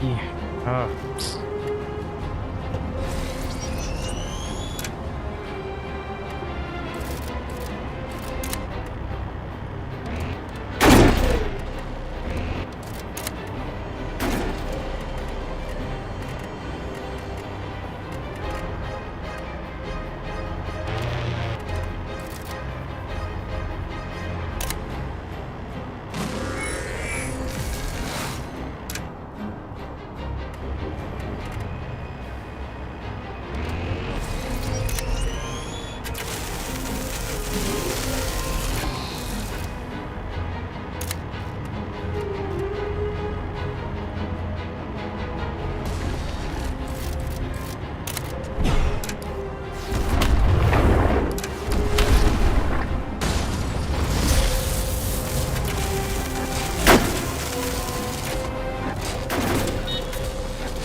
Stay right there.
Shit, wrong button.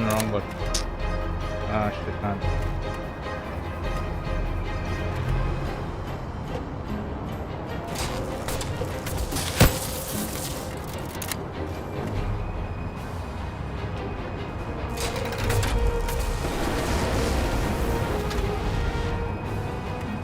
I might actually work out in my favor.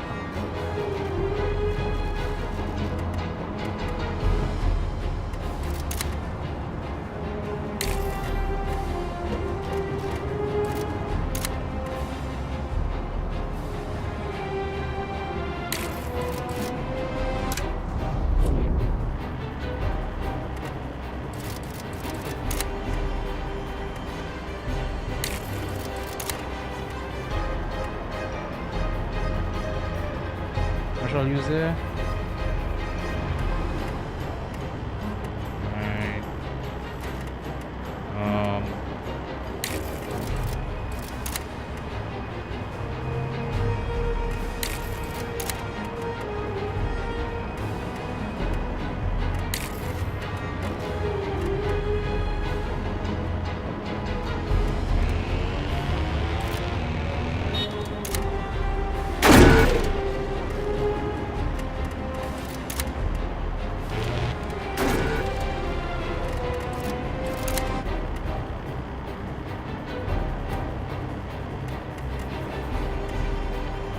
I wonder if that has friendly fire. I'm not sure if it has friendly fire, you know. I don't want to take that chance. But some have friendly fire, some don't.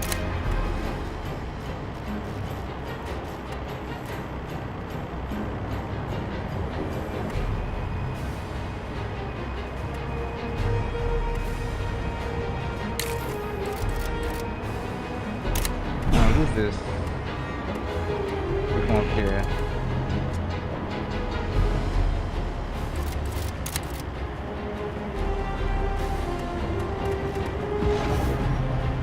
Want him.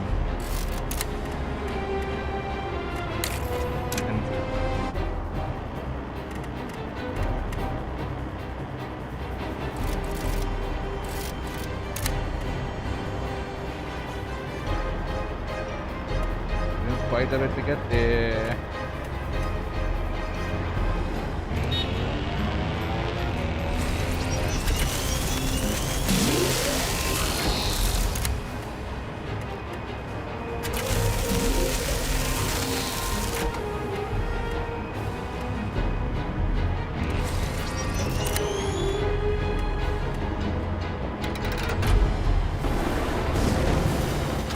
That is not friendly fire.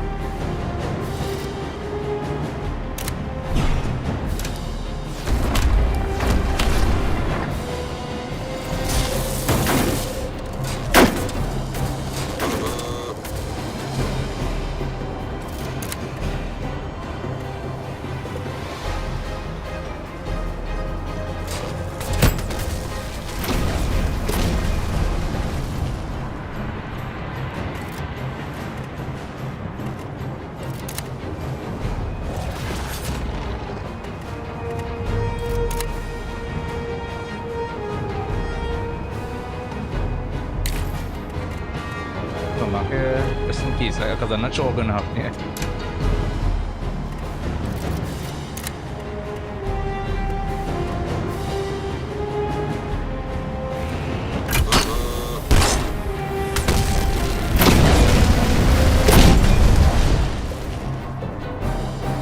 Oof, hard break. Give it up, Gardner.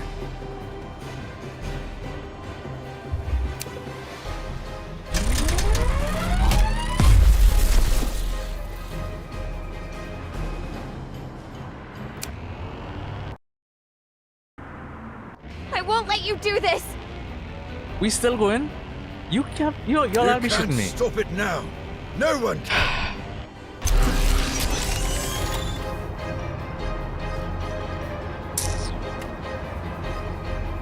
Oh god. Alright.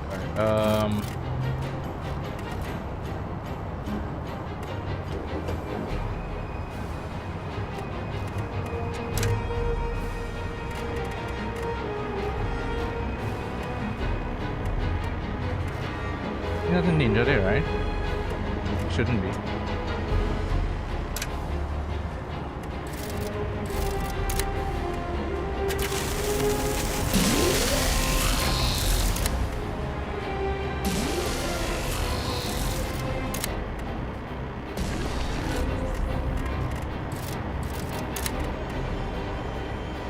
Could drop it there?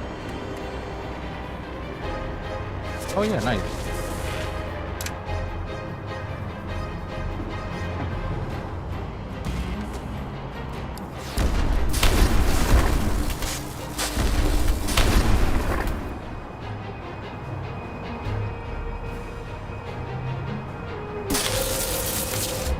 The lowers is beyond saving. You're risking your life for nothing. Even you have an even wider AoE. Oh, fuck off now, man.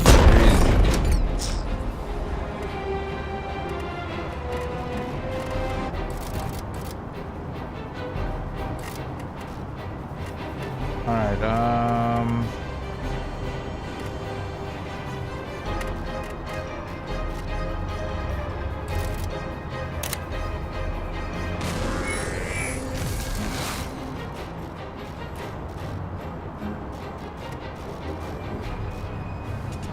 oh fuck, did I just fuck up there? I think I did.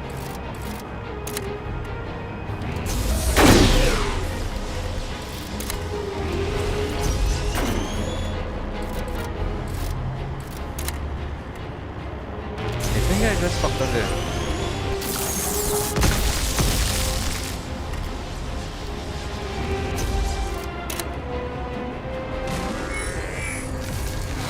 Yep, I did fuck up there. Let's come back on. I fuck up there. I won't let you do Gia this! and Elaine to die. You can't stop it now. Alright, let's try this again.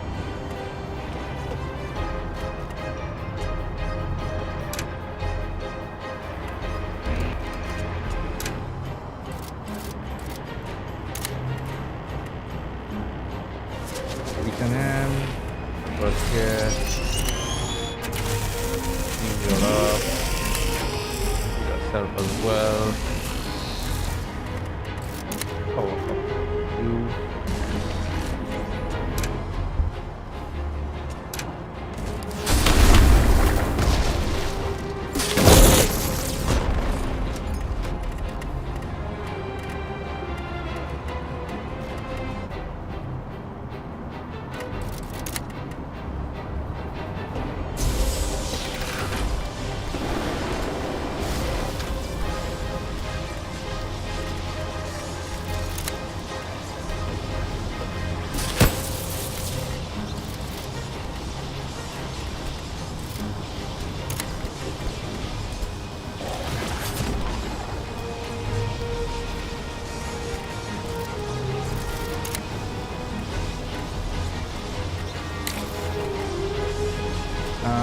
Fall back.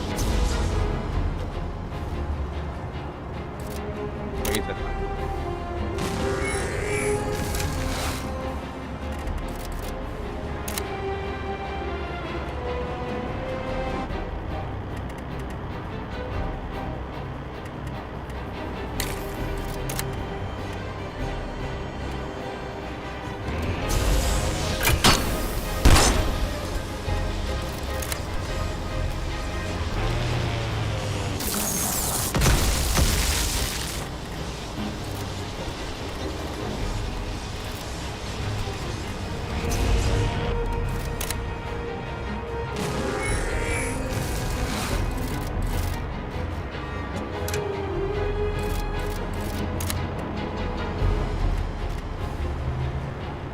should get back up there. I'll be able to do this. No more. Okay.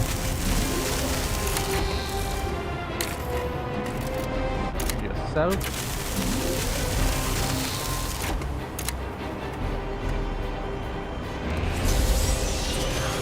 And this.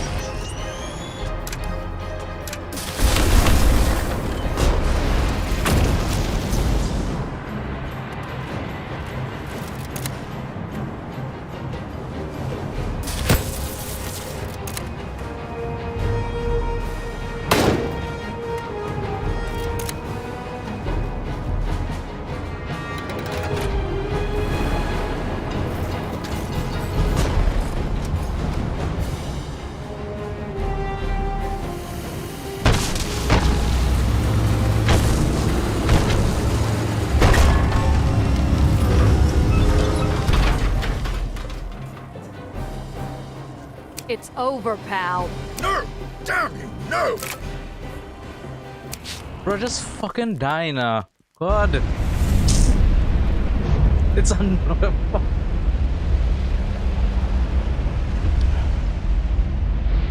Absolutely annoying at this point, bro. Just die. Let me do a save here. I can't do a new save, right? Oh yeah.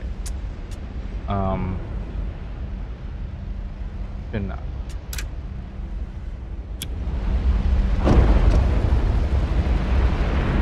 The beast Gardner dangles off the edge of the world, fingers scrabbling at the broken asphalt. Fear pours off his coat like a noxious fume, rank as a line of soldiers. Just before anything else happens, let me just heal up because I don't know what's gonna happen here. Alright, just in case. Please! Eleanor, help me! Murderer! You killed my friends! You lied to me! You're the worst person I've ever met, you pisshead! You bastard! You just give it more conviction, girl. She seems even more surprised than me at the curses jumping from her lips, but then she juts her chin, seeming to conclude if ever such a wanton lapse of politeness was justified, it is now. I'm slipping! I can't hold on! Nellie turns to me. There's no trace left of the lost little bird I met that day in the uppers. She looks at me, reborn from the ash of betrayal and strife. No more a child seeking permission, but an equal asking my counsel. Please don't make that. Please don't let that happen.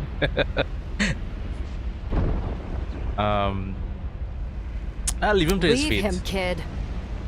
He'll die! None of this is your fault. You hear me? He chose this. You're no killer, Nellie. But you sure as hell don't have to save him either. Nellie turns her back on Gardner and screws her eyes shut. He lets out a final gasp as his grip gives way, and as he falls, his animal scream is sucked into the heart of the well.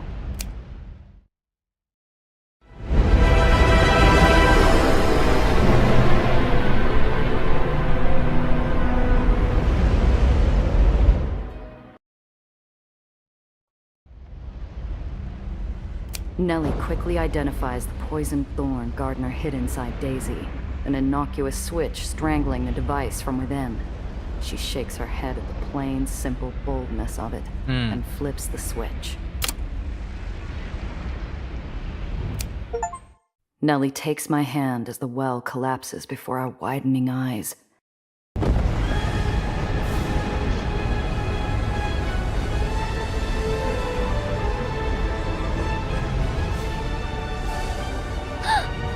It worked! Quiet, for what seems like the first time in years, descends over New York City. I look at my friend and wink. Never doubted you for a second, Principessa.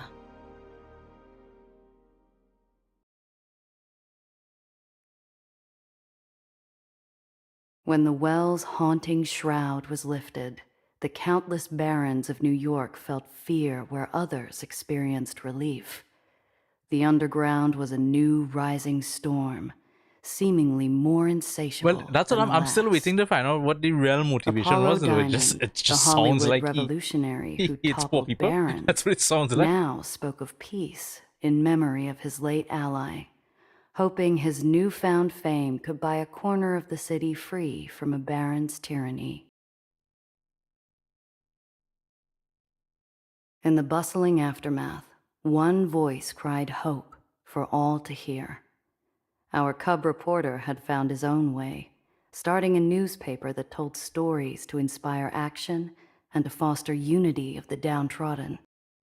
Along with his trusty bat and camera, Benny carried an undeterred obsession with justice, Cress's parting gift as she sent the boy out to save the world. And from every island, through broadcast or print, Benny's newsies declared the city could be reformed, saved from itself. The people listened, and before long, even some barons began to listen as well.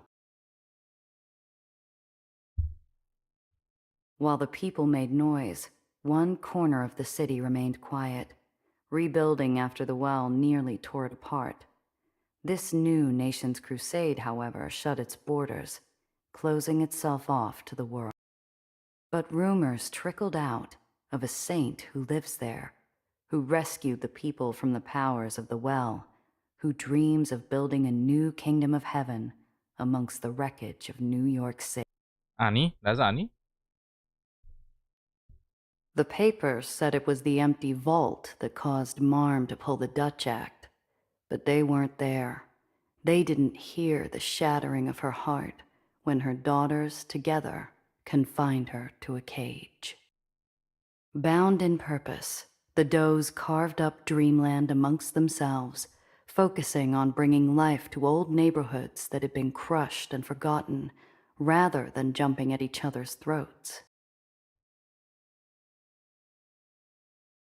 It had been Marco's dream to lead the Union in Dreamland, not Luca's, and with the darkness of his brother's death waning from his heart, he remembered what had always been most important: Diane.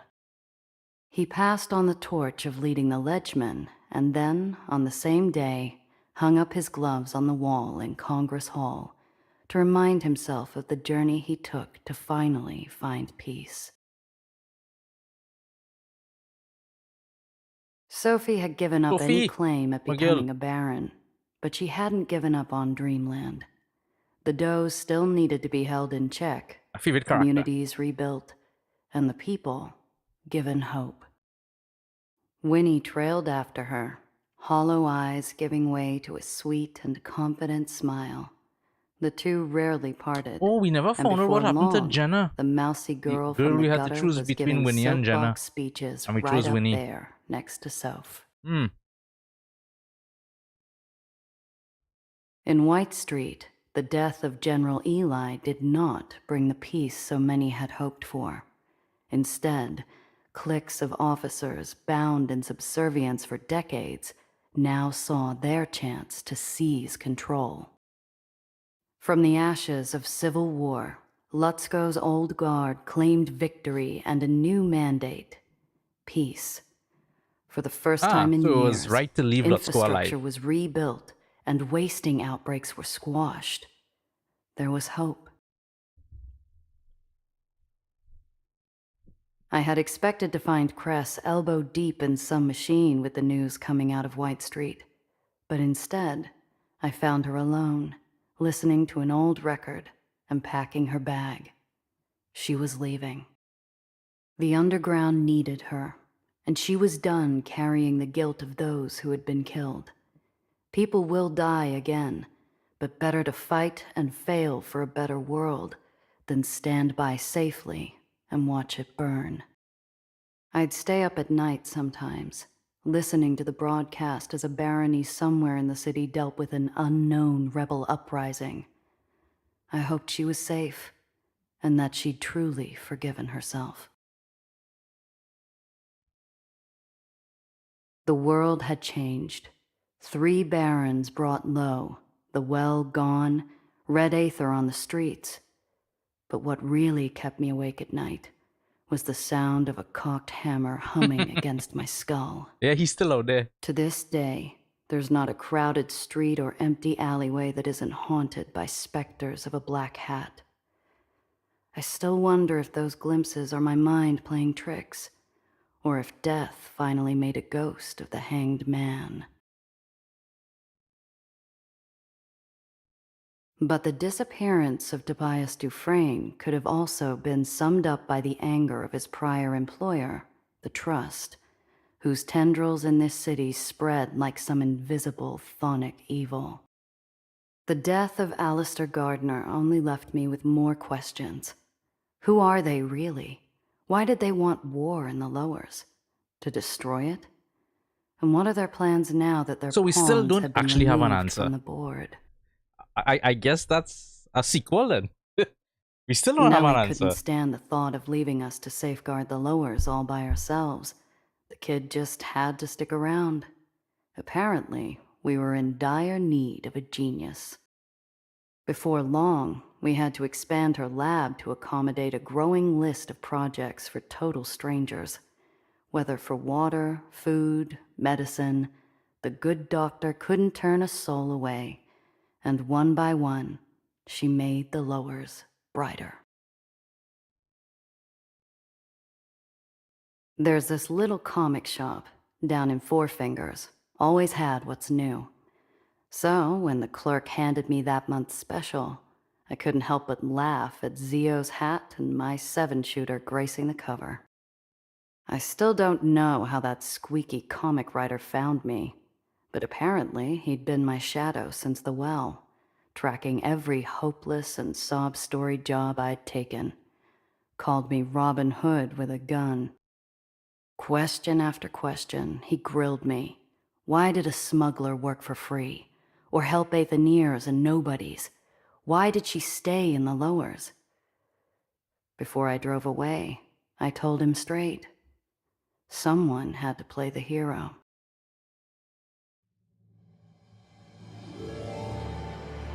That's it. Yeah, so I guess they set up a sequel. If they're doing a sequel, I mean, it would be nice to explore some other areas. Maybe if there's like other areas of maybe the United States or some other parts of the world, maybe.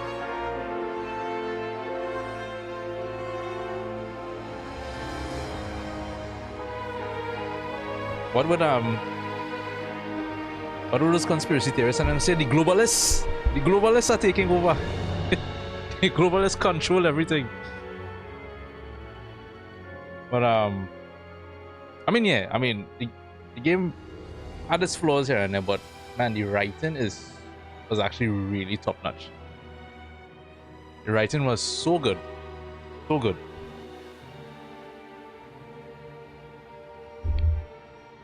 And I mean, I don't think there's a character I felt the writing was bad. And I think every character was on point. Personality was on point. The writing for their personality was on point. Like everything was on point. Yeah, the final fight. The final fight was annoying as hell. It really was annoying.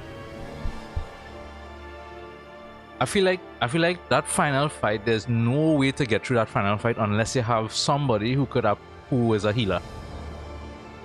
I don't think you could brute force that final fight. Because the initial thing I was doing was trying to brute force it. Like, it was all damage. And yeah, you need to have some defenses. Some heals and defenses for that final fight. Otherwise you'll always fail. But yeah. It's a good journey, man. Good journey. I enjoyed it quite a bit overall. I'm still not gonna forget that waste of time. What was it? Coney Island, where we just went. We had a black screen and we're just reading and listening to stuff. I don't know if I missed something there that was supposed to happen, but the ending of that was an absolute waste of time. So outside of that though, everything else was good. Yeah, the Dante's Inferno kind of thing. I don't understand what that was about at all. like I say, unless there was something else that was supposed to happen that I missed. Beyond that, yeah, was pointless. But yeah, overall, really good. Really enjoyed it. Looking forward to a sequel, hopefully, maybe, if they do one. I mean, there are questions unanswered, but yeah. As to what I'm playing next, I have no clue. I actually have no idea, because next week is the new James Bond game is coming out next week.